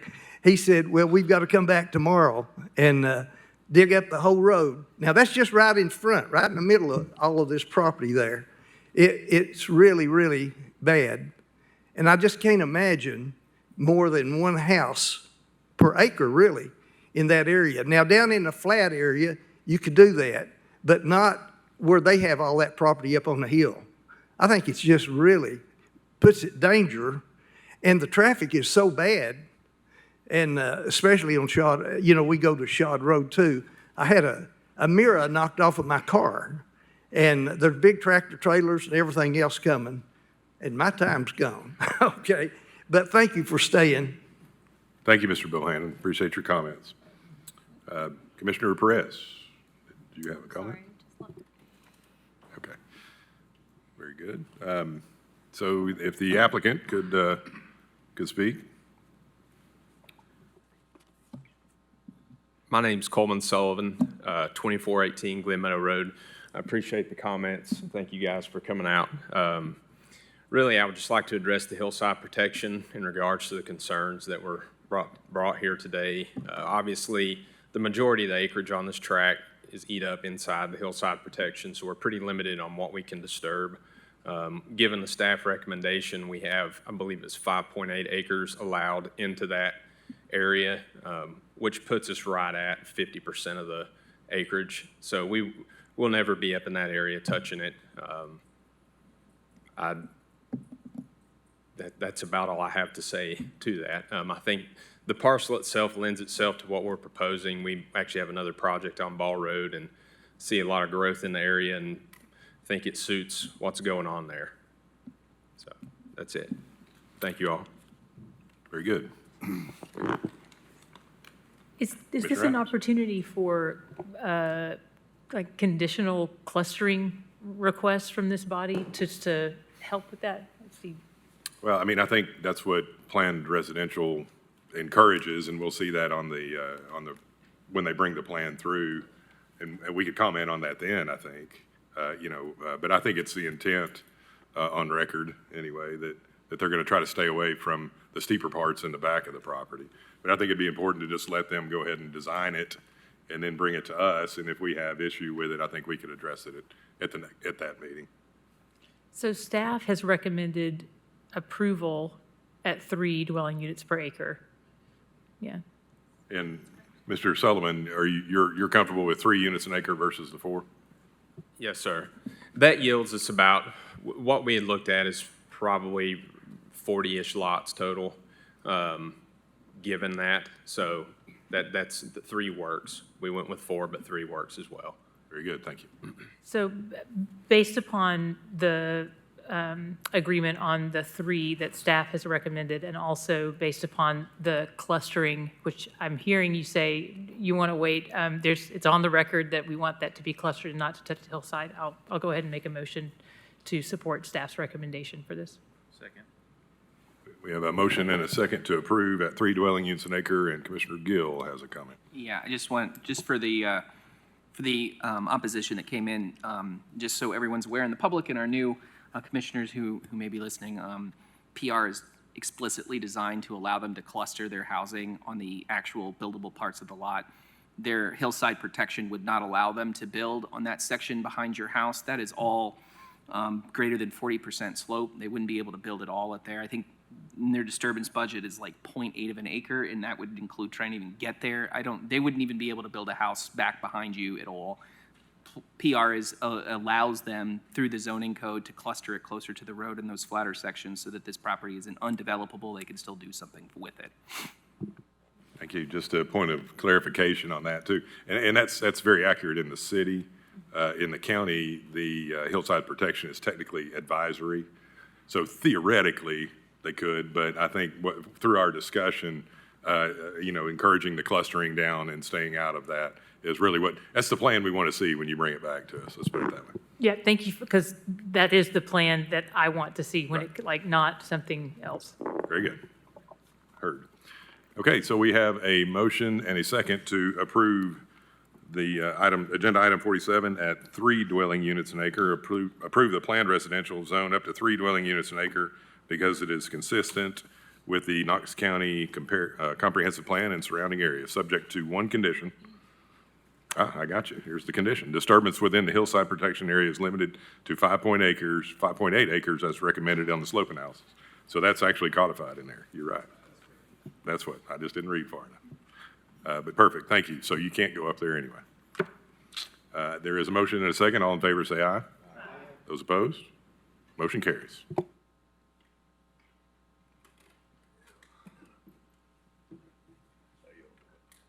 Good. We are on agenda item number 53. Applicant is Jeremiah Cottle. Location is the east side of East Gallagher Ferry Road, south of Geneva Road. Approximate size is 26.21 acres. Zoning is agricultural. Existing use is vacant land, agricultural. Proposed use is a dog boarding facility. Staff recommendation is to deny the request for a dog boarding facility in the A agricultural zone, because the request does not meet the criteria for a use on review approval, and it will adversely impact surrounding residential properties. Is the applicant present? Brian Quist, here for the applicant. Okay, Mr. Quist, is there opposition? Okay, we have opposition. Okay, Mr. Quist, do you want to go first, or do you want to defer to the opposition? I'd like to go ahead and go first. And then reserve. I'm sorry, Mr. Quist, could you give us your address for the record? 800 South Gay Street, Suite 2121, Knoxville 37929. Thank you, sir. And I would like to reserve for rebuttal any time that I do not use. We can do that. Hold on. All right. Okay. Greetings. I'm Brian Quist. I'm an attorney here in town with Quist, Fitzpatrick, and Girard. I've been asked to speak for this kennel. I did not prepare the application. I was only recently retained to try to be an advocate. My connection is that this is a referral from my son. My son boards his dogs at this kennel. So what's a good dad to do, right? So I'm here. Also, I'd like to think I'm an advocate for the dog owners of Hardin Valley. I think dog owners need good quality kennels and when they travel. So one of my thoughts was that, and in preparation for this, I had filed some submittals. Item number 4 on those submittals is a market study. So I have a market study in the record that says there is a need for more kennels, not just, and so losing a kennel is bad. One thing that occurred to me is that, and I've seen commission approve developments, I've seen commission approve subdivisions and more subdivisions, and I think along with that, there should be some consideration to making sure all these people have some facilities. They need a gas station, they need a Waggles so they can get their coffee and donut, they need a Chick-fil-A, and thank God in Hardin Valley we have a Chick-fil-A now. They also need dog kennels, and so that's why I'm here. So we're circulating some pictures just to be clear of what's being proposed. What's being proposed is, as you see on these pictures, this is a nice outdoor facility. And on the first picture, you look to the left over there by that dogwood tree. Mr. Mullins' clients have houses in an adjoining subdivision that you can't even see in this picture. And so that's what it looks like. You flip over to the page. Page 2 shows the backyard. Page 3 is another picture of that property. Again, Mr. Mullins' client's house is not in the picture. The final picture does show that. Mr. Mullins' client's house is way over there to the left. This property is zoned agricultural. And so when you look at the zoning, dog kennel is an express permitted use on review. And so what I was expecting was I'd be retained, I'd come down here, I would see staff recommendation of, well, yeah, okay, that's a permitted use on review, but there's going to be some conditions. And then we look at the conditions, we talk about the conditions. I was a bit surprised that staff denied it. And one of the reasons seemed to be that it had to do with growth and development, and this is inconsistent with growth and development. It's not. It's neutral. This is neither growth, it's neither development. As you've seen from those pictures, those are pre-constructed buildings on skids. There's nothing permanent about it. This property in several years will probably be yet another subdivision, consistent with the growth plans. So there you go. There's been some issue about noise. I would just like to say that, well, yeah, dogs bark. That's true. But I don't think it should be for this body to decide whether there is a violation of the noise ordinance prospectively. Some conditions. Okay, I thought about, well, what if this was a consideration, but you imposed some conditions? Well, I don't know what to do with that, because we can talk about a privacy fence, we can talk about landscaping.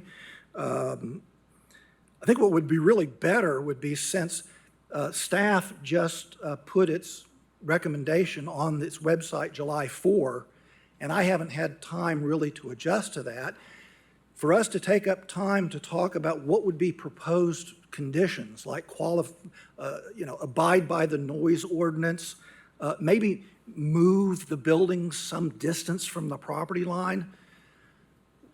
What I propose, if it's okay with the commission, is maybe we don't get bogged down into that today, but maybe you ask me and Mr. Mullins and staff to get together, talk about what this might look like, come back in 30 days, because this community needs this service. Very good. And we gave you an extra minute there, Mr. Quist. So, Thank you. We'll extend that same courtesy to Councilor Mullins. Thank you very much. Thank you. Ben Mullins, 550 West Main Street. I have to say, this is probably the strangest county commission meeting or planning commission meeting I've been to in a while. I'm not often standing up here representing neighbors in opposition. These neighbors reached out to me and told me of the problems that they were having with, it's Robert Ford and A.B. Penoy are the two neighbors. They, in the upper, you see this cul-de-sac along the property line, they are the last two. That is, lot 17 is Ms. Penoyer's property. Mr. Ford's property is number 16.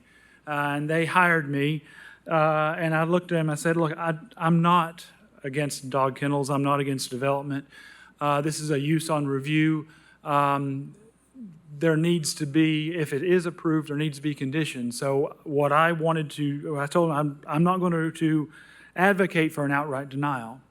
I said I want to talk to the property owner to see if there's reasonable conditions. When I represent a property owner who has a development, and I've been up here, and, I reach out to the neighbors, I talk to them, I try to work on what compromises can be made, when they can be made.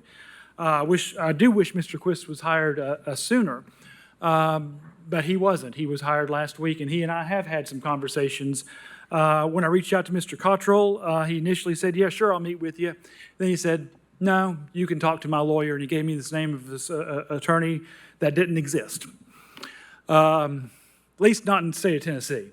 I understand he's now in Texas, and maybe his attorney is in Texas, but he never gave me the contact information, so I couldn't reach out to him anyways. I just had a last name of some hypothetical attorney.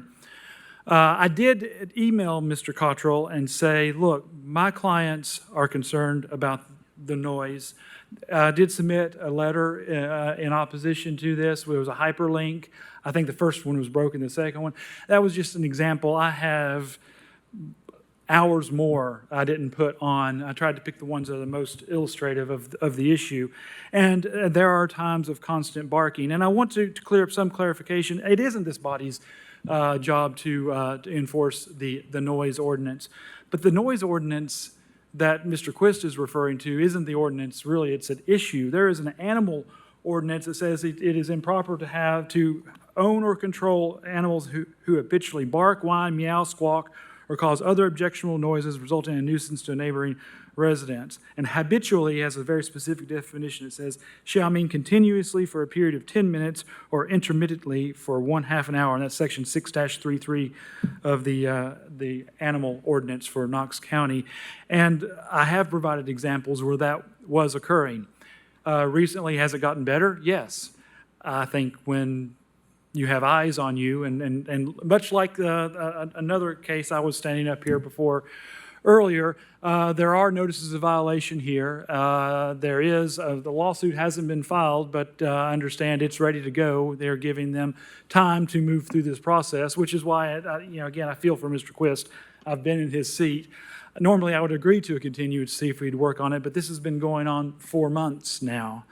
And it was postponed. It was actually going to be tabled, and I objected to that because we want to make sure we get to a position. Now, I actually agree with staff's recommendation because what they have proposed is not appropriate. Not that a dog kennel can't be appropriate on this property. It could be moved, which is what I suggested. I suggested that they move it. I'm glad to hear Mr. Quist acknowledge that these are on pre-construction on skids and could be moved.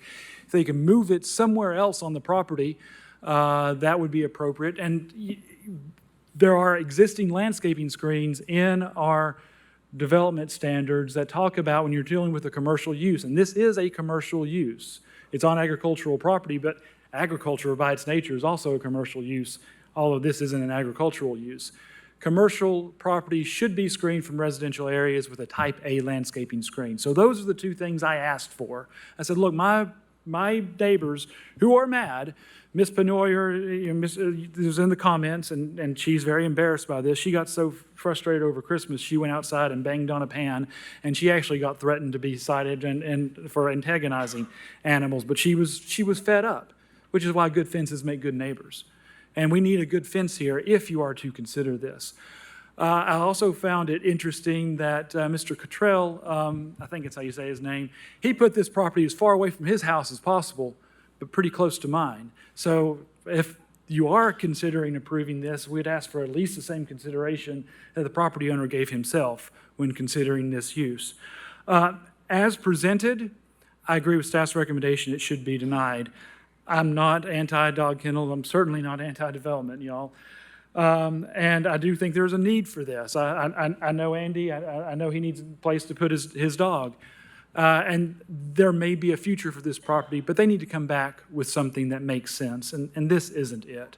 So respectfully, I'd ask you to, wow, words I never say, deny this application based upon staff's recommendation. Thank you all. Thank you, Councilor Mullins. Mr. Gill, would you like to make a comment? Yeah, I could start us off here, I suppose. Well, I was going to ask Mr. Quist, he had mentioned a potential postponement, and that is your right as an applicant. You can request a postponement from the stand. Is that something you would be interested in? Well, as a trial lawyer, I've made a point to not be that guy that asks for a continuance. I try to show up, I try to make my argument, try to do my thing, and I try to honor my opposition by not trying to have some sort of delay tactic, because I could be accused of, if I ask for a postponement, I'm accused of, oh, well, Mr. Quist, he's, justice delayed, justice denied. Well, absolutely not. But all that said, if the commission were to agree that, hey, the point that I made about a need for kennels, let's give Mr. Quist a chance. He's just jumped on the case. It's only been postponed once. Let's give him a chance to work with staff to say, okay, you're thinking move the kennels. Well, how far? I need some more time. Yeah, and I think that is your right to request that here. And what I'm hearing between the opposition and the applicant, that there could be some common ground, but we're not there today, with the location of the kennels and things like that. Yes, I was a bit surprised to see that when this was posted on July 4, it was denied, and the reasons for denial were a little subjective, frankly, to say, well, it's a big property, you could put it someplace else. Well, yes, true, but how far? Well, it's not compatible with, growth plan. Well, this really isn't growth, et cetera, et cetera, et cetera. So I would love to have a chance to come back, but I'm reluctant to be that guy that asks for a continuance. I wouldn't be shy. And I'll just say, if they were to stop operations while they're going through this process, we wouldn't be opposed to a continuance. The reason why we had been opposed to continuance is because this is an ongoing thing. They have been cited. The county has been holding off filing an enforcement action because, that this was the process that they were going through. But I've been there where I'm representing someone who has noticed a violation, and if you continue it too often, they will go ahead and file a lawsuit, and I think we've already seen an example of that today. So if they could stop operations while we're working on this so there's no more noise concerns, and then see if we can figure something out, then I wouldn't be opposed to a continuance. Can I address the violation? Well, I think, yes, please, but at the same time, he's asking us to either vote this up or vote it down, or you postpone and agree to not service the dogs in the meantime. Well, here's the thing about that. That creates a hardship for the customers. We've got lots of customers, and the dogs are inside at night. So they're not outside barking at night. They come in, they're air-conditioned kennels at night. During the day, they come out. We have a full-time houndskeeper that is on top of it. Early in this process, we had complaints. Yes, we did. But here's what we've done. We have these policies, we have these procedures. In the submittals that I presented, I went through all of that. If codes enforcement wants to notify me that they're going to move forward, I think that's the mechanism for me to be told to shut down our operations.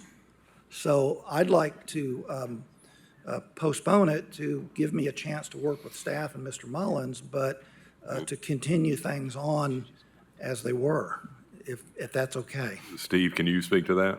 Well, much like the case earlier, I think if this is postponed today, we would move forward with our enforcement, but knowing that when we get in front of a judge, the judge is going to ask, has it played out before this body? And we're going to say no. So we wouldn't get any resolution at the court until it's played out here. So, I don't think we could say we're not going to move forward with our enforcement, because we would, but I don't think a judge will take action until this body takes action. Commissioner Gill. Sure, I'll make some comments. I think there's a pathway forward here for everybody to get what they want, but I want to address a couple of things that would make sense. That we've heard a little bit from Councilor Quist that we're not really supposed to be weighing in on the noise and that, but that's exactly what we're supposed to be weighing in on. So this has been a really topsy-turvy commission. This has been a most interesting meeting, and typically when we have use on review in front of us, we are charged with weighing the impacts between a property rights and two parties' property rights, and we're trying to look for a compromise that maintains the property rights of both people in a way that is harmonious for our area. And oftentimes we have opposition or who will come speak, and they will say things such as, this is what we expect to happen. This will be the impact that we imagine in our brains, and it's up to us to sort of weigh whether or not that's going to be likely or not. However, in this scenario, we know exactly what the impact is. The impact is to the point where we have a lawsuit coming in over noise ordinance violations. Like, there is no question as to what the impact of this facility is on the neighbors. And I think that that's a really important point. Is it's agricultural land, sure, but it doesn't mean that you can have a dog kennel. Dog kennels were explicitly left out of by right. They were allowed on use on review specifically so that we would have the opportunity as a commission to be able to weigh in and say things like, you're going to need to put a buffer in, you're going to need to locate this away from houses on the off chance that there was noise. There's no off chance here. There's absolutely a problem that needs to be addressed. So at minimum, there's going to be the need to move that. I would, if this was not an existing business that was already in place and we were presented with this site plan, I would be in favor of moving it. What was it, 75 feet is where it's currently located in the property line. You can see a house in the picture that's right here. That is way too close to the subdivision. At minimum, it needs to be in the bottom southeast corner of this property, abutting open land that does not have housing on it, to make sure that that noise is appropriately buffered. I think that the challenge here is that we now listening to two lawyers argue over how we want to proceed on this. So if we can't get to somewhere where there's a postponement and the noise ends, then we have to vote this up or down today. And if it has to be based on the site plan that's in front of us, not one that we can move around in front of us at a commission meeting, we can really only talk about what's in front of us right now. If it's in front of us as it is now, it is injurious to the neighborhood that's next to it, just full stop. And I can't support a project moving forward. And let's not forget that this is not a asking for permission scenario. This is definitely an asking for forgiveness scenario. This shouldn't have been built to begin with. So at best, the only way I see moving forward here is a postponement and some way of stopping operations until this is found to be a way that we can accommodate everybody involved. But if it has to happen in a manner that we have to make a decision today on that because we're not willing to go through with that, then I would be in support of staff's recommendation for denial. Quick addressing, the citation we received was for not having the correct use. The citation, which is item 13 in my submittals, says uses permitted on review. That's what we were cited for. It says must apply for a use on review for a dog boarding kennel. We've not been cited for violating a noise ordinance. Slight difference. Well, yes, but what we're considering when you're doing a use on review is the impact on other adjacent property owners. That's our consideration. So when we have a council opposing coming and telling us, well, the impact is a ton of noise, well, okay, that's the impact. So we have to weigh against that we're seeing. And normally we don't know what that impact is going to be. Now we do know. There's going to be a ton of neighborhood complaints, and they're not making it up. They have a problem with it, which is what precipitated this to begin with. As I understand, the neighbors called county to enforce this specifically because they don't want to have a dog kennel next to them any longer. Mr. Elliott, did you have a comment? Yes, just, I wanted to echo that we did cite them for not having a use on review and operating a dog kennel. We have not documented noise violations with the site. Very good. Commissioner Hill.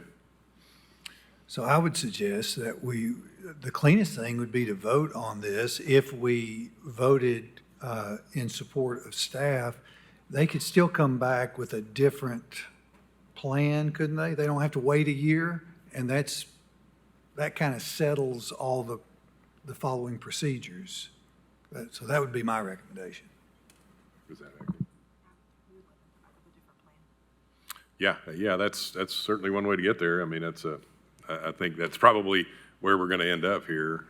You know, if the commission votes to support staff, your use on review would be denied and you would not be able to operate.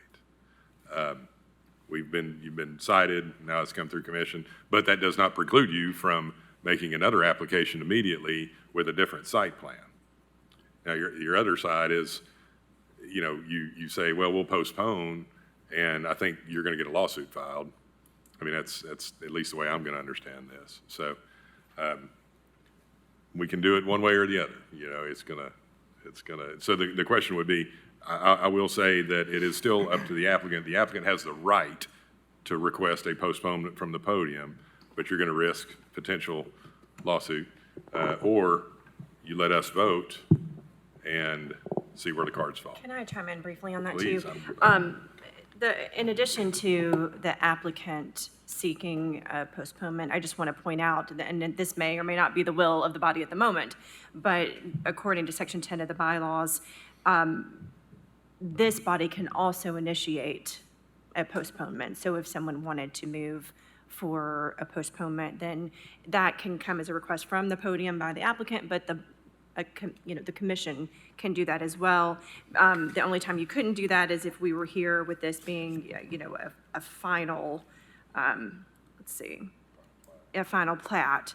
Any application for final plat can't be postponed without the consent of the applicant, but because this is not that, you could do that as well. So I just wanted to make it clear that the applicant could request it, but also from a procedural standpoint, that's something that the body could initiate as well. The one other thing I do want to say, I see Council Mullins rising.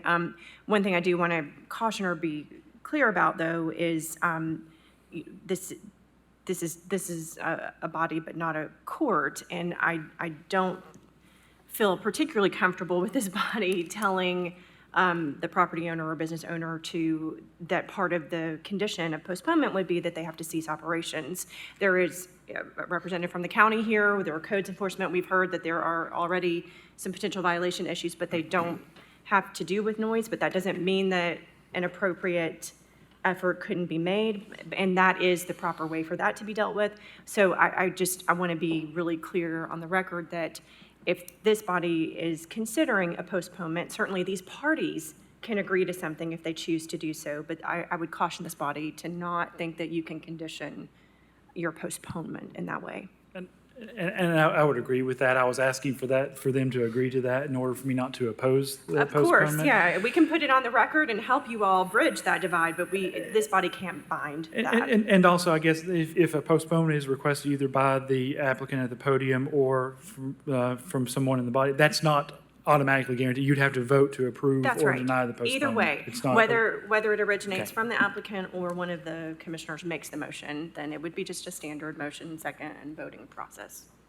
So to put a bow around it, what Commissioner Huber and Commissioner Hill have all stated, you have a couple of options. You can consider it as it exists before you today, as Commissioner Gill pointed out, or you can consider a procedural motion.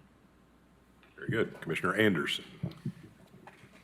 I just want to say, I think Commissioner Gill made some great points, and I really like the proposed solution that Commissioner Hill proposed. So when can we make a motion to just? You can make a motion anytime you like. So I want to make a motion to deny the use on review per staff recommendation. Second.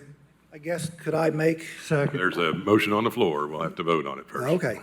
So we have a motion by Commissioner Anderson and a second by Commissioner Hill to deny the request for a dog boarding facility in the location. All in favor, say aye. Aye. Those opposed, motion carries to deny. Okay.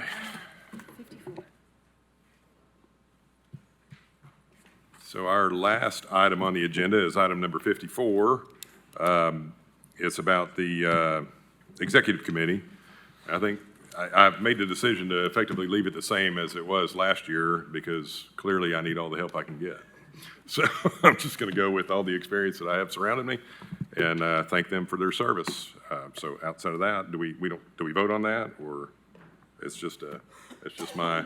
No, I think you just So might want to just. read them. So the Executive Committee would be myself, John Huber, Rich Levinson as Vice Chair, Karen Adams, Lou Browning, and Tim Hill.